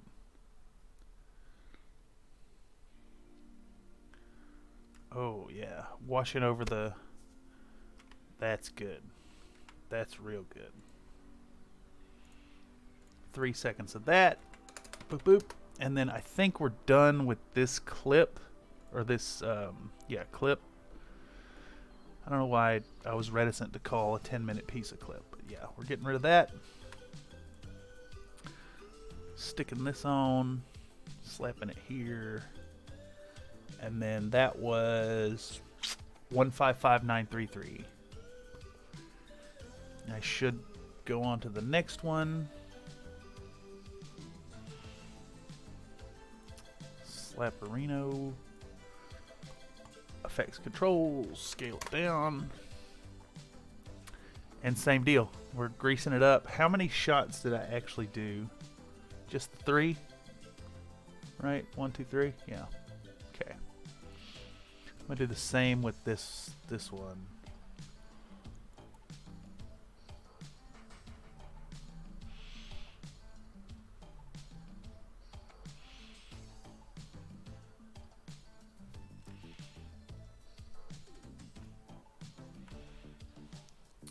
Let's do 3 seconds there.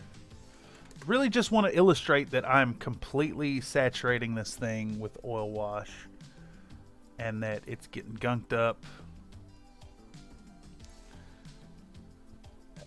everywhere.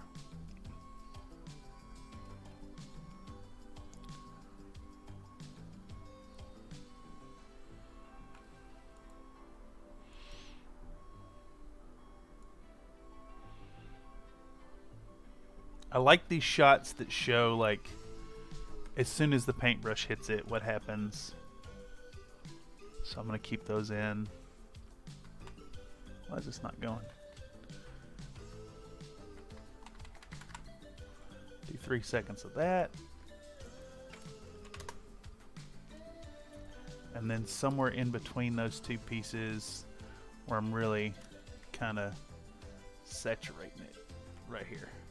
Perfect. Perfect, perfect.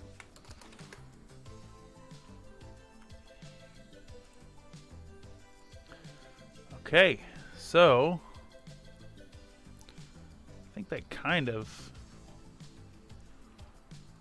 wraps up this bit.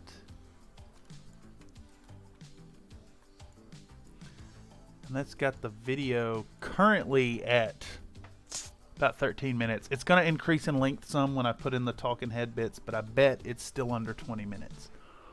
So I've got a little time to play with. And I think I want to talk about how I let it dry and then did another layer of ink washing.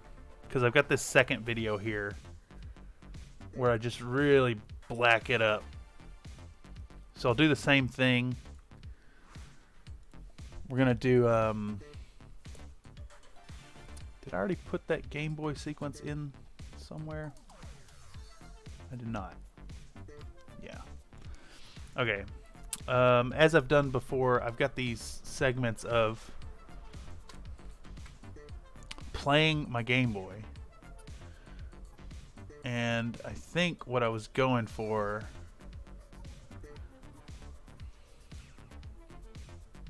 is that not the segment? I have another segment later on where I face Giovanni and get the Sylph scope. But I think these will show what I'm after. Let's sequence effects control 50%. Let's just let this play for a minute and see what it goes to. I think I had trouble getting it lined up under the light. Yeah.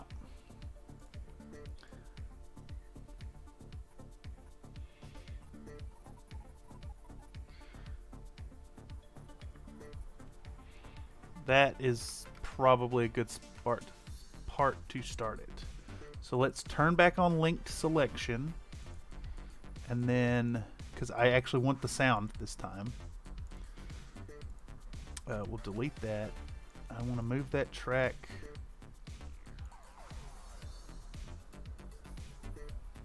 Yeah.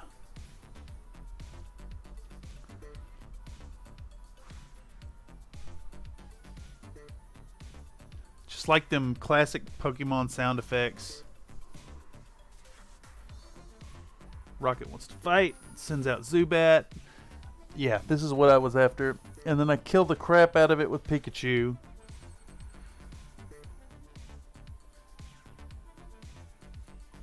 And that's where we're going. Right there where enemy Zubat fainted. Now, how long is that? 33 seconds? That's fine. Totally fine. I'm okay with that. We'll toss that in there. We'll keep it. So I'm showing the ink wash. In the voiceover, I'm going to be talking about waiting for it to dry. And while I wait for it to dry, let's play a little Pokemon. And then we got the sound effect. We got the 3D printer running in the background. I dig it. I wonder if I could just take 3 seconds clean off of it. So it's actually... Oh shit, let me just... Instead of trying to calculate that, I can do this. and it's 32:21, so I could take 2 minutes and 21 frames off. So if we go down to 0, we need 18 more frames. Then we need 12, and that's a full. And then we still need 2 more seconds. Yeah, there we go. It's super effective is the important detail. Clip, speed duration, 31 on the 31. Oh, didn't add enough.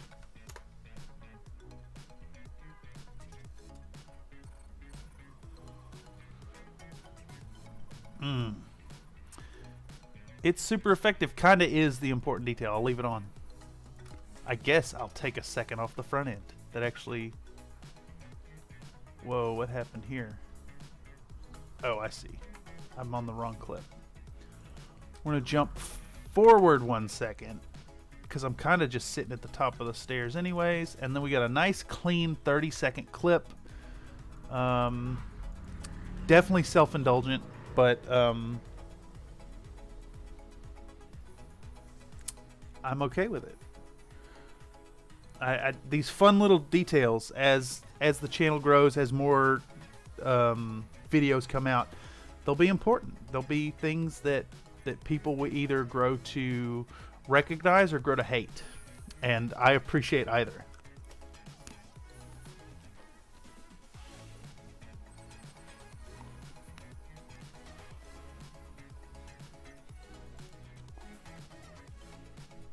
All right. And I think we also want to do like a 1 second fade in and fade out. So let's go back a second and then to the start of this clip, pow.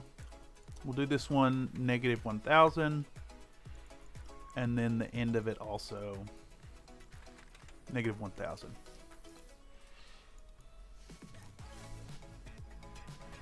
Yeah, much better. Much better. It fades right in. It's almost imperceptible, but like to have that fade just makes it a little less abrupt. Perfect. Okay, so we do the ad. We get into the process of talking about spraying and oil washing, and that puts us at 11 minutes 33 seconds, and then this one starts at 12:56. So we're like, what, a minute and a half, 90 seconds on that. We'll do another, like, I don't know, 30, 45 seconds of content. We cut into a final talking head. We do a flash reveal, and we do catch us next time on Country Fried Minis. Although I'll probably do something like Dragon Ball. I mean, Country, something like that. You know. All right, we're getting there. It's so damn close. Yeah, my guy just got back to me.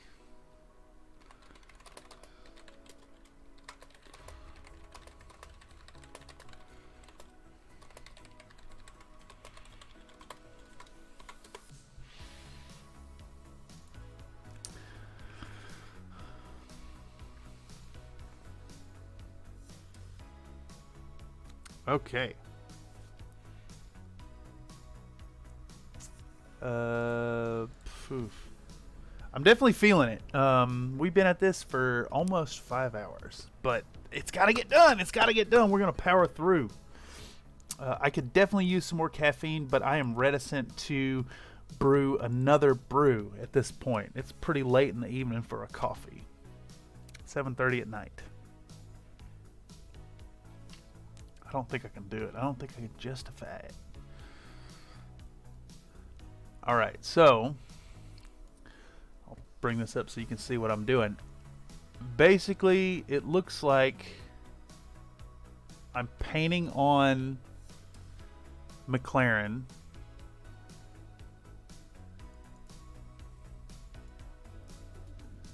Okay, that's where I wipe it off. So I'm painting on McLaren himself through these clips here, all the way up to no.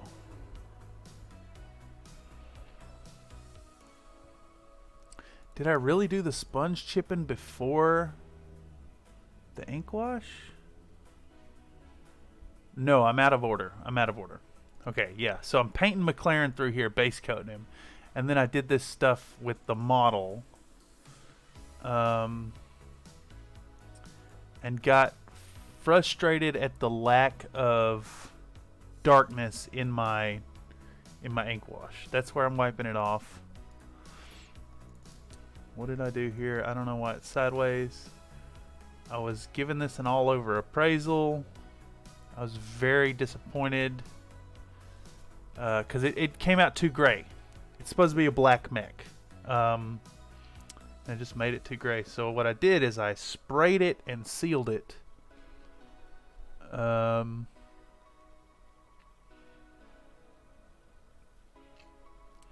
think I might just leave that in there. We'll pop that in. Alright, yeah. So next step here is that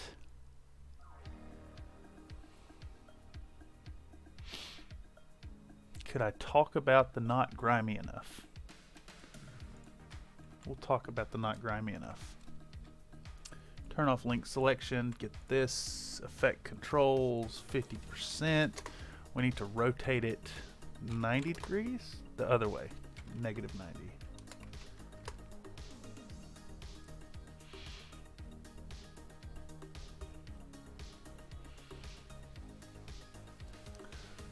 Do I have a good...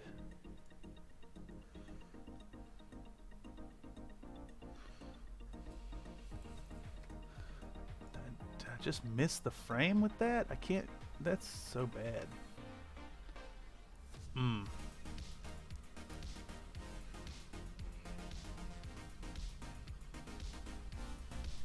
Yeah, okay. We'll use that clip right there. Do like... right here. What does 5 seconds of that look like? What does 10 seconds of that look like? Not enough. It's too... It's off the frame again. Okay.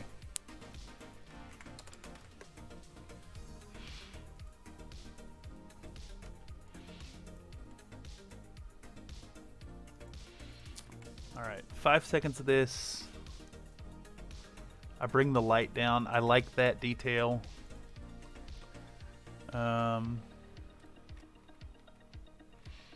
Okay, let's do it. Let's snag the...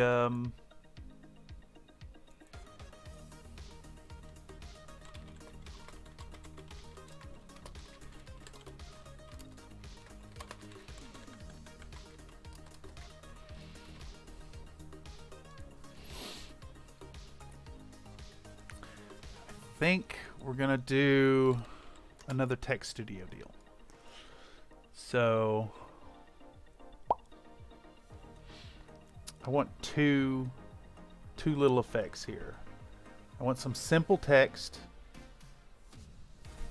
that don't detract too much from a like a splattery looking font, and then a splattery one as well. So I want to find the splattery thing first. I need something goopy, drippy, but one solid color. That could work. That could work. We're going to remove that animation. No animation, no background. And then we're going to call it dirty. It looks like it's a fill pattern and a gradient. Let's just do a color. I want like a... Well, you do a gradient. That's cool. Gradient direction should be kind of that way. And this color will be a dark, like a brown. And And then this color will be black. Yeah, there we go. 3D projection could also be black. Black. It looks all right. Where is the...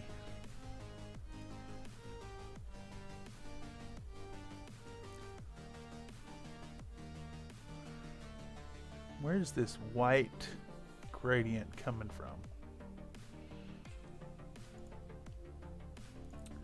This white edge thing coming from? Bet it's right here. No? I'm confused. I'm very confused. Is it an outline? It's a shadow. Okay, there we go. Let's do an inner shadow of like a lighter brown. Awesome. That looks all right. We're gonna do it. No background, no animation, no icon. Perfect. Max resolution PNG. Download. All right. And then I want to go back to Text Studio. Yep. And then we want some simple text. And I think that's it right there. And then it's going to say not enough.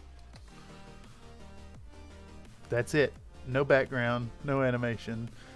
Download max resolution. Pow, done. Done deal. Excuse me. All right, and then we're going to drag dirty into... Why did it do that? There we go. Add layer. And then we're going to... No, I didn't want to open it. We're also going to drag not enough into here and add layer. Perfect. So, we have everything selected. We'll delete that. We're going to grab dirty,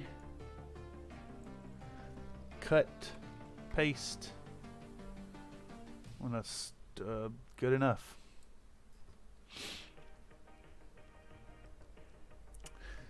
Is there like sad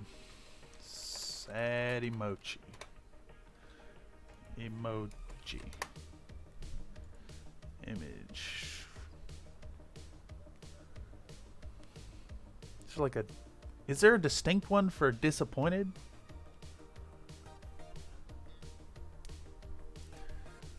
Let's see.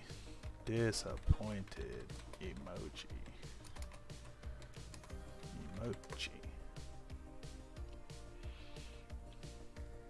Meh. That's a good one.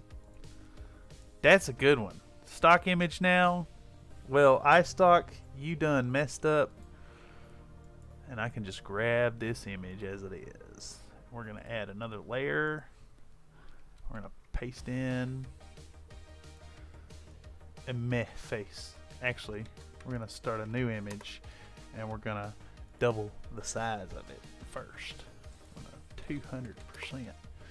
And actually, image resize this boy down to 50%. All cut. Paste.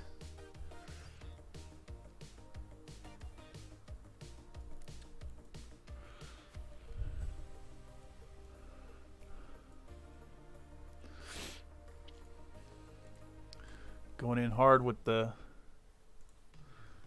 ADHD accoutrements. Let's see if I can get a... How about a thumbs down emoji? I need one that's kind of flat. Maybe that's it.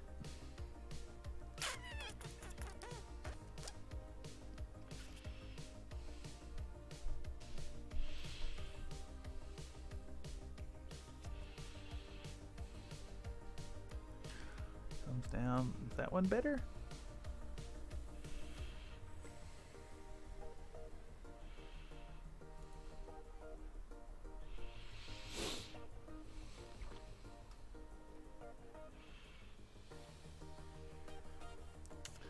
like that one. I like that one. I also like that one.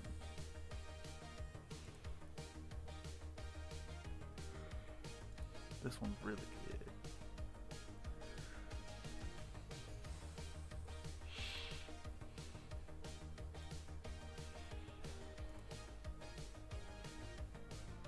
I think we have our winner right there. Copy image. Pop in over here, paste it in, cut it. Come back in here, paste it down.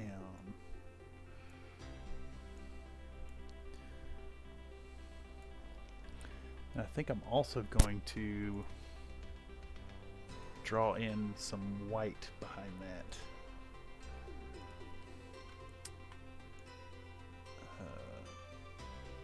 Yeah. Paste white. Deselect. Okay.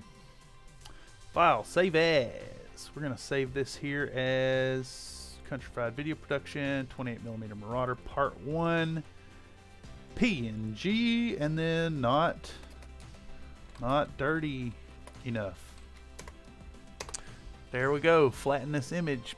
Bam. Who cares if it's busy, if it's noisy, if it's silly? This is where we're at. We're accepting these things.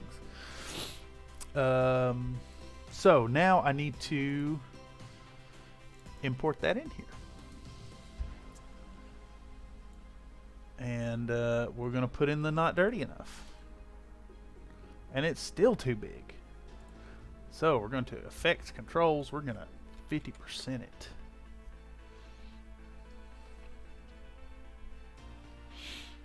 And we're going to opacity and jump forward 1 second.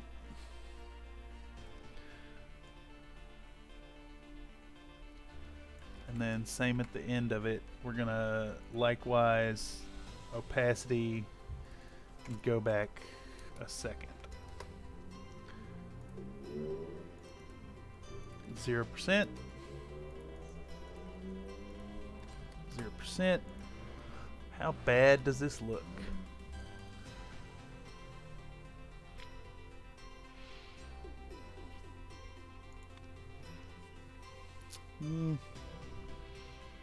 It's too much.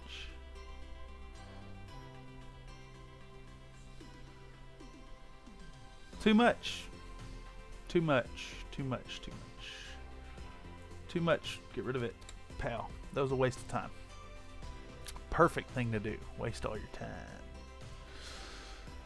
Alright, so our last video was 162035. And from here, we want to find that clip and grab the next one, which I think is going to be another... If I could find the damn thing.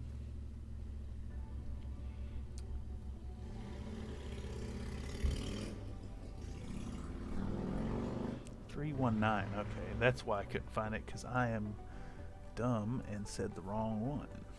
What is this clip? I'm talking about the shine, maybe. Not actually sure what's going on here. This might be a waste of filmed space. Zoom out here.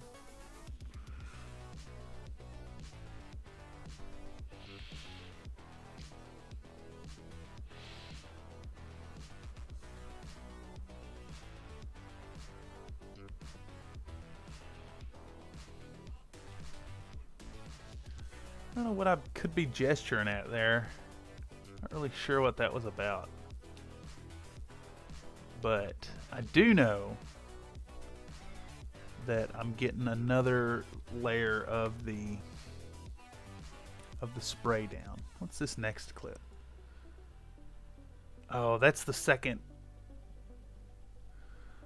That's the second bit of Giovanni.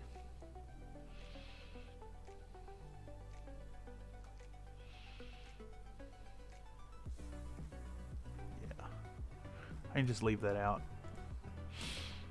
just leaving it out. Okay, so what I think I'm going to do here then is find the point at which I had some problems with the airbrush. Like it wouldn't spray. I spent a bunch of time cleaning it out and had to restart that clip.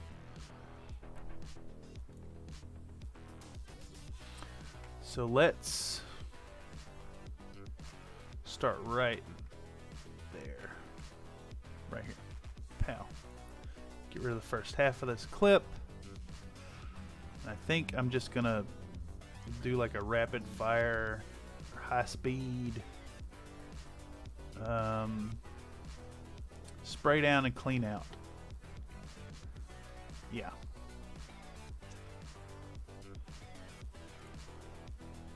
Poof.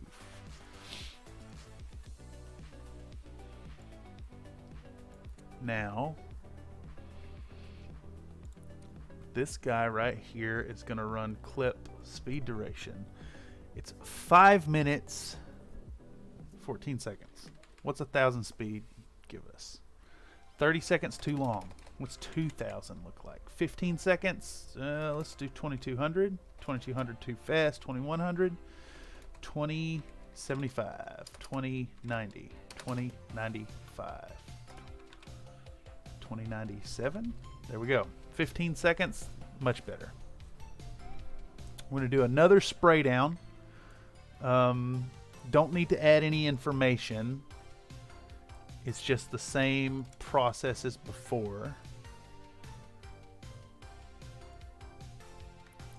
And in fact, did I not line those up? Didn't line those up right? I'm going to copy the...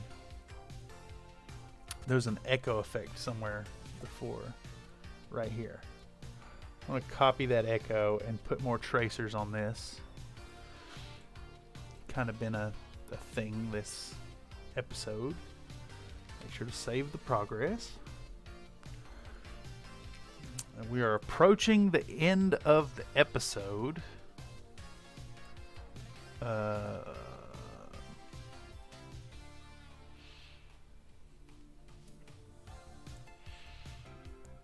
Where I do the cliffhanger deal. Alright, so this is, I think this clip is just mixing a new oil wash, a real dark one.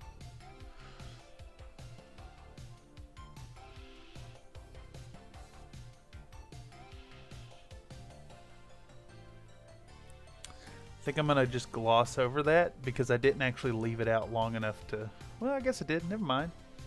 I did let it soak out some. Okay, well, I started to say something and I was lying. So, I think what we're going to do then is put this in there. Effect controls, 50%.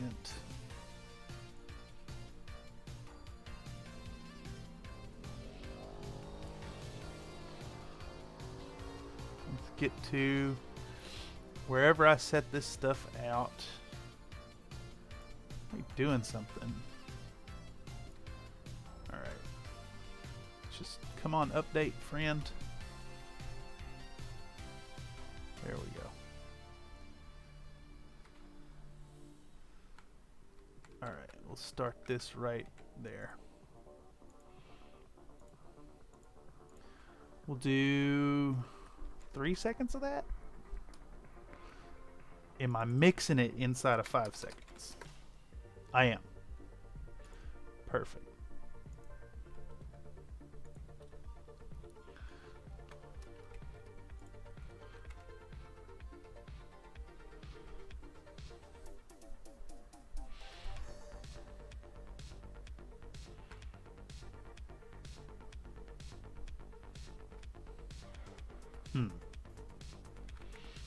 See what 2 seconds that looks like actually. 2 seconds. Yeah, we'll do 2 seconds and then we'll do 2 seconds of actually mixing it. I think right there's a good spot for it. 2 seconds. Blam. Gotcha. Stick that on here. We're looking to dunk it in there. Really reinforce that it's a black, like a really black wash this second time through. Because it was like I said, that it's a Black Widow's mech. It was supposed to be super, super black, and I made kind of a overly gray mech. Let's actually start right there. Right there. What's 2 seconds give me of that?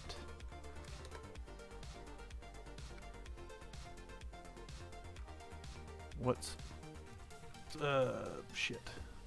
What's 5 seconds give me of that?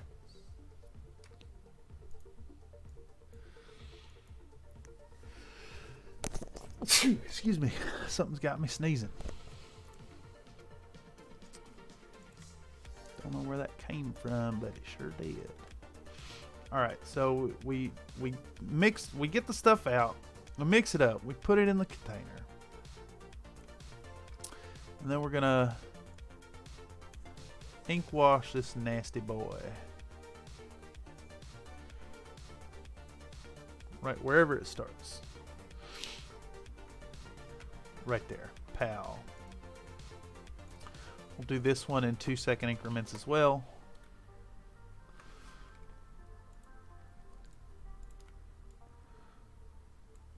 And then let's get another bit right. Oh, I love the ones that cover over those details. That's good.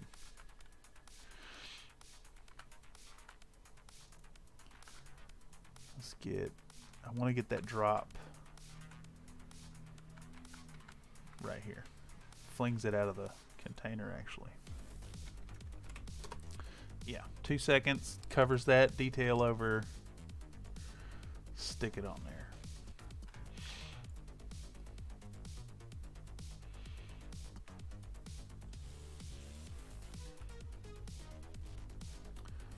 What's 2 seconds right here give us?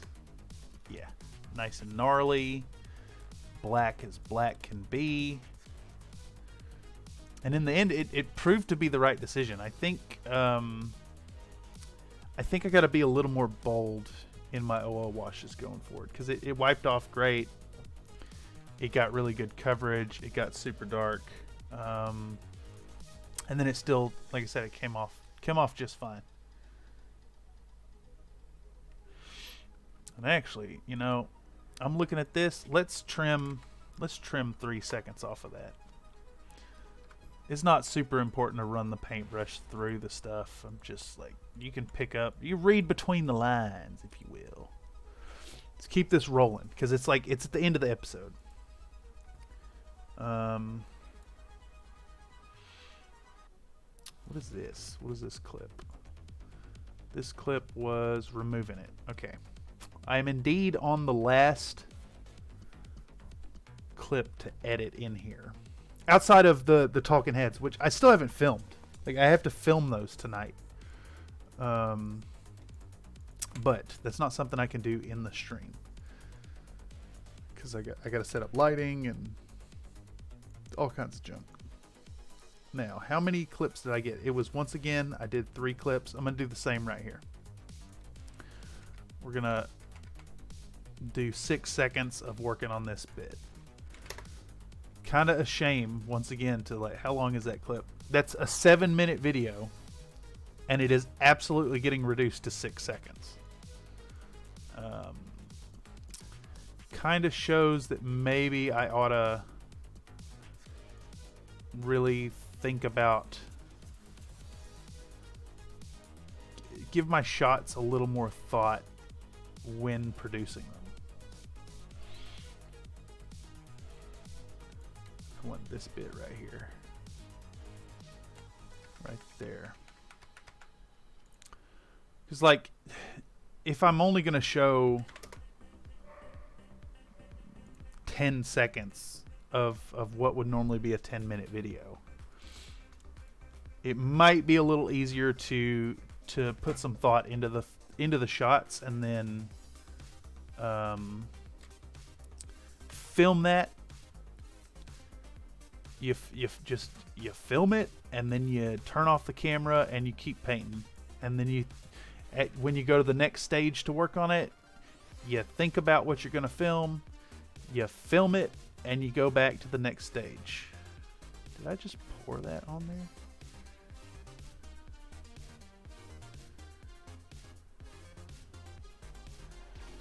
I like that. That's absolutely ridiculous. We're gonna do it.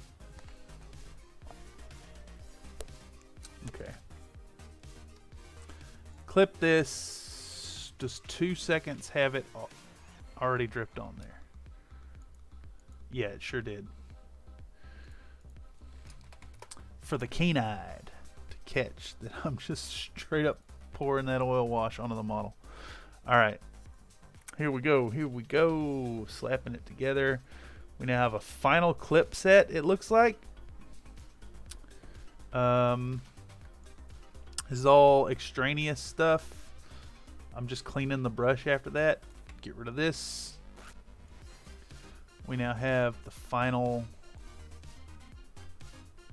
bit of getting this ready. It's oils. It's mixing them. It's stirring it. It's 3 shots of gooping it.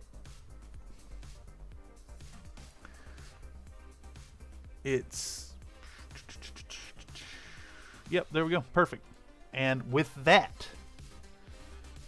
is all the edited shots I need to take. And then I have these pictures.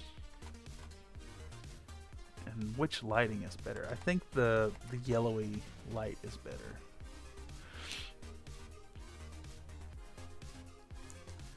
And we put this in there.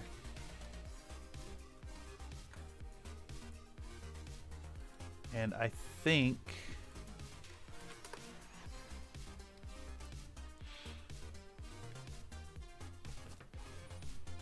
who's messaging me? Nothing important. This should probably have an animation as well. We're gonna put this. Needs to be bigger.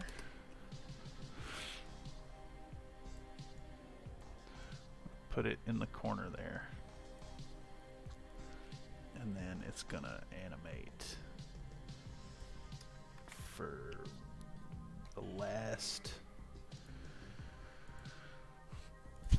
bit here.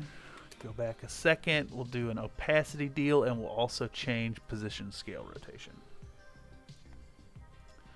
And then it should have this guy on there. That might be too much. Yeah, it's a little too much. A little too much. Let's change that scale. Let's call it 60%. And then that means this boy in the corner up over there to there. And this should be also 60.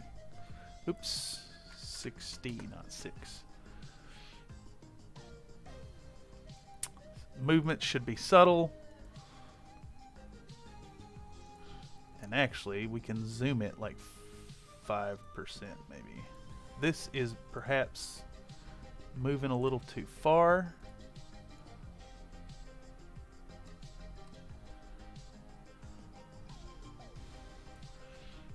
And then this moves to there and it goes in 5%. See how that looks. And then it fades out. Pow. Yeah, okay. Find out next week on Country Fried Minis. Yep, that's correct. Talking head placeholder slaps on the end. Then we talk about it. Then it goes out with a flicker of the painted model. And I think with that, we now have a full video. It's sitting at 14 minutes and 19 seconds, which means the final product is going to be like 16, 17 minutes long, maybe. I doubt I'm going to end up with that much extra space, but where are we sitting at time-wise? 5 hours in? I could probably start the voiceover scripts at least. And I probably should, to be honest. So let's look at what that process is going to involve. We've got teaser placeholder. First thing, episode comes on, you're going to see some flickers of the finished model in good lighting. We'll do an intro. Howdy, y'all. Welcome back. Today I want to talk to you about Colin McLaren. Cuts to music. Music is fading out while I'm doing the putting out the model. Talking about the project. Another model teaser. And then we go into talking about this thing. Okay, so first things first. This is a pretty long clip, I guess. 25 seconds. Oh, that ridiculous sounding car just now. Good Lord. Absolutely unnecessary. Okay. Next week, everyone is still grunting and glowing on the planet. They're still having some storms and earthquakes. 7 weeks of that. Still having storms and earthquakes. Not sure what you mean by that.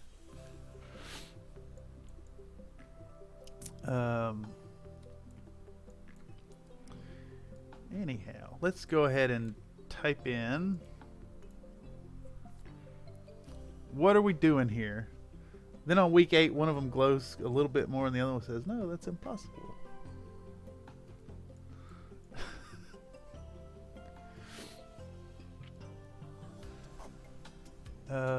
Alright, so I think, alrighty then, Dragon Ball Z. Oh my god, yes. Yes, exactly. He glows a little bit more. 7 weeks of that. Exactly. Exactly. Oh my god. It's, yeah. Well, I figured that's kind of what's going on here, right? That I'm showing putting it together, right? There's important information here on how to do this. But I've got this beautifully painted model in the end, and I'm not actually really doing any painting. The actual painting that gets done is this teaser.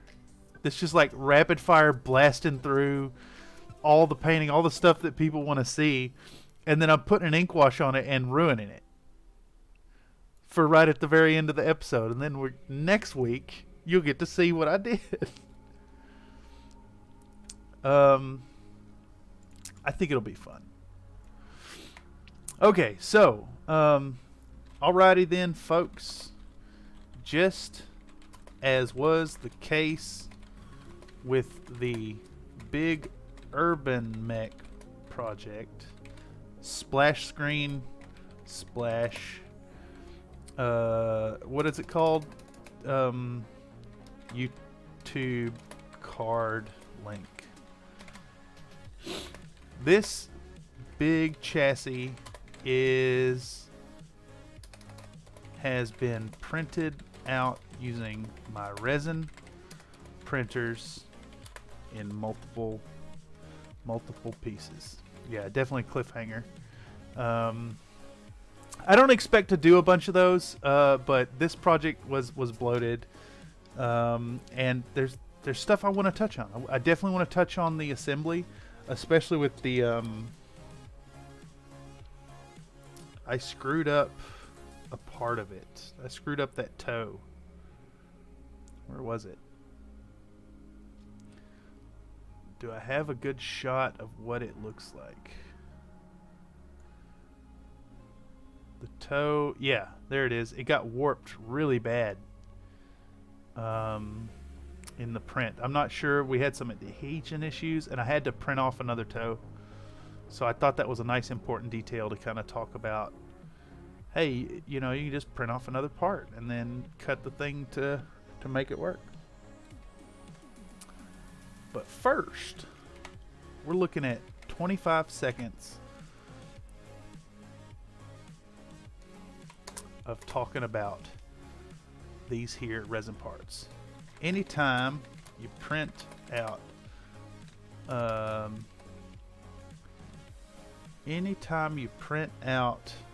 parts in this fashion, they're gonna have some remnants of the support structures.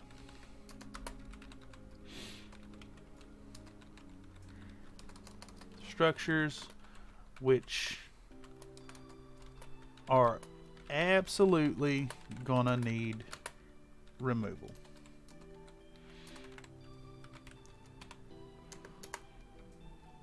So, to facilitate that,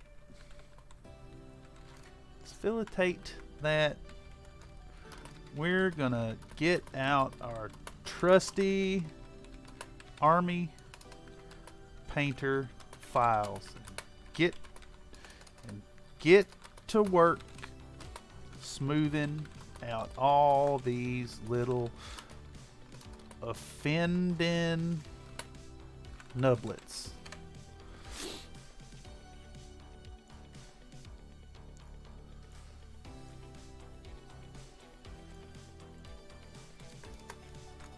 And of course, before I get too far into this process, I would be remiss if I didn't take some time and an obtrusive splash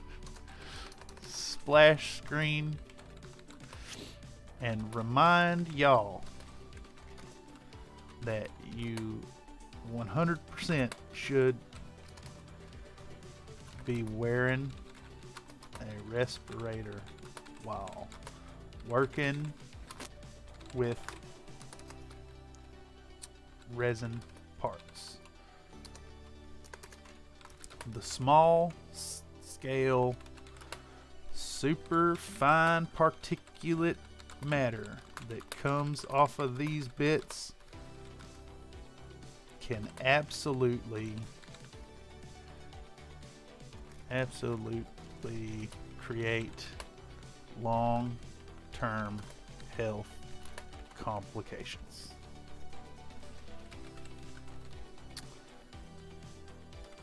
And these problems can be avoided by simply wearing that mask. Use your respirator, folks. All right, let's make this bigger so that lines are a little easier to work with. Maybe not, maybe like half of that. Easy to read. Time to pop open Audacity and start this up. There's a strange sound outside just now. App update check-in. You'll receive an in-app notification. Yeah, okay. Yeah, don't show that again. Thank you. Here we go. Alrighty then, folks. Just as was the case with the big urban mech project, this big chassis has been printed out using my resin printers in multiple pieces. Anytime you print out parts in this fashion, they're going to have some remnants of the support structures which are absolutely going to need removal. So, to facilitate that, we're going to get our trusty army painter files and get to work smoothing out all these little offending nublets. And of course, before I get too far into this process, I would be remiss if I didn't take some time and an obtrusive screwed that one up. And of course, Holy moly, what's going on with this audio? It's picking up the wrong... Where's my input device? Preferences. No wonder that looked so small. Yeah. High definition audio. Okay, here we go. Alrighty then, folks. Just as was the case with the big urban mech project, this big chassis has been printed out using my... Good lord, that's all peaking. That's blowing out everything.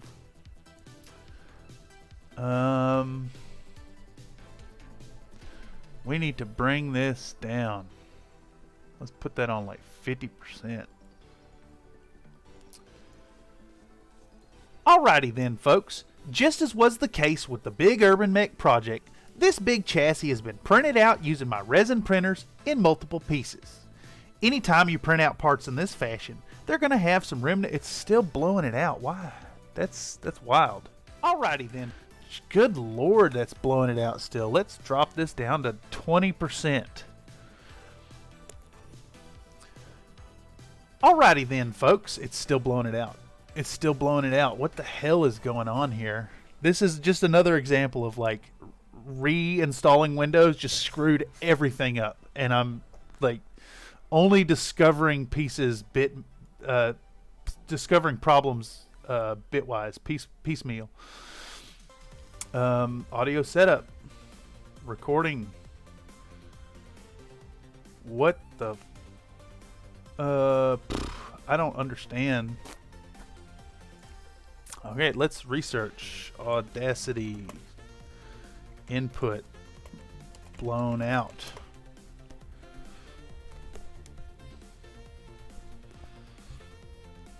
Good lord. Let's just... Where is the Windows setting? There we go, sound settings. Let's change input settings. It's already down on 50%. Are you kidding me?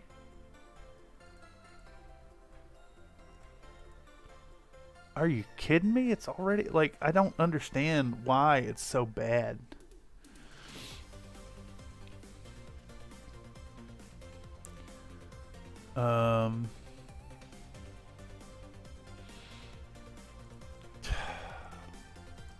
I guess this is the first time I've tried to record audio since reinstalling Windows, and it's just like, oh, now we've come to a full stop. The thing is, I've already got the audio running. I've already got audio running. Full stop. Like, the thing is, it's coming through fine on OBS. It's not super blown out. I've only got it on negative.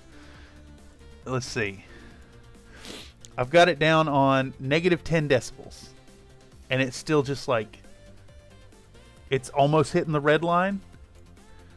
But let's do this down to 1%. Alrighty then, it's still blowing it out. Look at that. That's fucking ridiculous.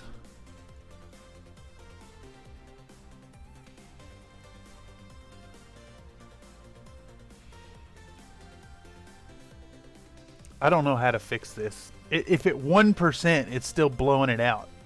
That's insane. Absolutely insane. Audacity. Input.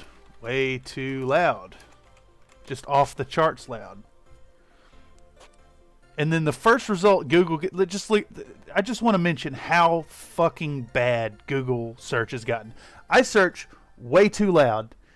How to increase the volume. First thing that comes, just like what do you think I want, Google?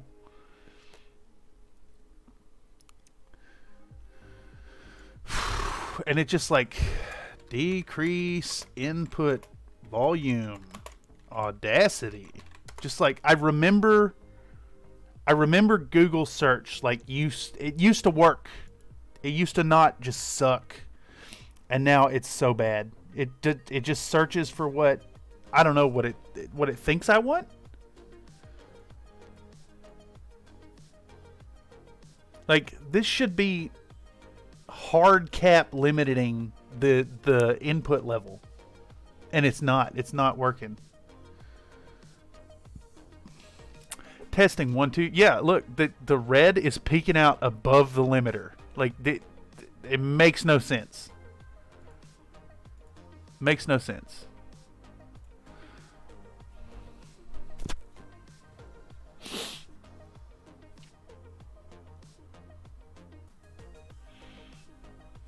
I don't know how to fix this, and this is a huge fucking problem.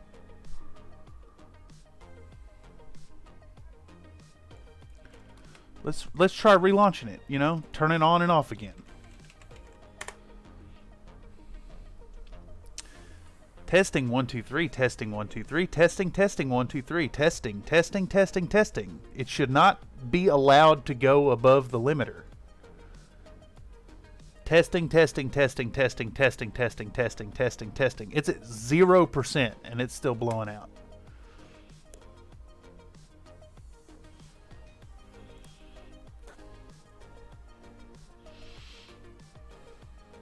I don't know how to fix this. I don't know. Like, this is a huge fucking problem right now.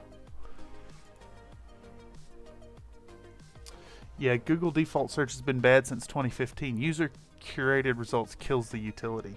It's insane. Like it's consistently like I'm looking for this thing that's very specific, and it doesn't even get close to looking for what I'm after.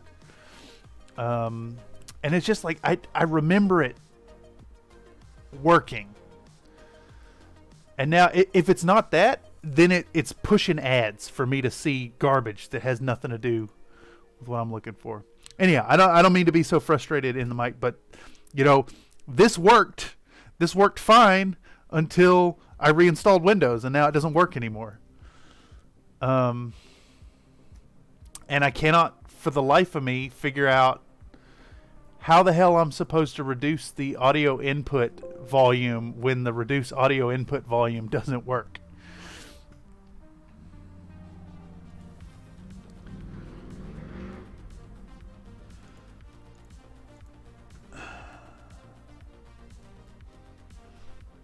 Good Lord. Everything comes to a screeching halt. Audacity. Input. Volume. Not going down.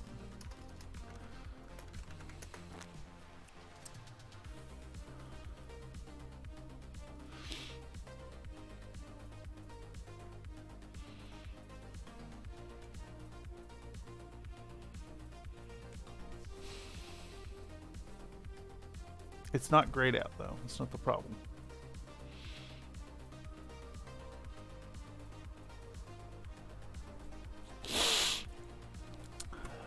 I don't know what to do. I'm not putting effects.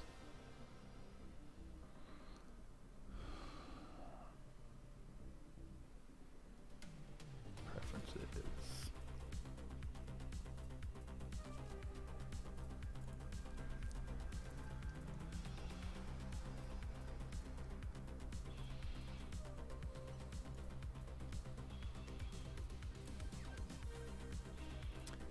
Test 1 2 3. Test 1 2 3. 1 2 1 2 3 1 2 3 1 2 1 2 1 2 3 1 2 3 1 2 3. See, that's the crazy thing. My mic is already down at 50% in Windows, and just like I really like OBS is picking this up based fine. I've got it. You know, I've got it 10 decibels under what Windows got it set, but like it's not blowing out into the red line like Audacity is. However, I did just move this thing down 10 decibels. So maybe that's on par. Let's give it a shot. I might have to resort to the hard Windows setup. It's just wild that my headphones, my microphone is already on half Alrighty then, folks. Just as was the case with the... Yeah, it's still peeking out. I can't deal with that. Absolutely ridiculous. Absolutely ridiculous. Just like, I'm so very resentful that my entire machine broke because I updated some software. And it just like... Microsoft wants the NSA to hear your neighbors fart while they sleep. Yeah, exactly. It's just, you know, I highly regret. Well, there we go. I just switched the input device, and maybe I'm just an idiot. Testing 1 2 3. Testing 1 2 3. Testing 1 2 3. What? The highest value you saw was 13%? Nonsense. How's that coming out in the OBS now that I lowered that even more? Testing. It went way down.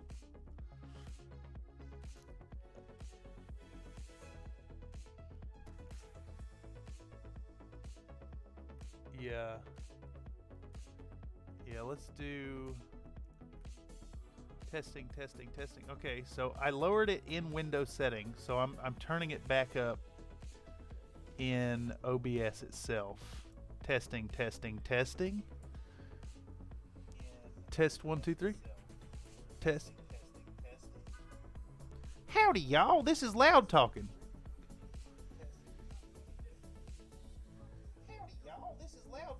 All right, that's a little better. Let's see what this is looking like now. Howdy, y'all. This is a test of how loud this crap is going to be here in Audacity. I'm sick of dealing with this nonsense, and yeah, it looks fine. Howdy, y'all. This is a... Oh, wait, no, it's on the wrong input device again. It's on the wrong input device. That explains why those numbers, that stuff looks all right. Devices. Recording. What? Wait a second. Why is my...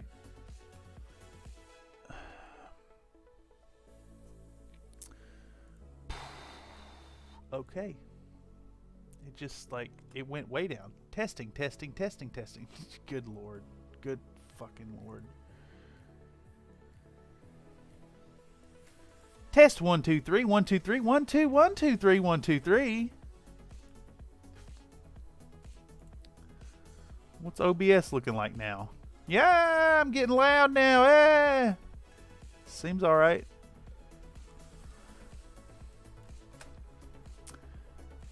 Testing 1 2 3. Test 1 2 3 1 2 3. Test. Now it's just like insanely low. Testing. Oh no, it's still like, it's recording with the... It's recording through the webcam microphone now, even though my microphone is not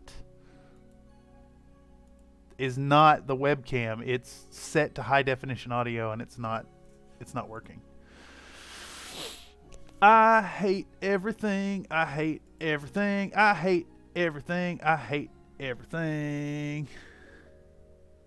Howdy, y'all. I'm Shouty the Brownie. I'm a chocolatey slack that bellows and shrieks to communicate with you by a skull vibration. But is it that bad? Is it super loud? That bad? Can I blow this out? Can it be blowed out? Howdy, y'all. Can I blow this out? Can it be blowed out? Howdy, y'all.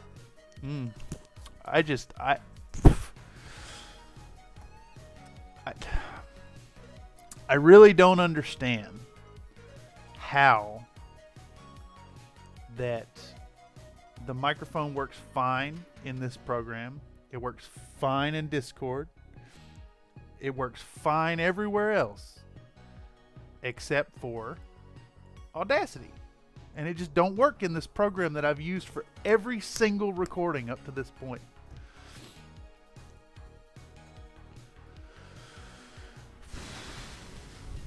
And now, this is a really riveting Super riveting. Like, it's not even showing up here as one of my recording devices.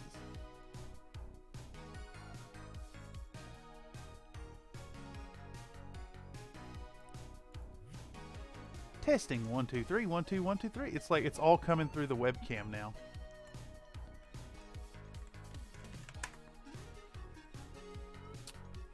Why Windows would you search it instead of launching the program?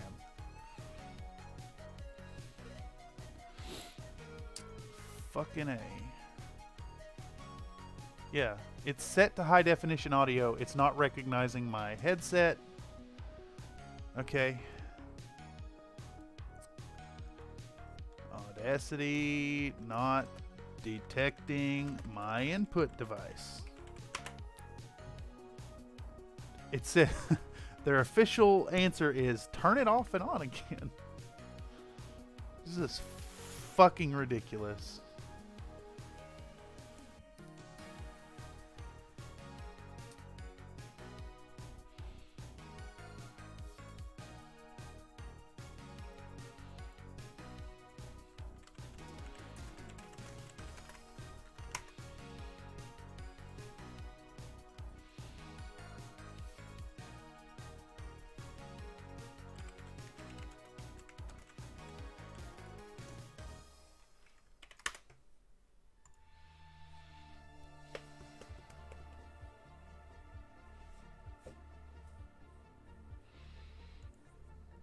Jesus fucking Christ. I'm also noticing this is a different version of Audacity than I had before that worked. Audacity alternatives.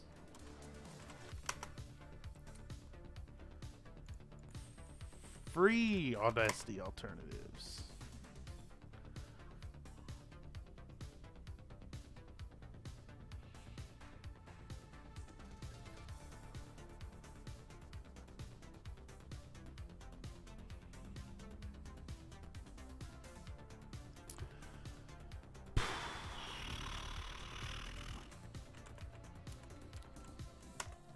Let's just use Adobe software. Even though I am loath to use their stuff. In fact, my I only have Adobe products because I'm a student, and it is included in the outrageous amount of money I give San Francisco State University. But you know, if Audacity don't work no more, I need something, and I need it kind of like right meow, right in this moment. All right, I'm gonna test my OBS once again. Let's see if it blows out while I'm screaming into the mic. Alrighty then, folks. Just as was the case with the big Urban Mech product, this big chassis has been printed out using my resin printer. This seems alright. Seems alright. Seems okay. Alright, I have now installed a new program that I've never used before, but I'm now forced to use because the shit that I was using before don't work no more. And this is way overcomplicated. I can see immediately this is way overcomplicated. Just let me record a fucking clip. Jesus Christ. How do I record a clip? Jesus. I don't want all these effects. I just want to record some audio. Here we go. Oh my god damn.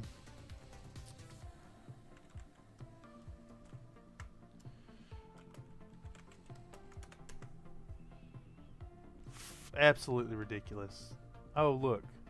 This works fine. Even though Audacity don't work worth a fucking flip, this works fine.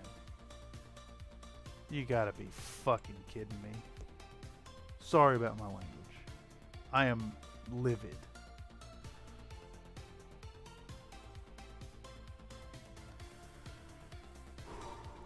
Summon the inner calm. Summon my calm. Here we go. Alrighty then, folks. Just as was the case with the big Urban Mech project, This big chassis has been printed out using my resin printers in multiple pieces. Anytime you print out parts in this fashion, they're going to have some remnants of the support structures which are absolutely going to need removal. So, to facilitate that, we're going to get out our trusty Army Painter files and get to work smoothing out all these little offending nublets. And, of course, before I get too far into this process, I would be remiss if I didn't take some time and an obtrusive... I can't words that. I can't words obtrusive. Good Lord. Alright, how do I navigate this panel and get back to where I was? Oh boy, how do I scroll it left to right? How do I scroll it left to right? I have to actually click and drag. Hit play. I would be remiss if I didn't take some time and an obtrusive. It's hard. Words is hard. I would be remiss if I didn't take some time and... Alright, that's... Oh my god. The not scrolling with the mouse wheel is a really bad feature. Really bad feature there, Adobe. Not intuitive at all. I would be remiss if I didn't take some time and an obtrusive. I think it's because I wrote it wrong.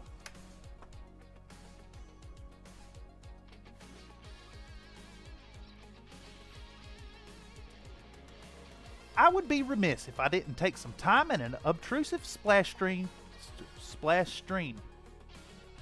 Now I'm fumbling all my words.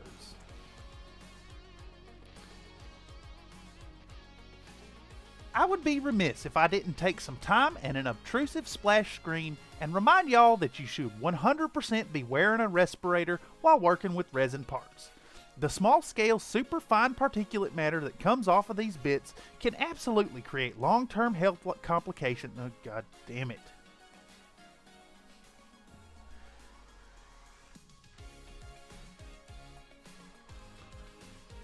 Can absolutely create long-term health complications. Jesus fucking Christ. Oh, this interface so bad, so bad, so bad. The small scale super... The small scale, that's where we're going.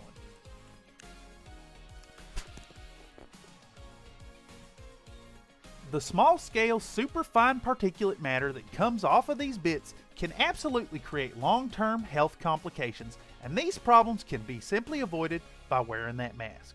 Use your respirator, folks. Good Lord. What is this pause here? I would be remiss if... You gotta get rid of all that. It inserted extra time. Before I get too far into this process, I would be remiss if I didn't take some time. Alright. That looks like it works. Export file. Oh, how do I use this software? I don't want a wave. I want MP3. And this is going to be called Talking Voice Over One. And then it's got to go to a different location. And I need to browse for it.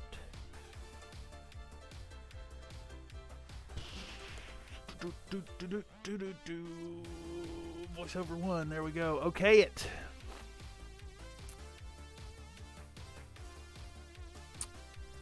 What do you mean lossy format? Who cares, brother? Who cares? I'm not gonna lose any. Let's see how bad their export is. There we go. Alrighty then, folks. Just as was the case with the big Urban Neck project, this big chassis has been printed out using my resin. Good enough. It works. Here we go. Crisis averted. Can stop panicking now. Voiceover 1, audio track 1.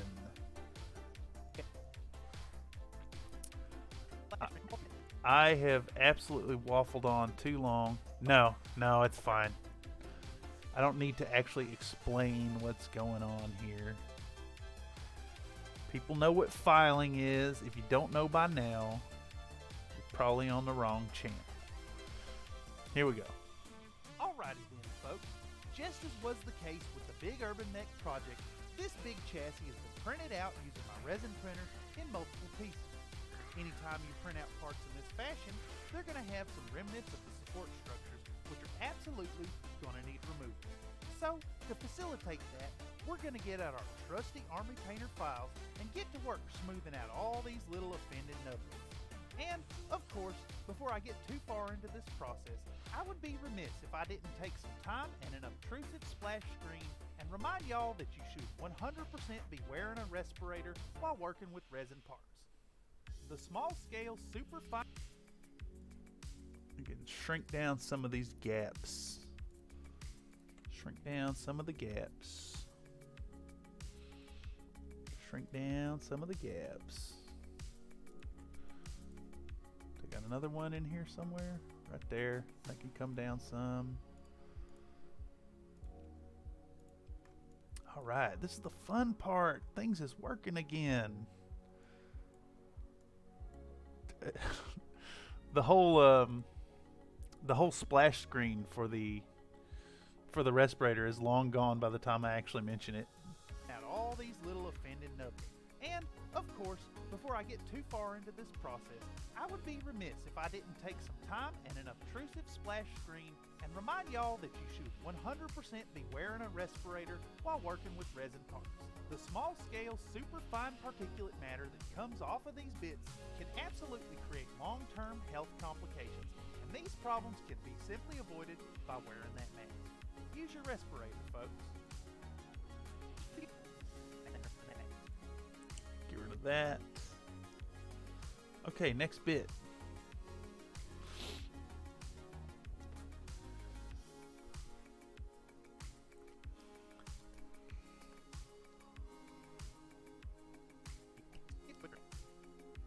All right, that's the first bit. First bit done. Pow. Here we go. Next up, from here, I need to get out my Dremel. Who's messing? Who's bothering me?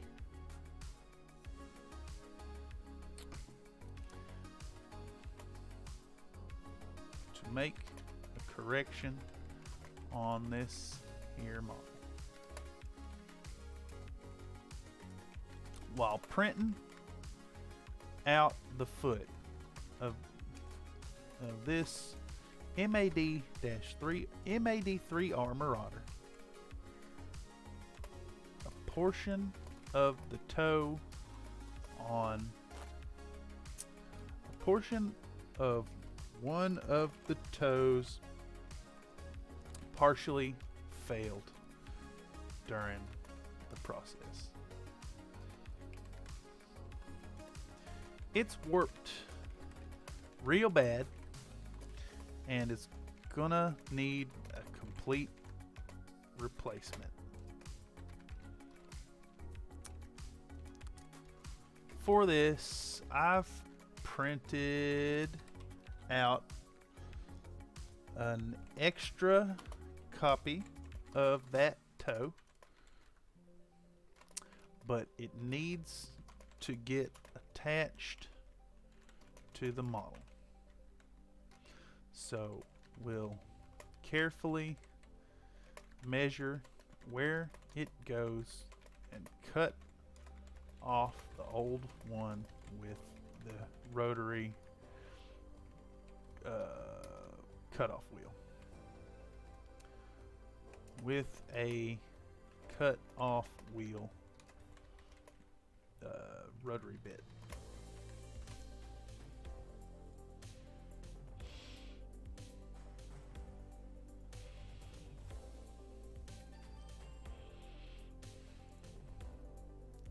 Okay. All delete. All delete.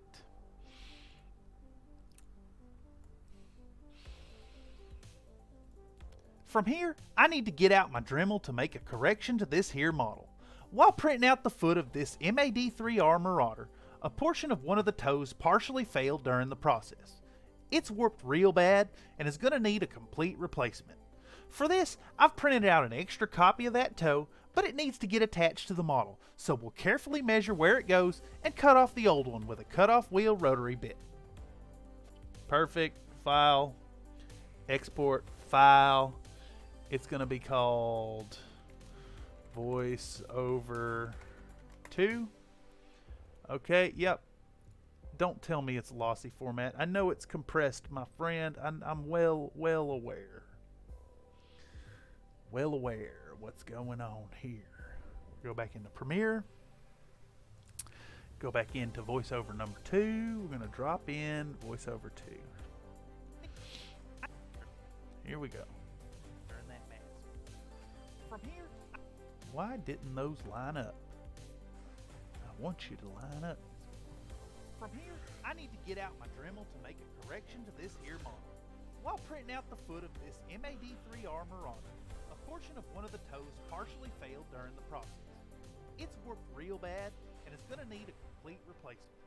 For this, I've printed out an extra copy of that toe, but it needs to get attached to the model, so we'll carefully measure where it goes and cut off the old one with a cut-off wheel rotary bit.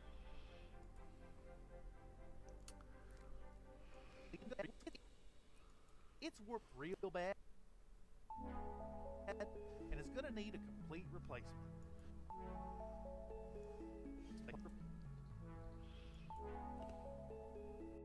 What's the problem? There we go. Let's get rid of that. Let's get rid of that. Nope, that's not actually where I clicked. Why are you doing things that I didn't tell you to do? Get rid of that breath in.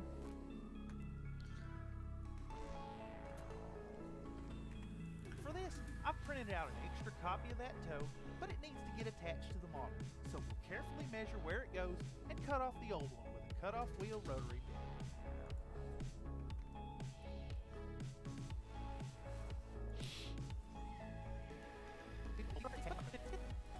What does this say? For this, I've printed out an extra copy in the process. It's warped real bad and it's going to need a complete replacement.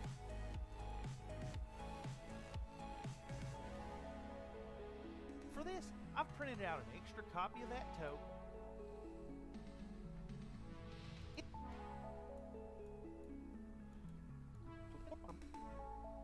Marauder. A portion of one of the toes partially failed during the process. It's warped real bad and it's going to need a complete replacement.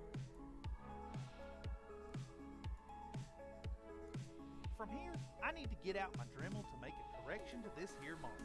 While printing out the foot of this MAD3R Marauder, a portion of one of the toes partially failed during the process.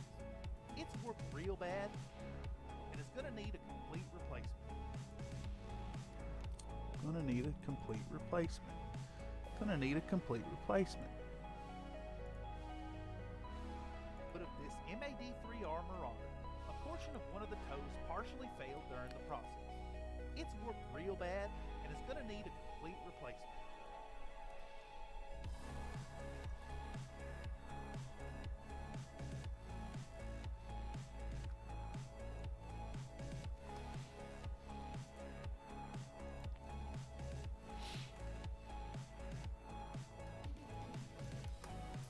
So, once we slap in the battery of this here rechargeable tool,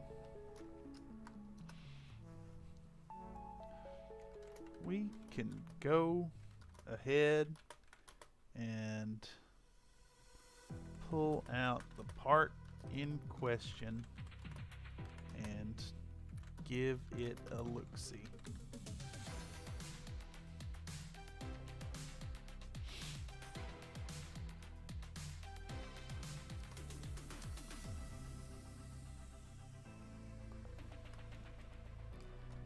It looks real bad, but with some careful effort we can manage this toe replacement. Pre-placement.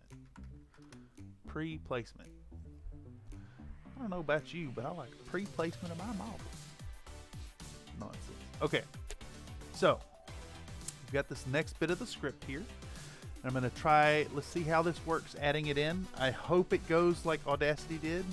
This is new software, of course, so not really sure, but here we go. Once we slap in the battery of this here rechargeable tool, we can go ahead and pull out the part in question and give it a look-see. It looks real bad, but with some careful effort, we can manage this toe replacement. Okay, that's looking all right. Let's get rid of that on the end and paste in that bit that I just got rid of. Should have got rid of the breath. We can probably get rid of this gap right here. It looks real bad. It looks, no, we'll leave that in. Okay. End. Shift home. We're going to select the whole thing. Actually, let's get rid of, I can remove that later. We're going to export. I need to select everything. Export this bit as file. Let's make sure that the first instance of VoiceOver 2 is removed from Premiere. Get rid of it, get rid of that. And we'll do it again. Take 2, VoiceOver 2, take 2, VoiceOver 2, take 2. Okay it. There it goes. All right. And we can go back in Premiere. And oopsies, I screwed up the naming convention of that. We're going to export file. And it's called voice over space 2 period. Enter. Okay, here we go. Now I should be able to dump this in here and it should line up a little better now. Even though, let's actually get rid of these extra tracks here. So maybe it'll run a little smoother. Here we go, here we go. So we just got to here. Problems can be simply avoided by wearing that mask. From here, I need to get out my Dremel to make a correction to this here model. While printing out the foot of this MAD3R Marauder, a portion of one of the toes partially failed during the process. It's warped real bad and is going to need a complete replacement. Once we slap in the battery of this here rechargeable tool, we can go ahead and pull out the part in question and give it a look-see. It looks real bad, but with some careful effort, we can manage this toe replacement. For this, I've printed out an extra copy of that toe, but it needs to get attached to the model. So carefully measure where it goes and cut off the old one with a cut-off wheel rotary bit. Okay, that lined up all right. So I think the next bit is gonna say, we'll just put an initial notch in where it goes and then slowly work our way around. Yeah, there we go. We'll just mark that position with an initial notch and then slowly work our way all around that toe until it is fully removed from the model. Since she's...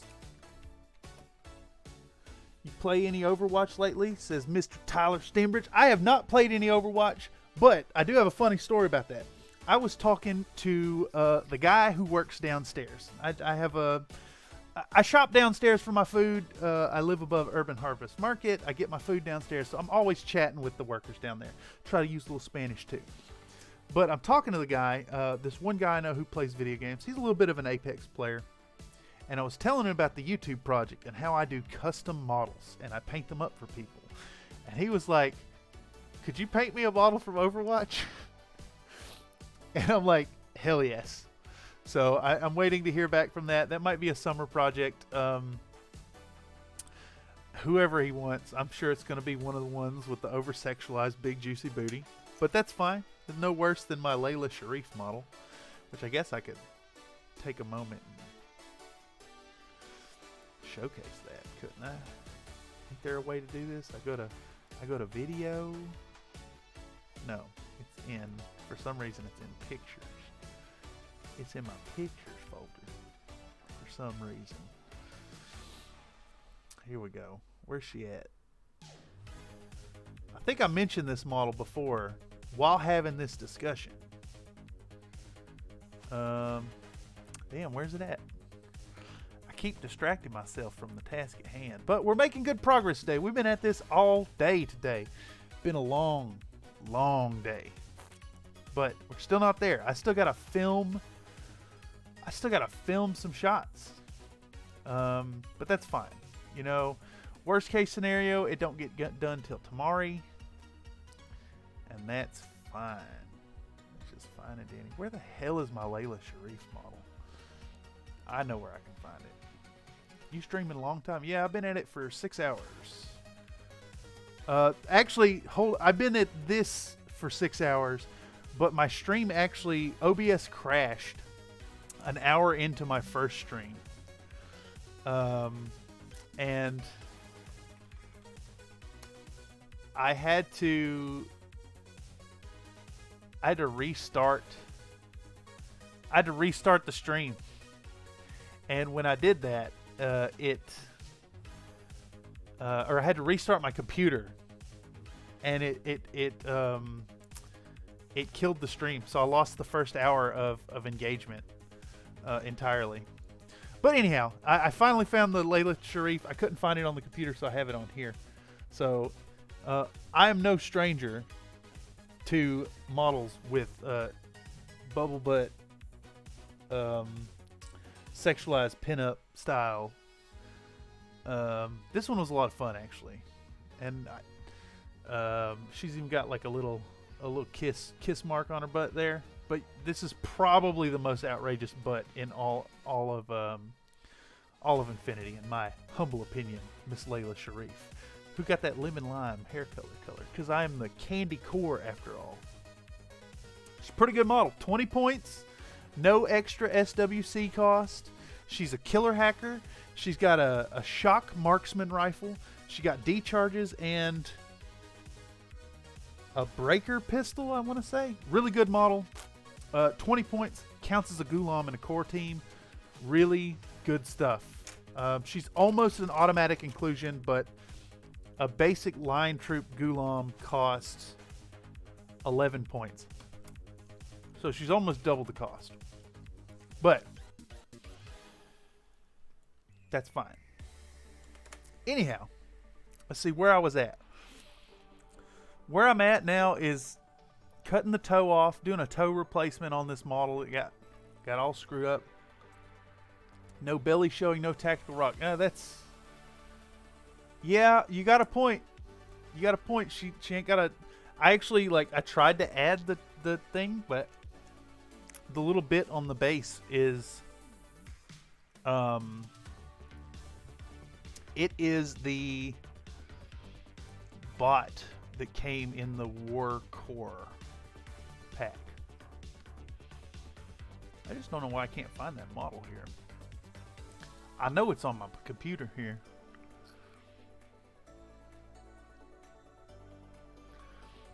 I just can't seem to locate it. But that's probably because, I have 1,000,001 pictures in here. Exaggerating, but yeah, there's a lot. I do have some fun Infinity models that I've worked on, but this one I just can't seem to find. Let's see, I have a picture of her butt. But yeah, this model right here is the little bot from the Warcraft. Well, hey, Mr. Tyler, thank you for stopping in. Your input is always welcome. I hope you take it easy and have a good rest this evening. I'm going to be at this hopefully for another hour or less. I want to blast through the voiceover. That way I can just record my talking head bits and get this thing exporting and getting done. But yeah, this here, this bit is the Warcore Infinity. It is this model. How do I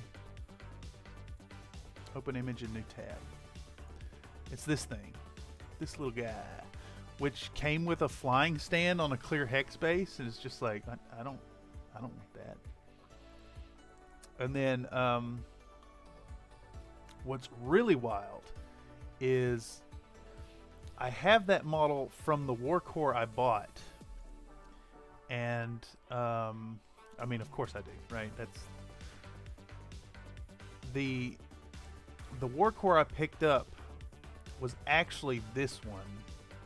I think it was sent by accident. I bought it from, I can't remember. I bought it from a third-party retailer, new in blister, and they sent me this Warcore program exclusive version instead of this one that I had ordered. I'd ordered this one and then received this, and it's super exciting. It's a rare model, and it's in my army, and I didn't even know it existed till it showed up. So that was a nice little boon from the universe there. Anyhow, at this point, I got a little bit of voiceover done, got a lot of it to go, but that's fine. We'll get there. All right, so this one is saying we'll just march to that position with initial notch, slowly work our way all around that toe till it's fully removed. Since this print has really thin walls, just a couple of millimeters, in fact. He's Ariana, isn't it? The Scots, French, Kazakh, USA, Werewolf, Wrangling Primitives. Oh, who in a rare... So I actually, I don't think I can get that model, that box down that's right up on the shelf there without knocking everything down. But I had a buddy of mine who was getting rid of his US Ariadna stuff. And he sold me his fully painted army for $300. And I picked it up and I gave it to my younger brother to get him into Infinity. So I enjoyed it, playing against his model so much, and really loved the aesthetic. I ended up picking up my own US Ariadna Force, and it's really funny that you say and drink Coke. So you are very well aware of the fact that US Ariadnans still hold the patent for Coca-Cola, and my US Ariadna Force is the Coca-Cola Rangers. 100%. Just went all in on that.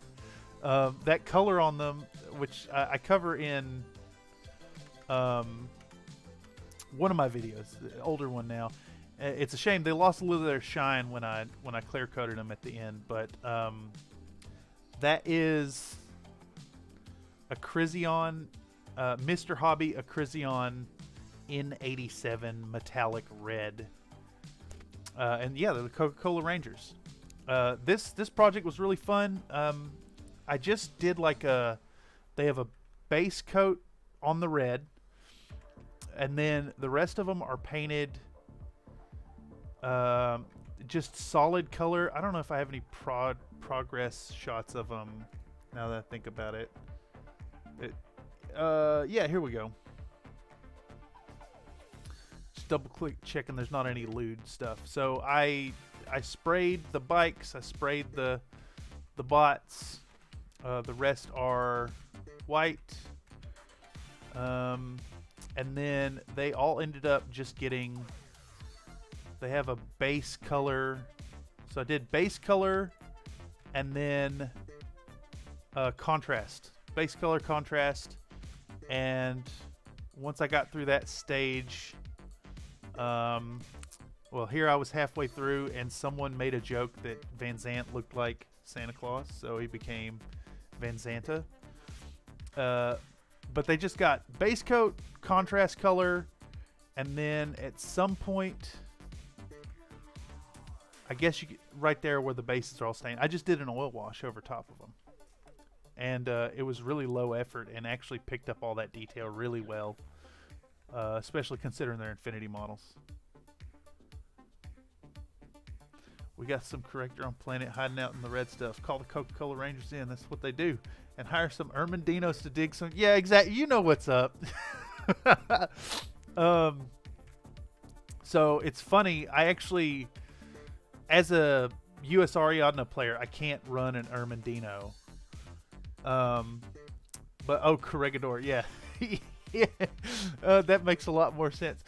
Yeah, I did pick up that Ermendino model because I needed a what's it called? The war driver. I needed the hacker, and to me that model looks like she's lugging around like an old school computer, which made sense for Ariadna. But yeah, really fun. I enjoy playing them. I haven't tried them out in the new season, but I tend to run the Cult of Personality pure. I think it is a pure core link team. It's Unknown Ranger, Wild Bill, the Rosalind Monroe grunt intel. A regular grunt, which is actually usually the lieutenant, and then a 112 doctor, and that it's nuts. It's all just orders to be fed into the Unknown Ranger. That's really all it is. And then if you manage to kill Unknown Ranger, oh, I got Wild Bill backing him up. It's good stuff. But you know, the guys who play out here are really Bay Area Infinity players are really like world class. It's tough. Anyhow, so we're back to it. We're writing some script. We're making this work. I'm saying, since this print has real thin walls, just a couple millimeters, in fact, it doesn't give too much resistance and cuts away really easily. Just a few passes, and this lame toe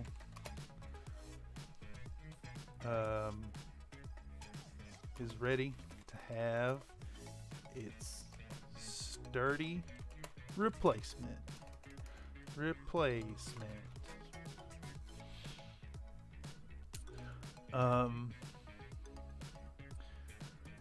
That should probably get us through to there.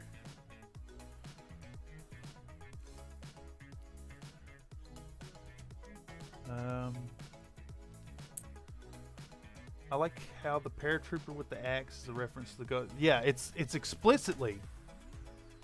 I'm pretty sure Van Zant, Rain. I'm pretty sure the character's name is Van Zant. Van Zant. Okay. Yeah, it's explicitly Denton Van Zant from Rain of Fire. It's like not even close to tongue in cheek. Someone just sculpted that model.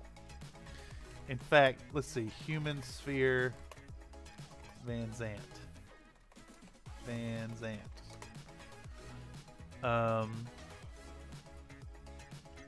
Where's the Human Sphere?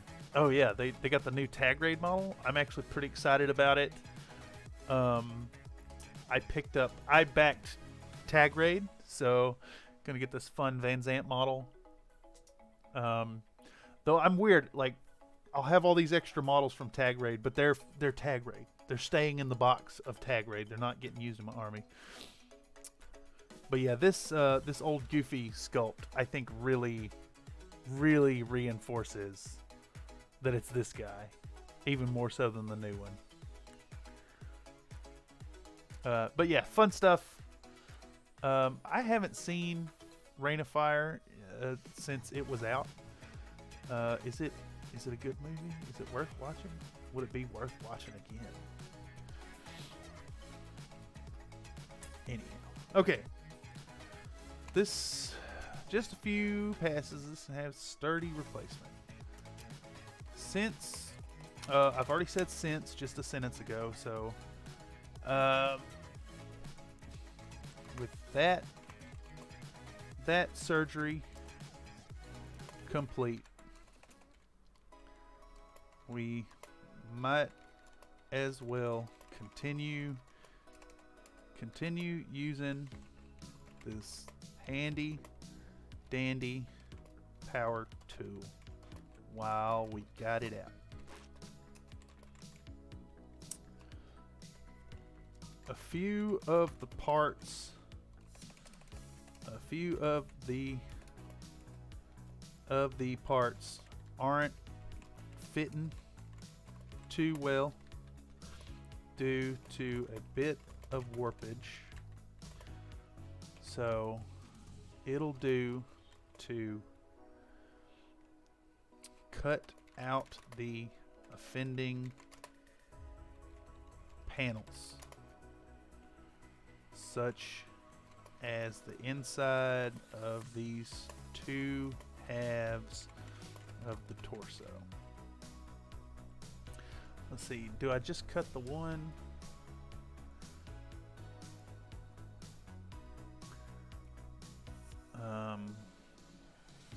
Cut both of them, and then I should cut the legs too. Okay.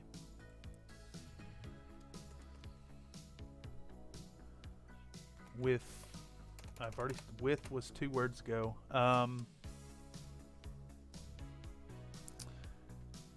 After just a few passes of the cutting wheel, few passes of cutting wheel, the offending surfaces no longer have any warping and will fit nice and snugly. This correction was needed on the torso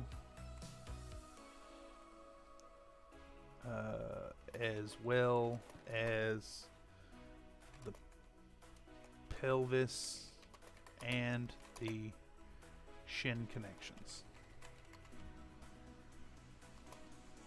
But all in all, didn't take but about 10 minutes to cut all of them to the proper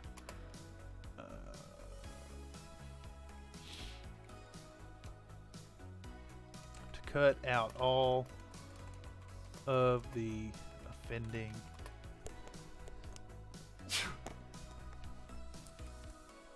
all of the problematic spots. All right. I don't know what's got me sneezing all of a sudden. All right. So let's drag this over to the other monitor. Pop this open. What's going on here? I think I just did all this. Off the old one with a cutoff wheel rotary. Yeah, okay. All delete.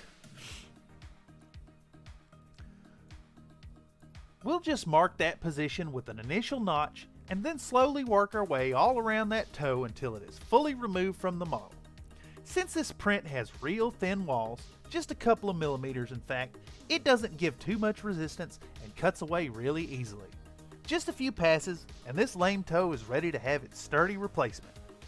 With that surgery complete, we might as well continue using this handy dandy power tool while we got it out. A few of the parts aren't fitting too well due to a bit of warpage, so it'll do to cut out the offending panels such as the inside of these two halves of the torso. After just a few passes of the cutting wheel, the offending surfaces no longer have any warping and will fit together nice and snug. Good fuck. God, can I get through an audio take? Just get through an audio. Such as the inside of these two halves of the torso. After just a few passes, delete.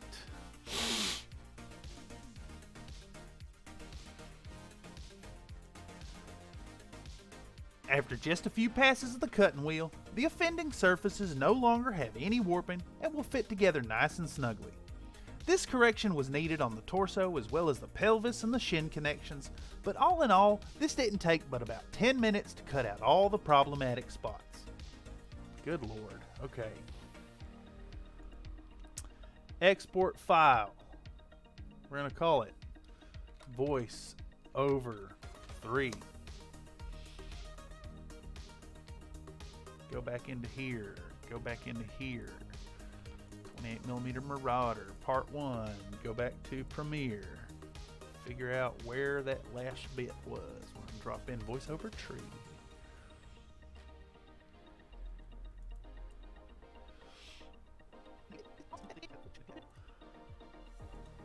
We'll just mark that position with an initial notch and then slowly work our way all around that toe until it is fully removed from the mark. Since this print has real thin walls, just a couple of millimeters in fact, it doesn't give too much resistance and cuts away really easily.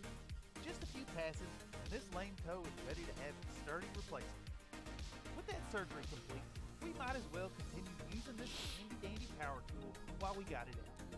A few of the parts aren't fitting too well due to a bit of warpage, so it'll do to cut out the offending panels such as the inside of these two halves of the torso. After just a few passes of the cutting wheel, the offending surfaces no longer have any warping and will fit together nice and snugly. This correction was needed on the torso as well as the pelvis and the shin connections, but all in all, this didn't take but about 10 minutes to cut out all the problematic spots. Okay.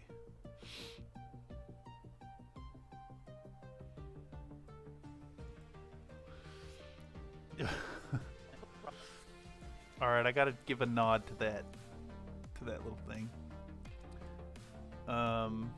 Okay, so I heard a click in here. Halves of the torso. There it was. Damn it. You know what? No one will hear that. I hear it. After just no one will hear it. The cutting wheel, the offending. Let's see, I need to say something like, going along, just, shit, like that. Here we go, smooth as, how long does this actually take? It is 3 minutes, 2 seconds to, where does it break? 3 minutes, 2 seconds to 3 minutes and 6 seconds, okay. Delete. Alrighty, looking real good there. Just a few more. Shit.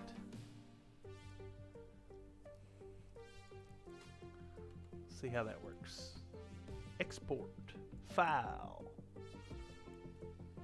Voice over 4. See how that lines up.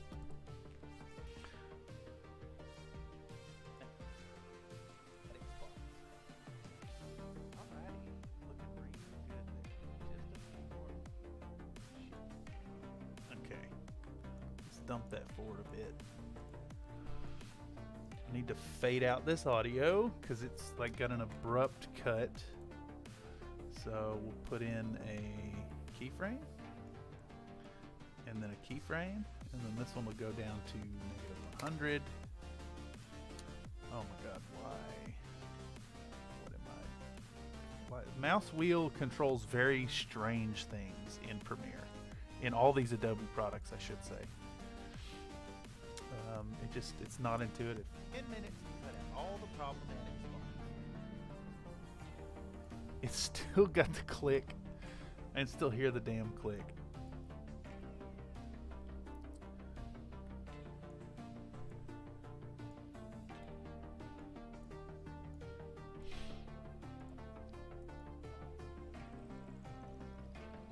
Alrighty. I can still hear the click there too. That's wild.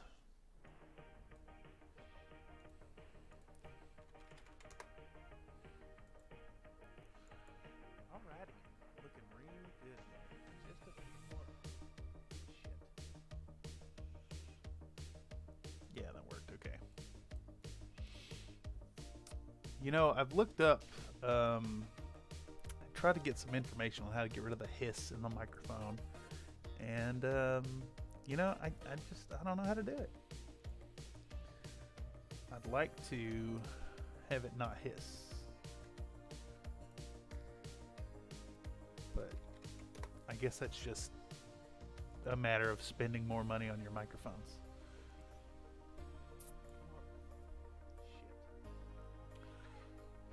Okay, so from here, it won't update because it's, you know, too much computing power to see what's going on here. Come on, give me a preview, damn it. What even is this part?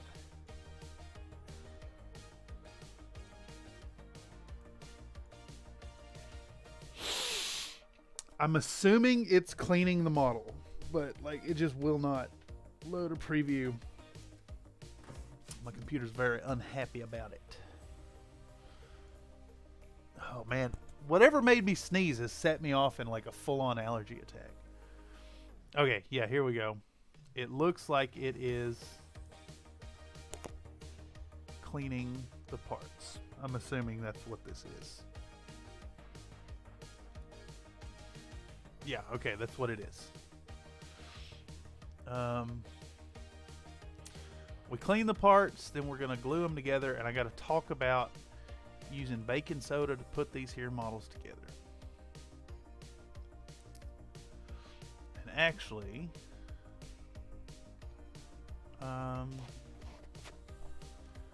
one of the viewers of the Urban Mech video is who suggested, so I think I'm actually gonna do a screen cap of that comment and include that. Sorry.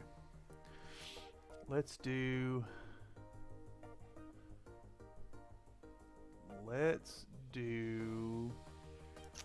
your videos, and we'll go to Big Urban Mech, click on comments, and then I need to find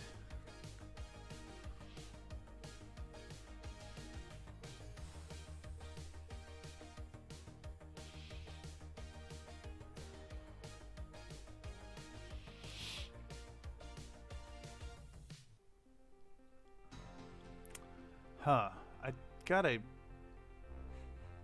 odd dilemma now. Do I show the viewer's name, comment? I think I do. And then if it becomes a problem, I can blur it out in the YouTube video. I believe YouTube allows for that. Does YouTube allow you to blur faces after posting? I'm pretty sure it does. Yeah, okay. I can change it if it's a problem. But I'm just gonna err on the side of giving this guy his proper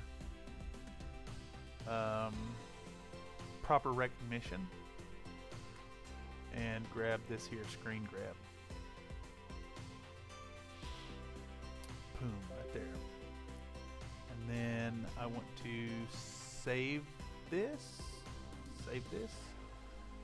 into the project folder. Because honestly, if it weren't for this guy's comment, I wouldn't have thought to do this.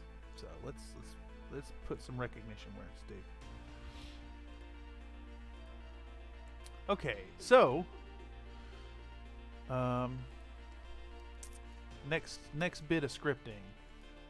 Now that we've got all that cutting and filing out of the way, we're gonna scrub down the surface of this model using an old toothbrush and some 90%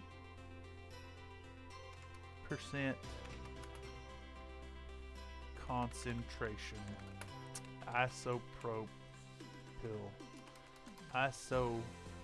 isopropyl alcohol.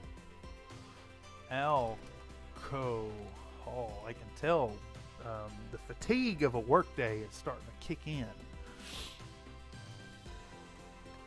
We need this model completely cleaned up because from here it's time to start putting all the parts together. To achieve this, first,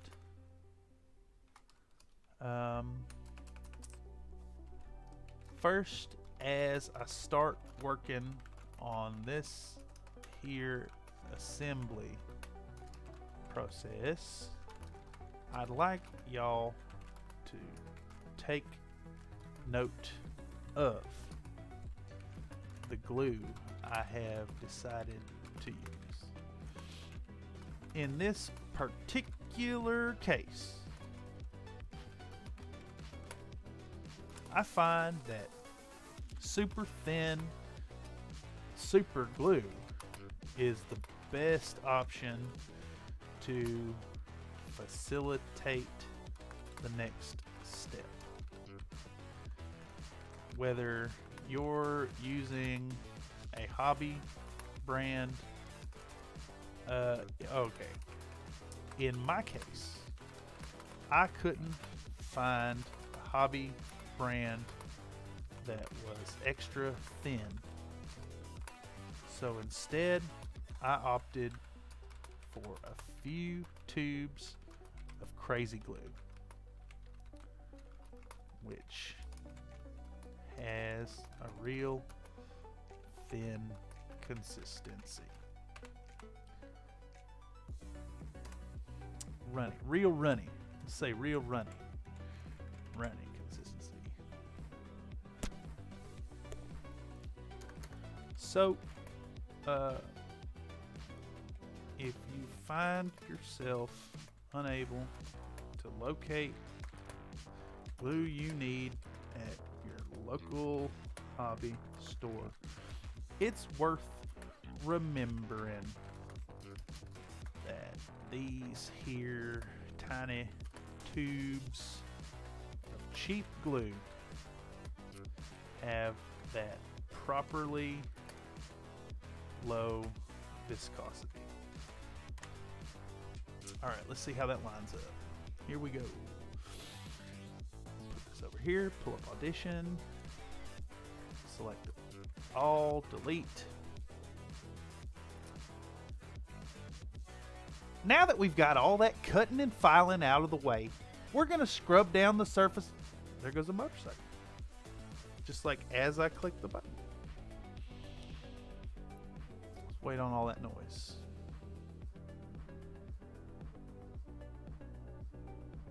Remarkable. 4 vehicles going by that are all super loud. Now that we've got all that cutting and filing out of the way, we're going to scrub down the surface of this model using an old toothbrush and some 90% concentration isopropyl alcohol. We need this model completely cleaned up.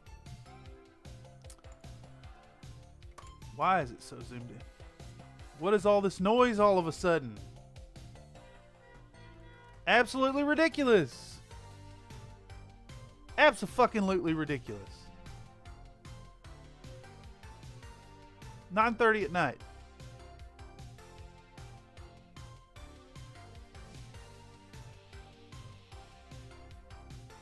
Now that we've got all that cutting and filing out of the way, we're going to scrub down the surface of this model using an old toothbrush and some 90% concentration isopropyl alcohol.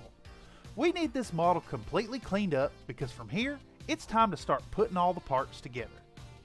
First, as I start working on this here assembly process, I'd like to tell y'all to take note of the glue that I've decided to use.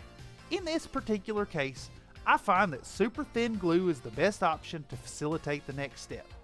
In my case, I couldn't find a hobby brand that was extra thin, so instead I opted for a few tubes of crazy glue, which is a real runny consistency.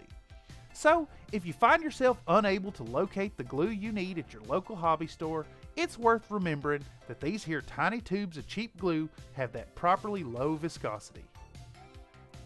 Good lord. I bet that traffic noise still came through anyways.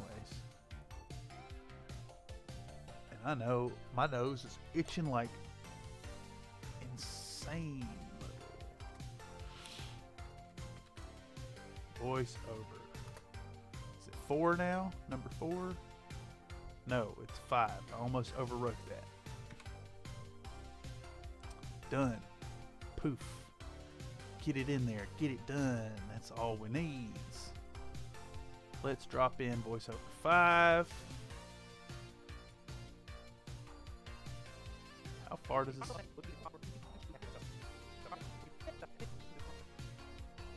Okay. That's a lot of waffling on. Let's mask all that so I can kind of see what's going on here. Now that we've got all that cut, it's crazy to me that the recording in Audition must be artificially adding microphone noise to the front and the end of the recording, because it added a click noise to the start of the, or it's got my click noise from where I'm clicking the button at the start of the sound clip, which suggests that it's listening before it's listening or something. It's very strange.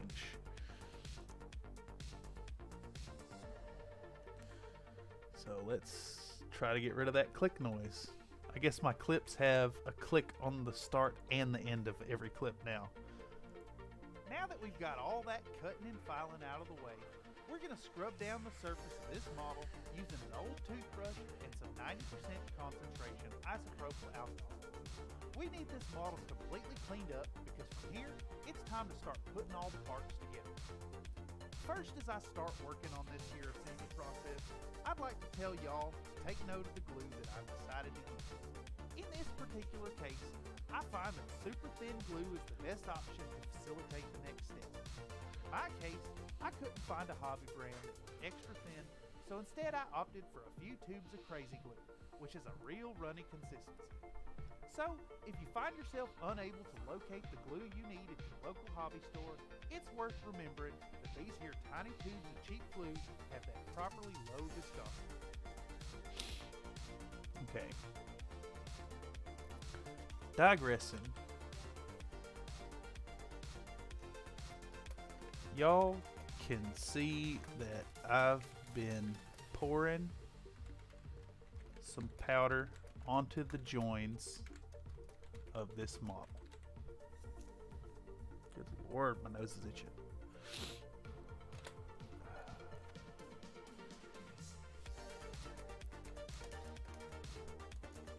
That powder in question is baking soda.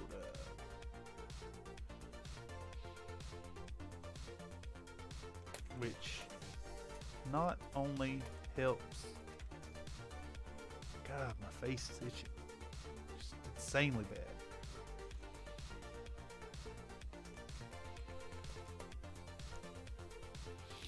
In fact, I can smell it. I think my neighbor is burning some kind of incense again, which they do a lot, and it is making my face itch, nose itch like crazy. I'm very allergic to whatever it is. I can smell it. So I actually have I'm on the second floor of a 5-story building, and we actually have these vents in the apartment that bring in fresh air from the roof. So that vent runs past all the apartments as it comes to mine. And sometimes when they're burning incense upstairs, it's just like I can smell it. It's usually strong over my bed, but I just got a good whiff of it, and it is crinkling up my nose. Good stuff.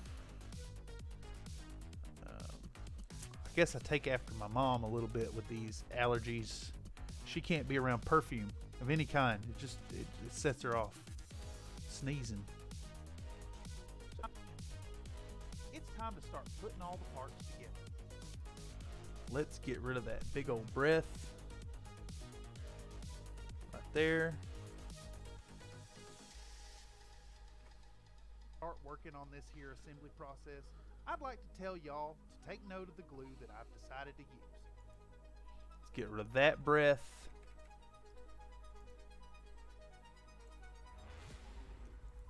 I'd like my face to stop itching. In this particular case, I find that super thin glue is the best option to facilitate the next step. In my case, I couldn't find a hobby brand that was extra thin, so instead I opted for a few tubes of crazy glue, which is a real runny consistency. Big breath can go away. Big breath gone. Do cha-chow. Ping pow. It's a real runny consistency. So, if you find yourself unable That was a little to too locate much. A little too much. Little too much. Let's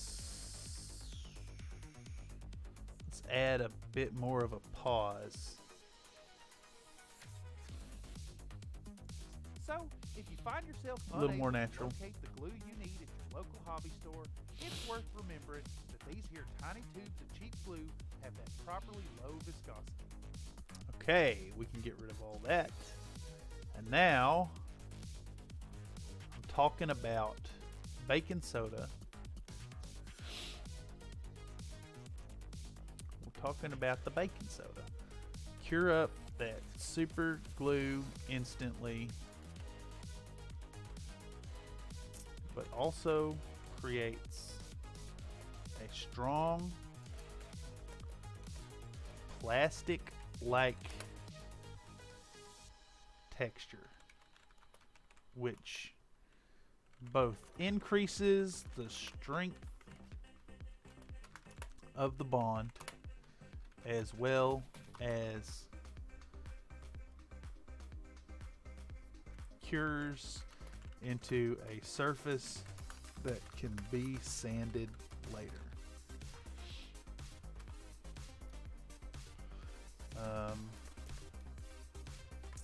I've seen this technique a few times in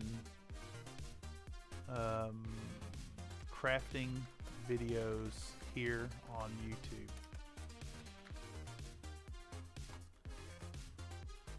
But I had totally forgotten about this technique during the urban mech video.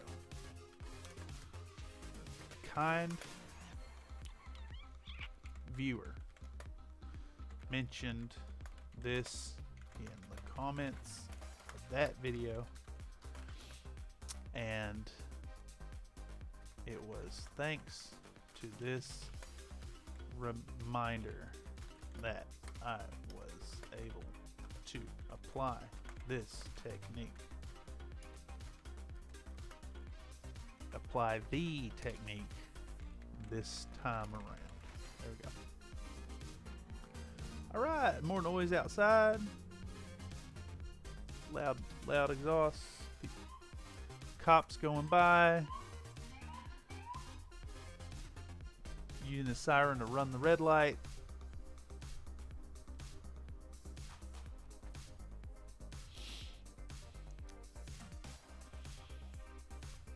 Digressing, y'all can see that I've been pouring some powder onto the joins of this model.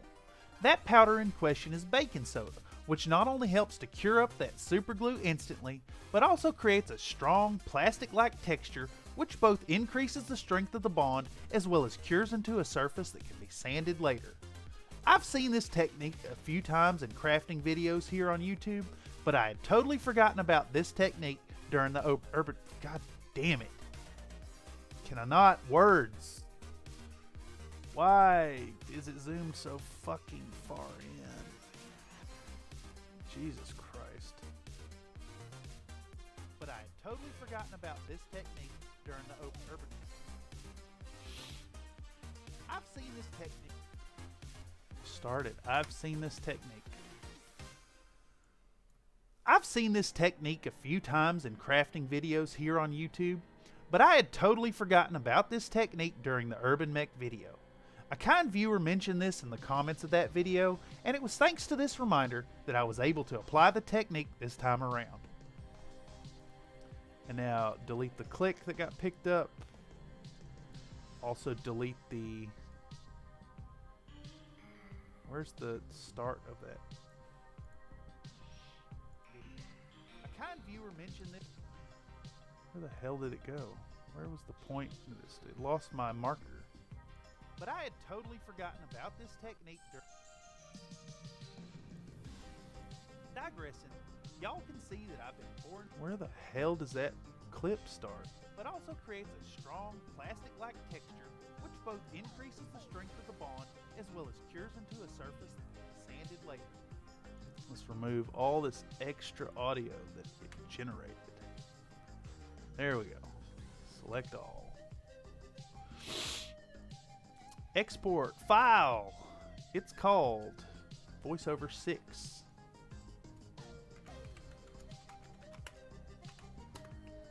There we go. It now exists. It now gets plugged in here.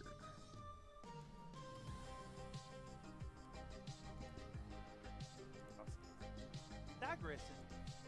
Just, it's so wild to me. I could hear that click. Makes no sense.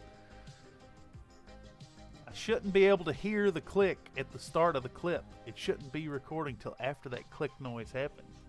Digressing, y'all can see that I've been pouring some powder onto the joins of this model.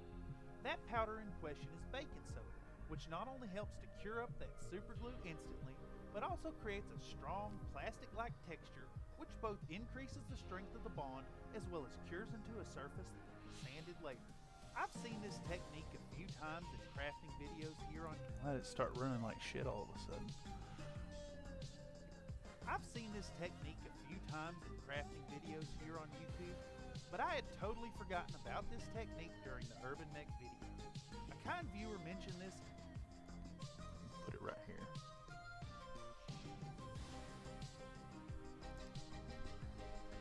A kind viewer mentioned this in the comments.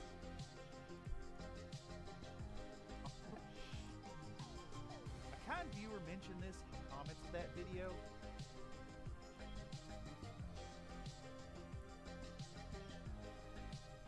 And then this needs to be big.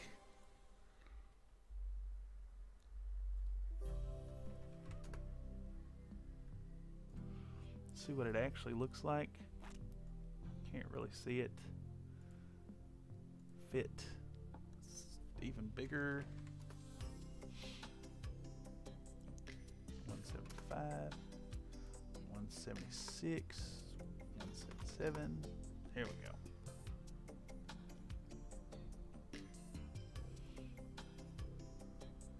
And it was thanks to this reminder that I was able to apply the technique this time around.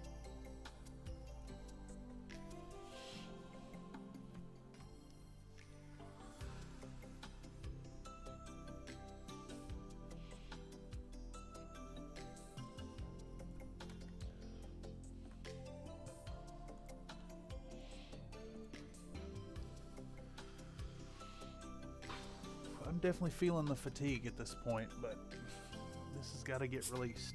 This has got to come out. I mean, I'm definitely not making the Sunday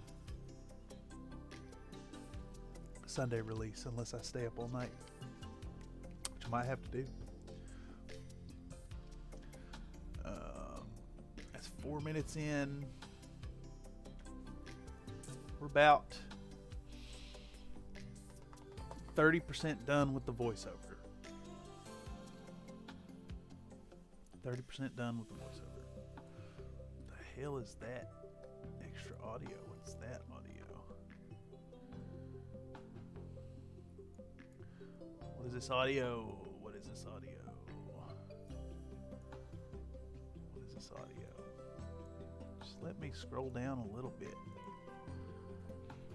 Freehand tracers should not have audio. Just happened to see that while I zoomed out. All right. I think fatigue is setting in, but I need to keep working. So I'm going to take a legit break and stretch my legs again. About 2-3 minutes. Hit the restroom, drink some water, eat some pretzels. Definitely want to give a thanks to the viewership this time around. It's been a blast having folks in here to chat with, and I see that folks have been watching, and that's awesome. So that is well appreciated, and whether or not you're here when I get back, your time here has been greatly appreciated. My butt hurts, my legs hurt. I sit in a steel chair while I'm doing this. I definitely need something better. But I do need to stretch my legs and take a brief break. And then when I get back, I'm going to still be at this for... I bet this runs till 11:30 PST. Anyhow, going to take a brief break. Need to stretch my legs. And I shall indeed be right back.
Alrighty, folks, I'm back once again on this long ass day. I'm getting lots done. Excuse me. I got lots of burps coming on from drinking bubble water. Might not be the most entertaining stream at this moment, but it is indeed a stream, and we're here working in Premiere, getting things done, showcasing what goes into producing a video for Country Fried Minis. Normally, I would break down a project like this into a couple days, but due to the upcoming video's sponsorship, some pressure has been put on me to get this out as quickly as possible. So that's what we're working on right now. And then, where were we? Okay, so currently we have 40 seconds to 4 minutes 34 seconds. We have done a voiceover for about 4 minutes worth of content. Next, we're got to fill another 4:35 to another 20 seconds. Another 20 seconds here. Okay, so this technique turned out to be a better method than the haphazard approach that I took on the urban mech. And the super glue, the thin cyanoacrylate. I don't know. Cyanoacrylate. I think that's how you do it. And the thin cyanoacrylate glue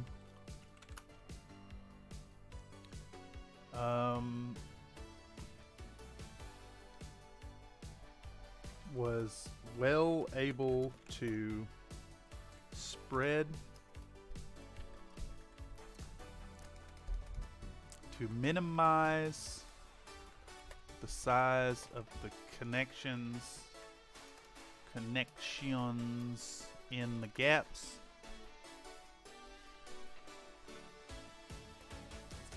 Was well able to minimize the size of connections of the gaps while also penetrating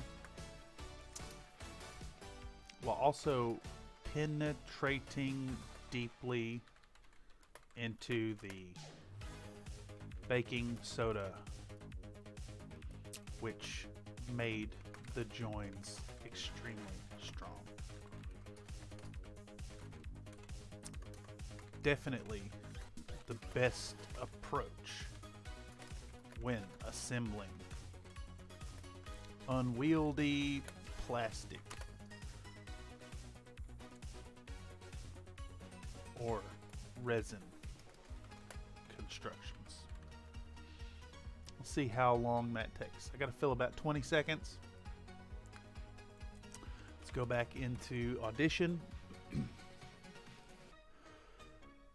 This technique turned out to be a better method than the haphazard approach that I took on the urban mech, and the thin cyanoacrylate glue was well able to minimize the size of the connections and the gaps while also penetrating deeply into the baking soda, which made the joins extremely strong. Definitely the best approach when assembling unwieldy plastic or resin constructions. It's good. Let's erase that, and then we will export. Definitely going to be some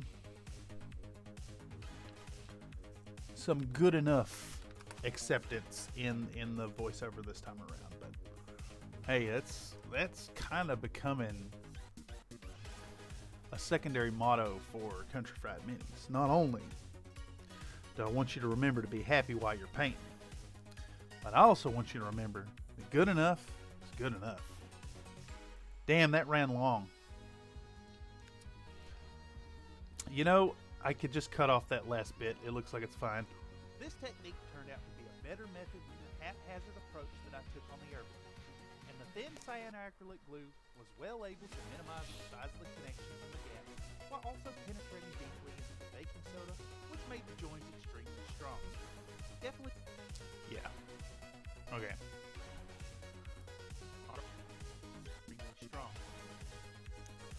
We're gonna cut that off right there. We're gonna do 3 frames and have this fade out to nothing. Keyframe 1, 2 frames good enough. Minus 100. Joins extremely strong, which made the joins extremely strong.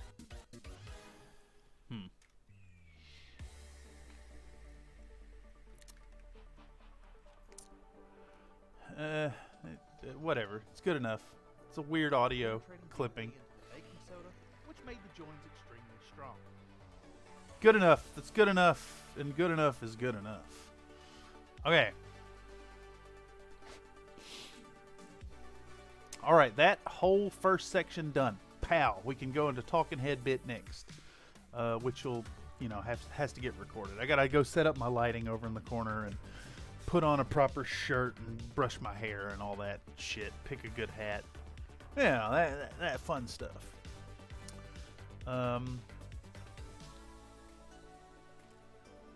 Okay, so let's see what we're looking at. We're gonna vacuum up. We're vacuuming, getting back out the Dremel with a stone grinder bit, and we're gonna wear down all those little bits. And then I'm doing something here.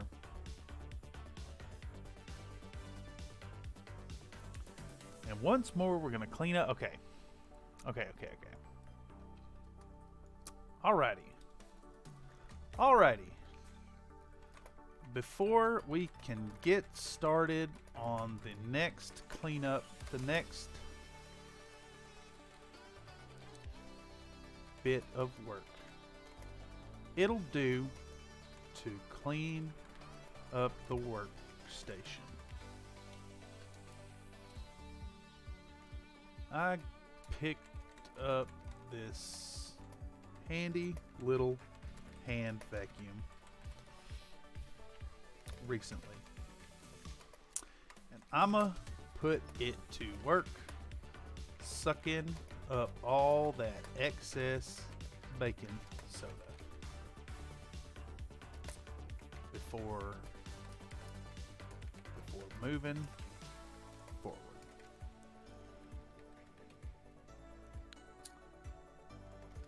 This way I don't get a mildly caustic chemical all over my hands and forearms as I work. Excellent. Okay. That cleaning complete. It's time to... Did I already say it's time? No. Okay. It's time to get back out the Dremel rotary tool. This time with a stone grinding bit. And start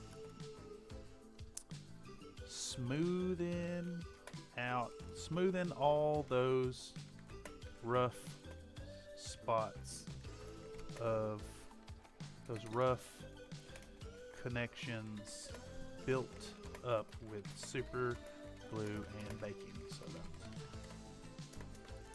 As I mentioned earlier, this stuff is quite sandable, and for that smooths out real well, even with, well, especially with a grinding bit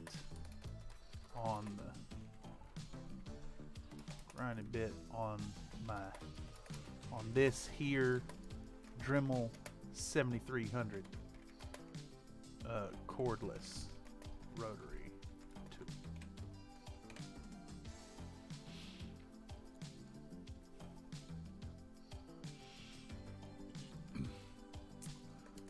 We'll just smooth it out until it's good enough.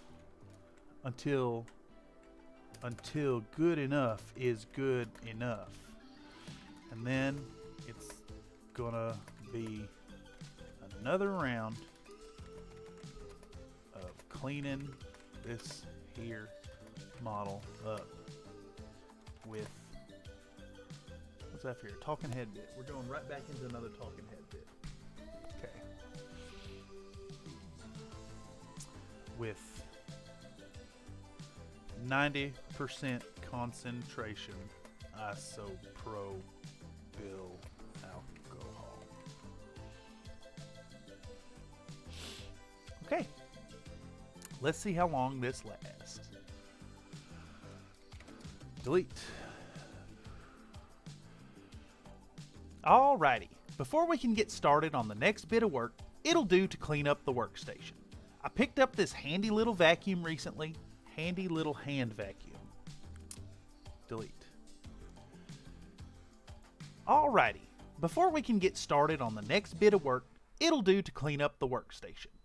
I picked up this handy little hand vacuum recently, and I'm going to put it to work sucking up all that excess baking soda. Oh man, that was a weird delivery. Let's try that again. Alrighty, before we can get started on the next bit of work, it'll do to clean up the workstation. I picked up this handy little hand vacuum recently, and I'm going to put it to work sucking up all that excess baking soda before moving forward. This way I don't get a mildly caustic chemical all over my hands and forearms as I work. That cleaning complete, it's time to get back out the Dremel rotary tool, this time with a stone grinding bit, and start smoothing out all those rough connections built up with super glue. God damn. Motorcycle going by, assholes upstairs banging noises, just like, can I record some audio? Can I record some audio? Without the loud noises, without the loud traffic, without the shitheads upstairs making a bunch of noise. Never fucking fails. You know, not to complain about this every single time it happens, but I just sat here and typed through that whole damn thing without a single noise happening anywhere around me. And I hit record on this to start recording, noise happens. It never fails. Never fails. That's the way it is every single time. Or I should say every day I sit down and do recording. Alrighty, before we can get started on the next bit of work, it'll do to clean up the workstation. I picked up this handy little hand vacuum recently, and I'm going to put it to work sucking up all that excess baking soda before moving forward. This way I don't get a mildly caustic chemical all over my hands and forearms as I work. That cleaning complete, it's time to get back out the Dremel rotary tool, this time with a stone grinding bit, and start smoothing through all those rough connections built up with super glue and baking soda. As I mentioned earlier, this stuff is quite sandable, and for that, smooths out real well, especially with a grinding bit on this here Dremel 7300 cordless rotary tool. We'll just smooth it out until good enough is good enough, and then it's going to be another round of cleaning this here model up with 90 God damn it! My train of thought got destroyed by someone's loud radio as they were going by, and I stumbled over my lines. We'll just smooth it out until good enough is good enough, and then it's going to be...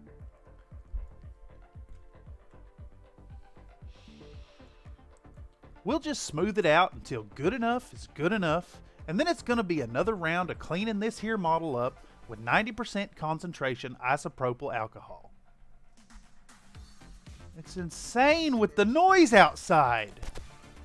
Jesus fucking Christ.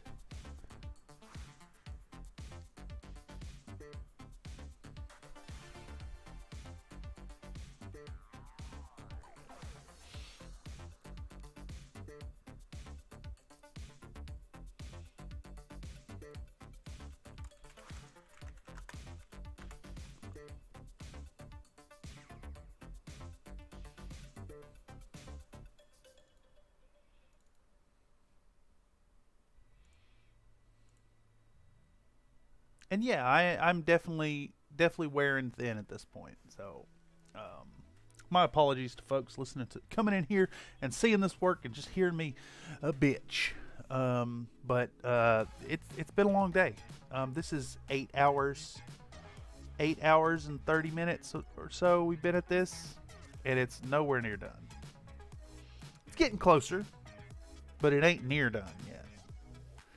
And I still need to do some more stuff here.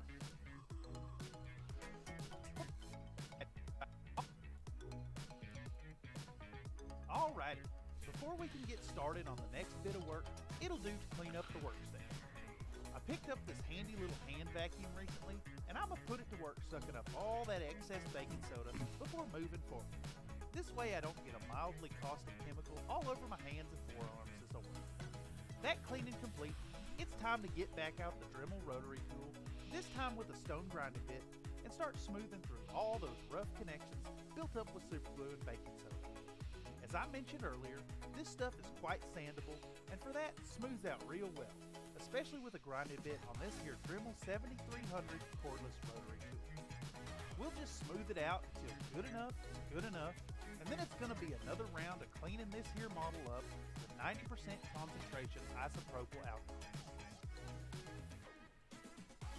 Man, I can hear that traffic going by in this fucking audio clip. It's insane. Utterly insane.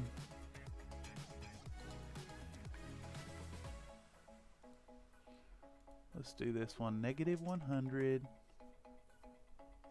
And then, this is doing I still have like 5 full seconds of audio. Let's do some nod to the tracers.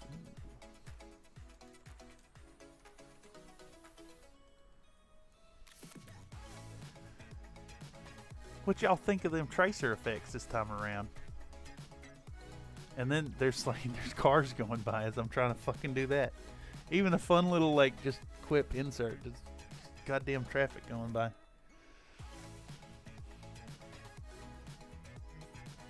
Let's just wait on all this fucking traffic noise. 10 o'clock at night. And it's just like as much noise as rush hour outside.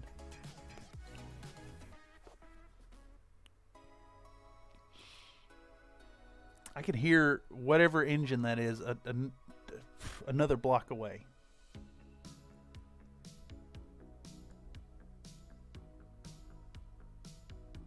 I hear somebody's bass coming by. I'm just going to have to sit here and wait. Let's sit here and wait. Just sit here and wait till it's quiet enough that I can actually record some audio.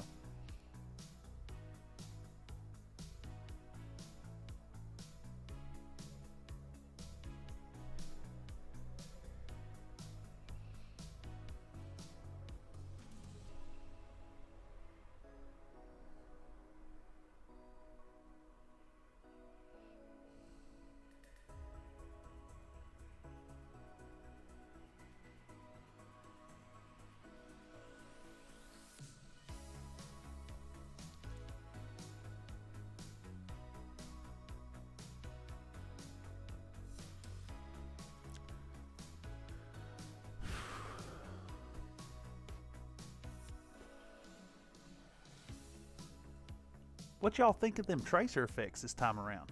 I think they're kind of fun. Jesus fucking Christ. Sit here for 3 minutes to just say that. Insanity. Utter insanity, the traffic noise tonight. It's 10 o'clock at night. There's like fucking 90 seconds solid of stuff that's going to get picked up on the microphone.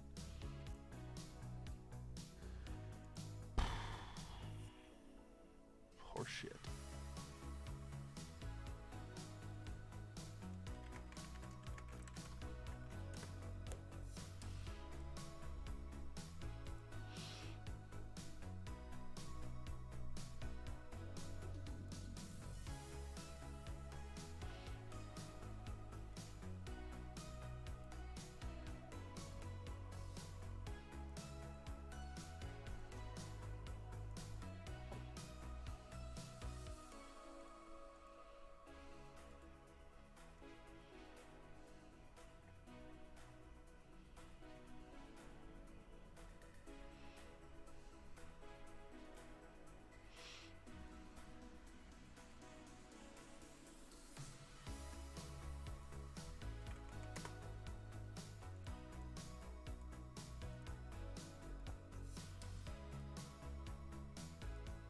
y'all think of them tracer effects this time around?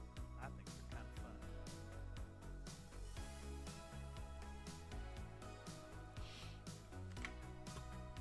fun. All right, talking head placeholder.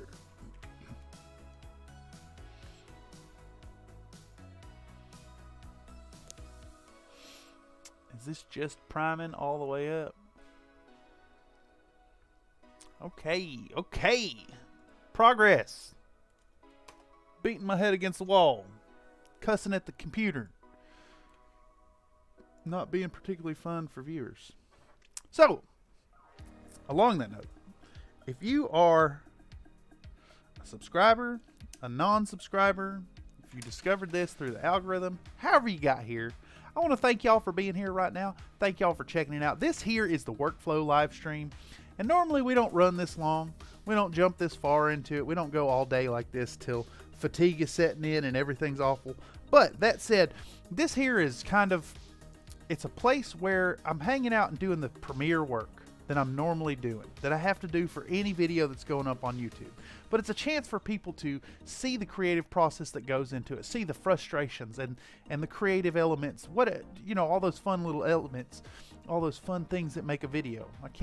I'm having trouble stringing cohesive thoughts together.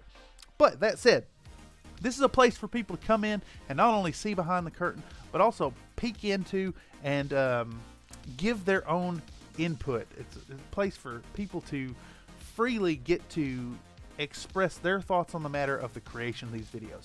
Now, obviously, if you catch it live, it's the best way to do it. But if you catch it through the algorithm, it ain't no problem. Just drop you down a comment down below if you see something that you'd like to toss some input in, and I'll check them out. I read all the comments, and I'll definitely respond. I may or may not take it to heart, depending on if your advice is worth a dang, but every voice is valid. Go ahead and toss it down below.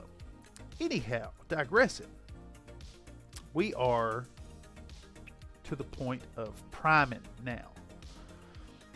And that voiceover just ended at 5 minutes 51 seconds. We're 6 minutes into the video. The video full length, including all the placeholders, is 14 minutes and 4 seconds. Also, we can factor out 30 seconds of that. We can factor out 30 seconds of that. So we're to the point now. We got to do about 8 total minutes of voiceover. That is if I'm even doing a voiceover over this here segment. So I have this segment here where I'm doing painting, and I don't think I'm necessarily voicing over that whole damn thing, to be honest. It's did this just tell me? Okay. Well, let me interrupt my train of thought here. And do my Duolingo. I'm going to do my Duolingo real quickly. So let's do another 2-minute break. And let's transition over to the BRB screen, and I will BRB.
All right, I'm back. I figured I'd go ahead and do that because, well, fatigue is setting in. I'm distracted, but I missed a day on my Duolingo recently, and I don't want to lose my streak. I'm at over 1,000 days, 1,030 days now. I'd like to keep them. I like to keep that streak a rolling. Anyhow, we're back to it. We are still doing voiceover at this point, and I think I'm going to keep going and keep rolling till either the voiceover's done or it hits midnight, whichever comes first. Or let's call it 11:30. I want this video to come out and be posted on the date that it says it's posted, right? So that's kind of thing. Anyhow, we're going to... So in the voiceover, in the talking head, I'll probably say something that along the lines of, now that we're done doing all the assembly, it's time to jump into the spray booth and get this model ready for some priming. All right. As with any priming project here in the bullshit corner 2.0, what do I show first?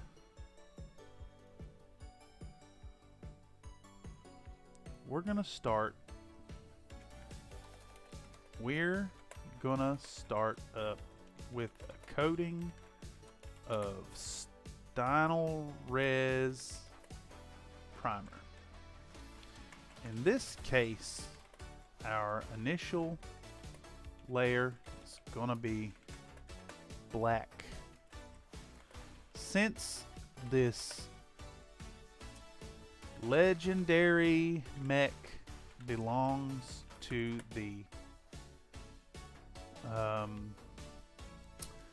Black Widows.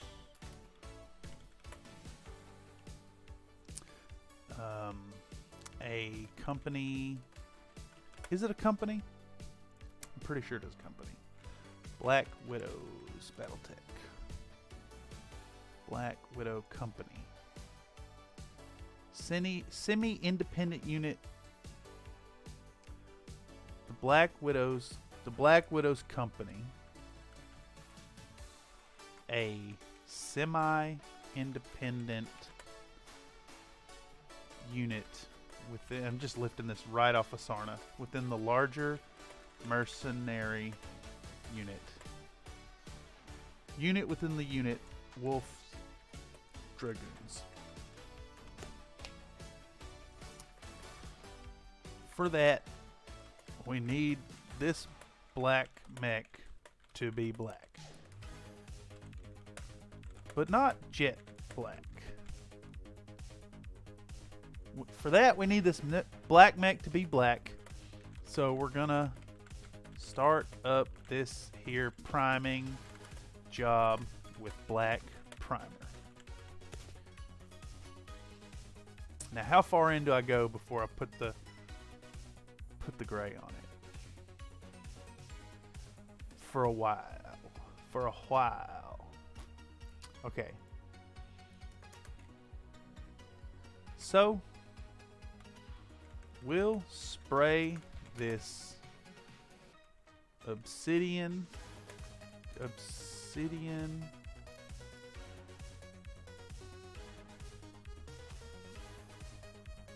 We'll spray this jet coloration all over the model in several thin coats, ensuring to get complete coverage. This will not only do a significant portion of the heavy lifting for us, but will act as a deep shadow in any recesses where we fail to get adequate coverage of later colors. Okay.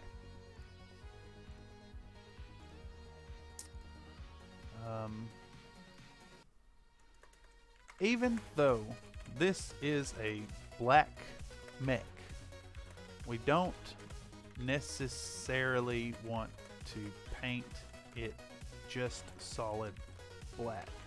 Instead, opting to get a bit of contrast onto the colors, onto the base color. To make this happen, once we've cleaned out the airbrush, we'll mix up a blend of Stynal Res Black and Gray, and apply a top-down zenithal coat.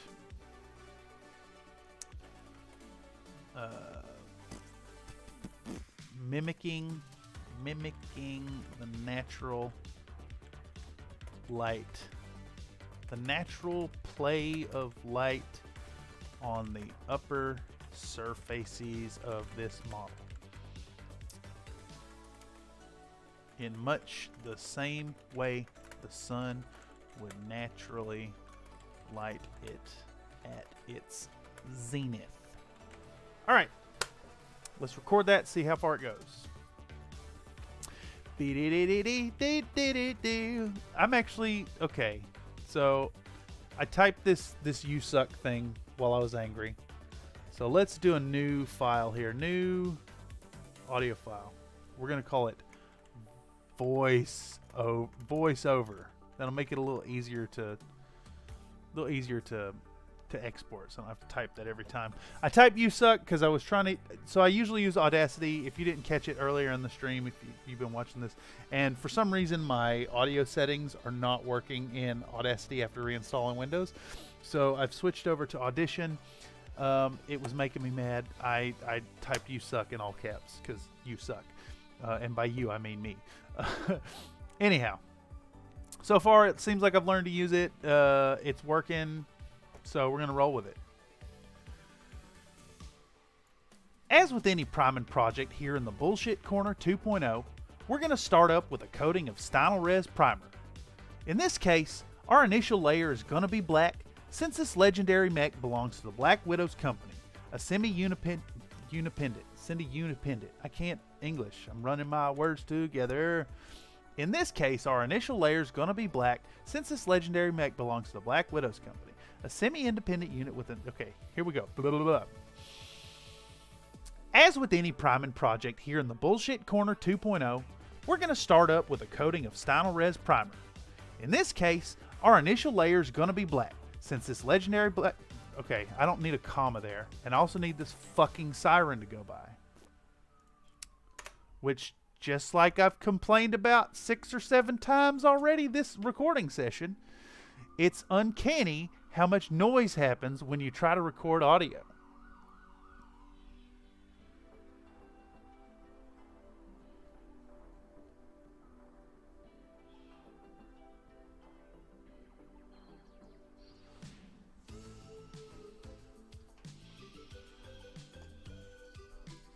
As with any priming project here in the Bullshit Corner 2.0, we're going to start up with a coating of Stynal Res primer. In this case, our initial layer is going to be black, since this legendary mech belongs to the Black Widow's company, a semi-independent unit within the larger mercenary unit, Wolf's Dragoons. For that, we need this black mech to be black, so we're going to start up this here priming job with black primer. So, we'll spray this jet coloration all over the model in several thin coats, ensuring to give complete coverage. What the fuck have I typed here? Ensuring to get... Jesus fucking Christ.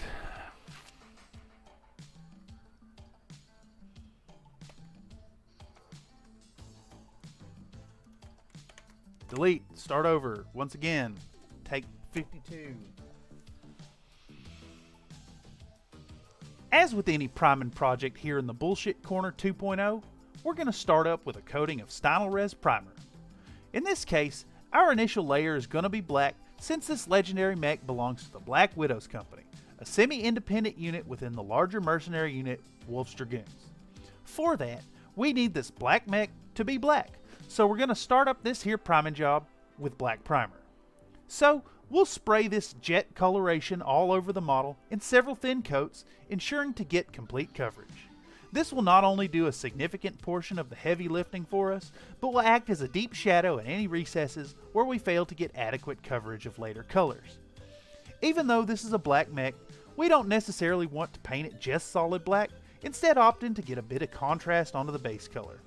To make this happen, once we've cleaned out the airbrush, we'll mix up a blend of Stynylrez black and gray and apply a top-down zenithal coat, mimicking the natural play of light on the upper surfaces of this model in much the same way the sun would naturally at its zenith. Good lord, I fucked that one up too. And this fucking noise outside is insane. It's utterly insane. Just non-stop. Non-stop. Jackasses need a bunch of attention as they drive by. You know, when I was 14 years old, I thought a loud muffler was worthwhile. And now I just know that it's people begging for attention. Even negative attention. They'll take any attention.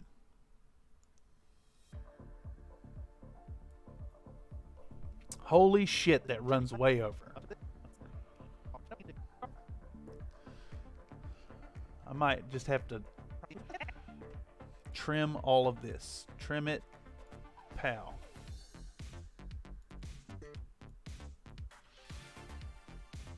As with any priming project here in the Bullshit Corner 2.0, we're going to start up with a coating of Stynylrez primer. Get rid of that breath in.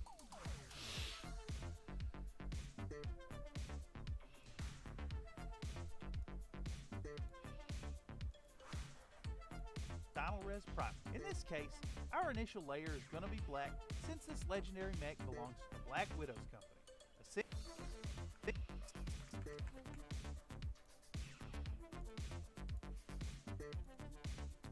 I cannot believe the amount of noise happening outside. I really hope that it don't come through too much in the mic. A semi-independent unit. Jesus Christ.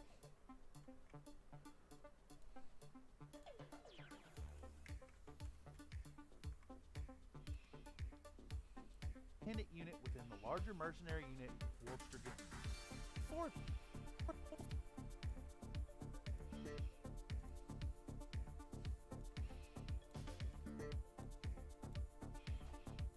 Unit Wolf's Dragoons. For that, we need this black mech to be black.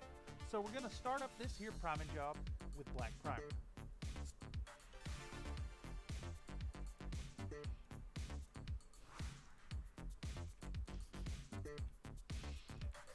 So, we'll spray this jet coloration all over the model in several thin coats, ensuring to get complete coverage.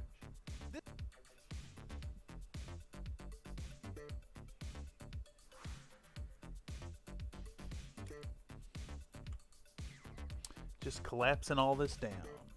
Thin coats, ensuring to get complete coverage. This will not only do a significant portion of the heavy lifting for us, but will act as a deep shadow in any recesses where we fail to get adequate coverage of later colors. Just trying to shrink this down so it fits at the end. Make it work, and I'm losing my mind. I've been at this all damn day. Even though this is a black mech, we don't necessarily want to paint Oh it my solid god, black. the Instead, incense opting to from get a bit of upstairs contrast onto the base stinks. color. To make this happen, once we've cleaned out the airbrush, we'll mix up a blend of Stynylrez black and gray and apply a top-down zenithal coat, mimicking the natural play of light on the upper surfaces of this model in much the same way the sun would naturally at its zenith. Who the fuck is calling me? Let me take this call.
All right, folks, lots of breaks today. That was San Francisco Police Department called me about an investigation. They needed some information to confirm.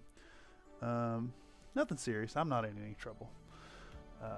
But it got mentioned.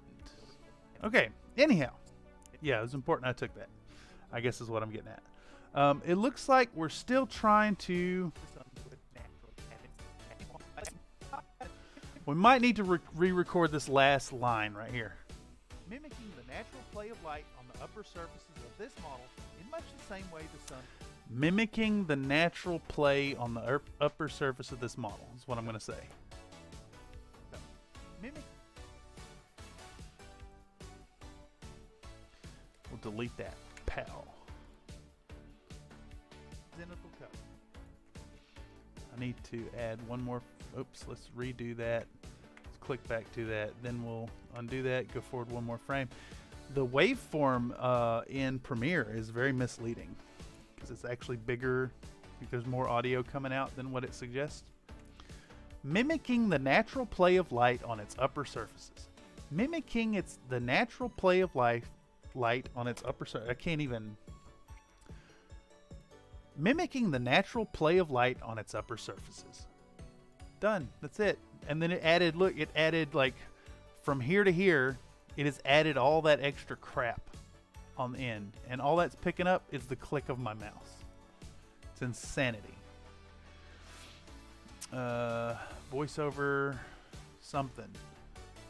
Voiceover something. Voiceover 11. Go 11. Okay. And then we need to dump this in here. And it should fit in here now. And then, of course, it's got like a microphone hiss to it. So we need to fade this out so it doesn't have an abrupt cut off to the microphone hiss. Zenithal code. Mimicking the natural play of light on its upper surfaces. And it's still like, okay, what the fuck is going on there? It still has a hiss to it. So let's do it like that. Mimicking the natural play of light on its upper surfaces. Much better. Why is it seizing up right there? Like there's nothing playing for it to be seizing up like that. And then we have a talking head bit. Talking head bit. Actually, that means I need to select everything. Select everything below here. The hell is that audio track? What is this audio track? What is that audio track? The hell is this? Bomb Alpha bigger Adobe, like that has an audio track. It shouldn't have any audio track. Okay, let's turn this back on. Let's go back. I guess there's no point in moving it right now. That talking head bit. Why didn't that work? Let's put that up top so we can see it more easily.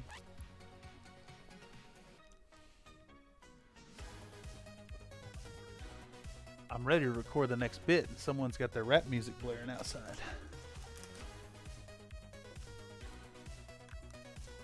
I need them to walk on so I can record my audio.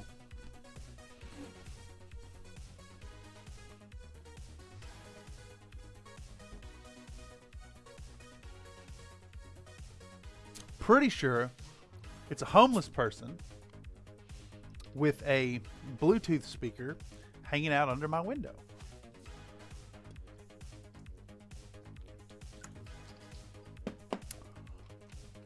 Who is parked up on the corner, and I'm not going to be able to record shit for the next hour.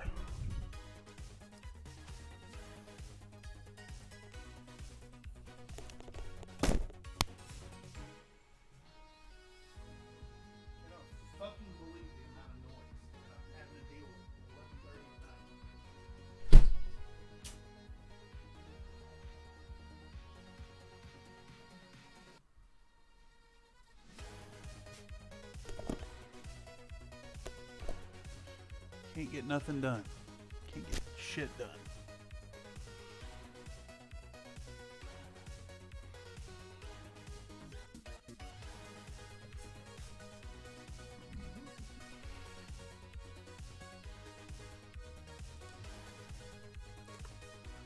No, why are you rendering? The annoyances are running rife today. Just like non-stop.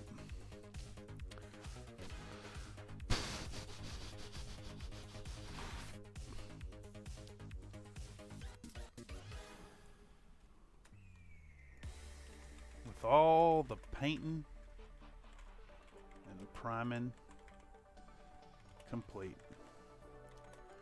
let's hydrate this here wet palette. And blast through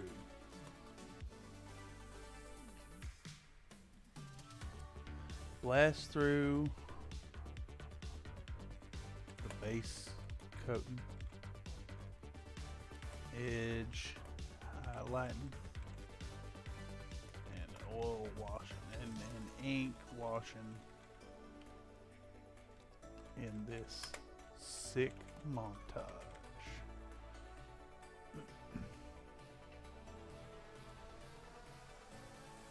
I got the window closed now and I can still hear the traffic going by. It's also getting hot as hell in here now. With all the painting and priming complete, let's hydrate this here wet palette and blast through the base coating, edge highlighting, and ink washing in this sick montage. Delete all that extra bullshit that this program added onto it.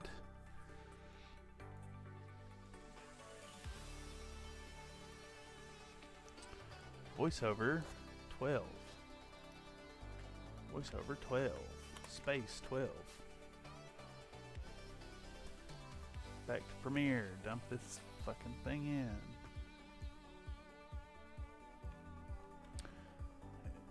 Have it click to where I told it to click, not where it thinks it should. And we have to do a fade in because otherwise it's jumping into an abrupt hiss. Because, oh. It still has the fucking click of my mouse in there.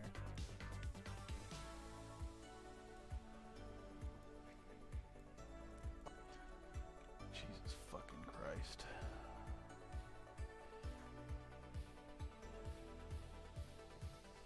So, let me just point this out. You see the waveform here?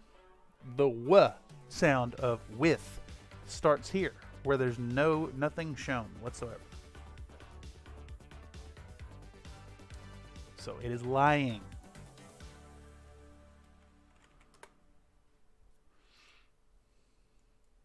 With all the painting and priming complete, let's hydrate this here wet palette and blast through the base coating, edge highlighting, and ink washing in this sick montage.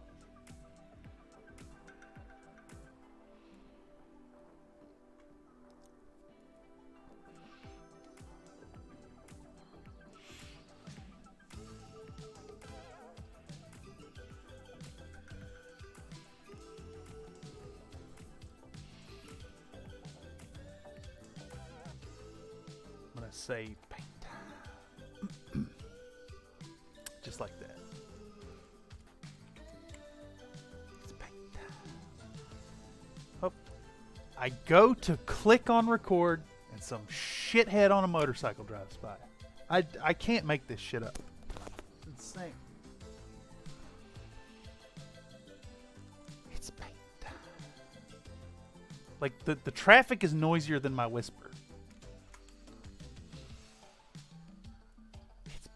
I click it, traffic noise. Just come on, give me a goddamn break, dude. Fuck.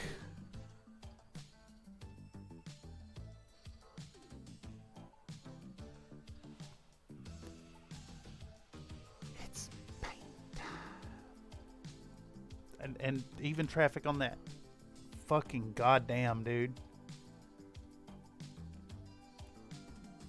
Traffic.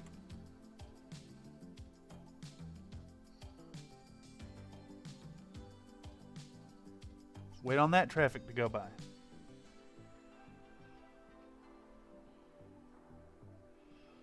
$10:46 at night. There shouldn't be all this fucking traffic.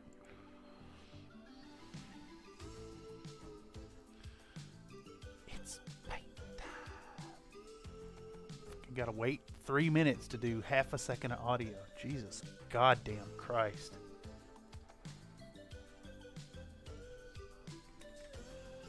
Is that 13 now? VoiceOver 13? I am becoming right unpleasant at this point. Why? Because shitheads and their fucking loud traffic. I can't actually see the waveform. Let's go here.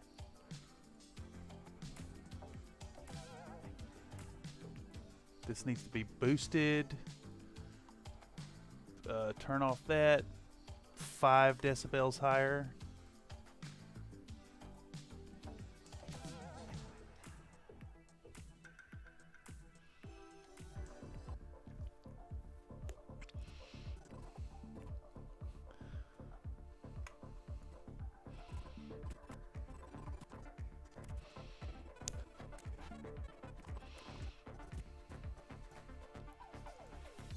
Do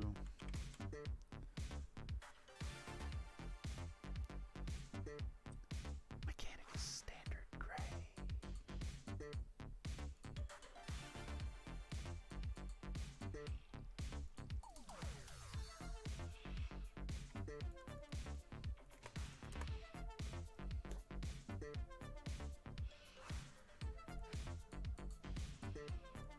Let's do this nonsense. Try and find my intercom. Try and find my intercom, because I am really pissed off. I'm so sick of nonsense.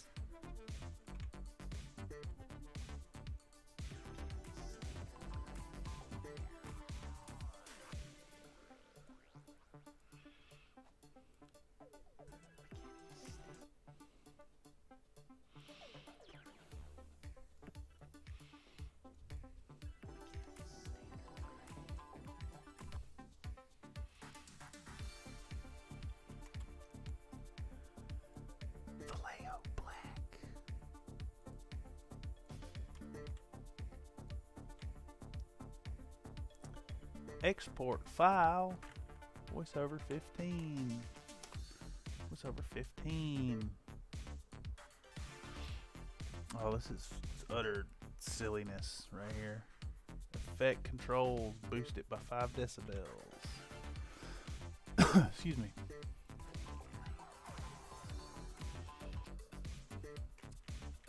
Gonna do it on all of these. 50-50 mix. Traffic noise.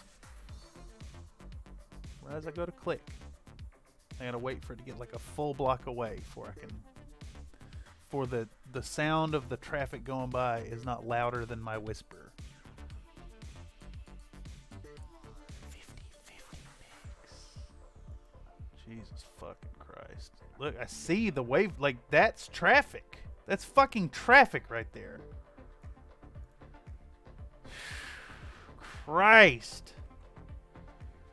Can you fuckers in your loud cars just fuck off? Like, come on now.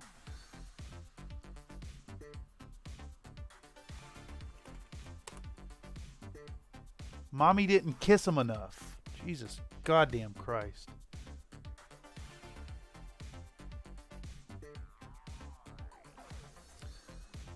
Effect controls. Boost it by 5 decibels. Scratch the itching nose.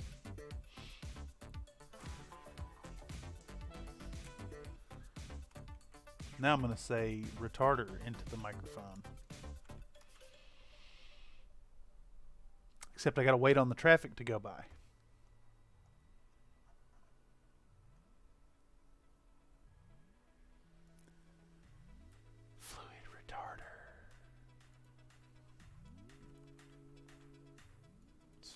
utterly uncanny. Like, it was not this noisy during rush hour. I guess that's because the traffic is at a complete deadlock standstill. And not actually moving and not making noise every time a car goes by.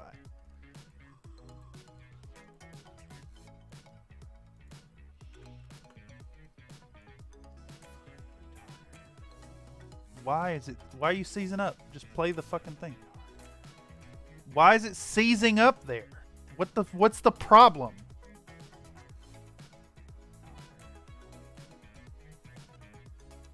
What about this frame right here? Can't you play it anymore?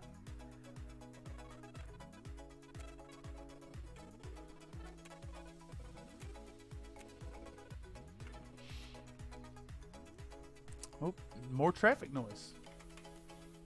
Uncanny, right? Like, this really underscores how, like, truly outrageous it is trying to record audio. I should just click, go, not have to wait for the traffic. And then, goddamn, almost got it out, and then they revved their engine as they went by again. And here comes another one with the same loudness.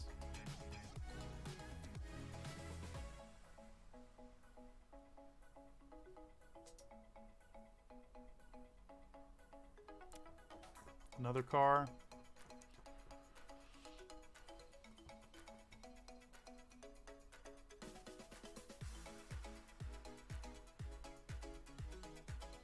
It's like the car gets far enough away that I can't hear it anymore, and right as it dims down, another one. It's all perfectly spaced. Mix in a drop. It's just fucking ridiculous. Why is it happening like that? To piss me off. Specifically to fuck me up. No other reason.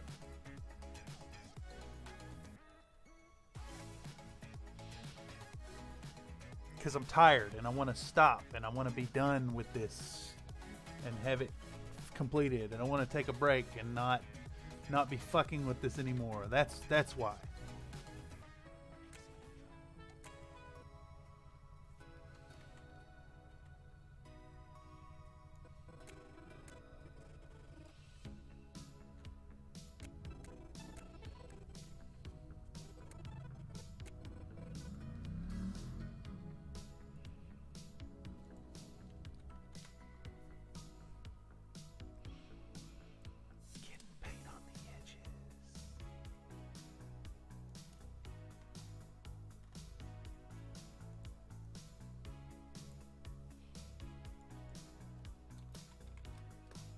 Actually, that should be export 20. Should be 20. 20.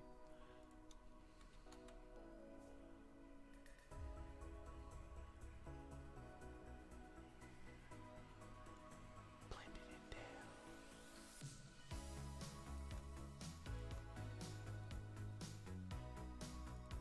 It should be 19. Yes. Override it. Okay. 19 here. Effects. Boost by 5. 20.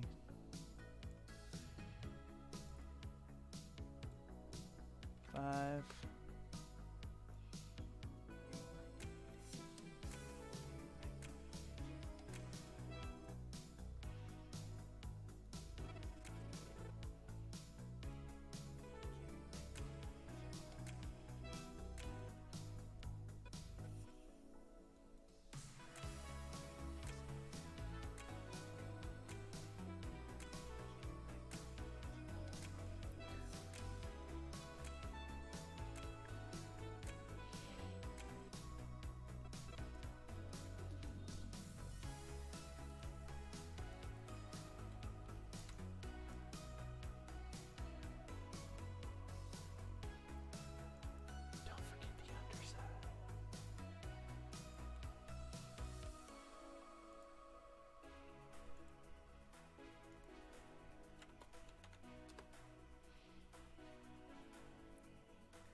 Just 10 decibels due to that.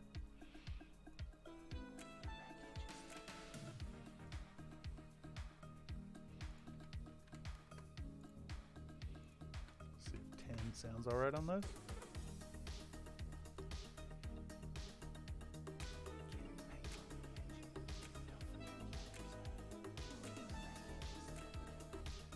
Yeah, too much. This should be like almost not there.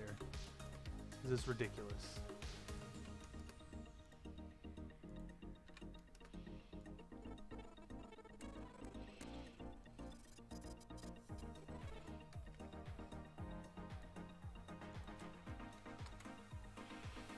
And the shoulders.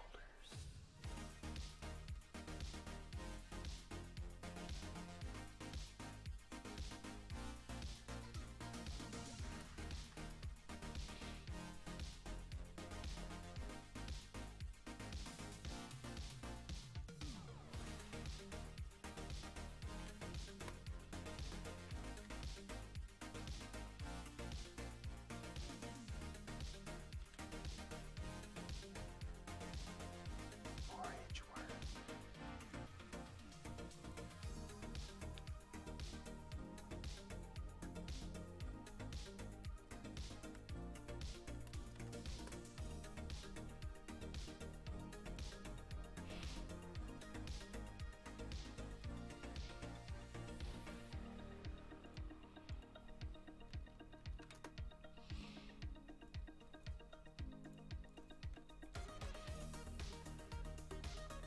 And the belly too.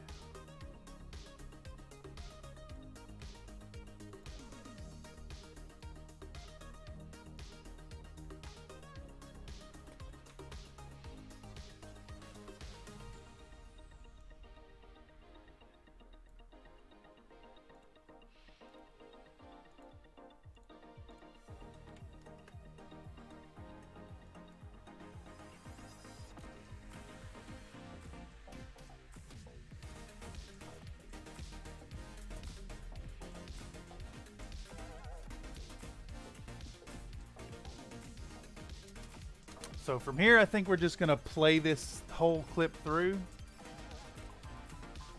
I think it's better that way.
Pause already. Jesus Christ, I clicked it 10 seconds ago.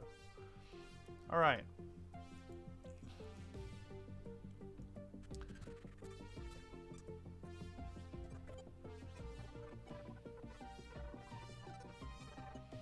All right, so need to fill in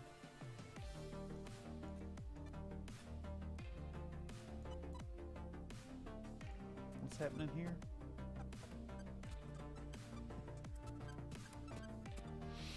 Okay, so we need to write a script for this section. Let's see, how long was that self-indulgent nonsense? So 10 minutes. It's like 3 full minutes of no voiceover, which is just, it's foreign to me, but we'll try it out. See how it performs. If it don't, I know I'm feeling it. I know I'm very fatigued. This project has been just like melting my brain, to be honest. I'm sure anybody who's up to this point would see like the cursing, shit talking, anger, frustration. And I think it's really important to feature that. I think it goes to show that sometimes when you're working on a deadline. Sometimes you got something that needs to come out. And despite your best efforts and despite how much frustration you'd be putting up with up to that point, sometimes your best is not good enough. Because here it is, 11 o'clock at night. I've been at this all day. I've been at this 9 hours. I've been in this stream for 8 hours and 16 minutes as of right now.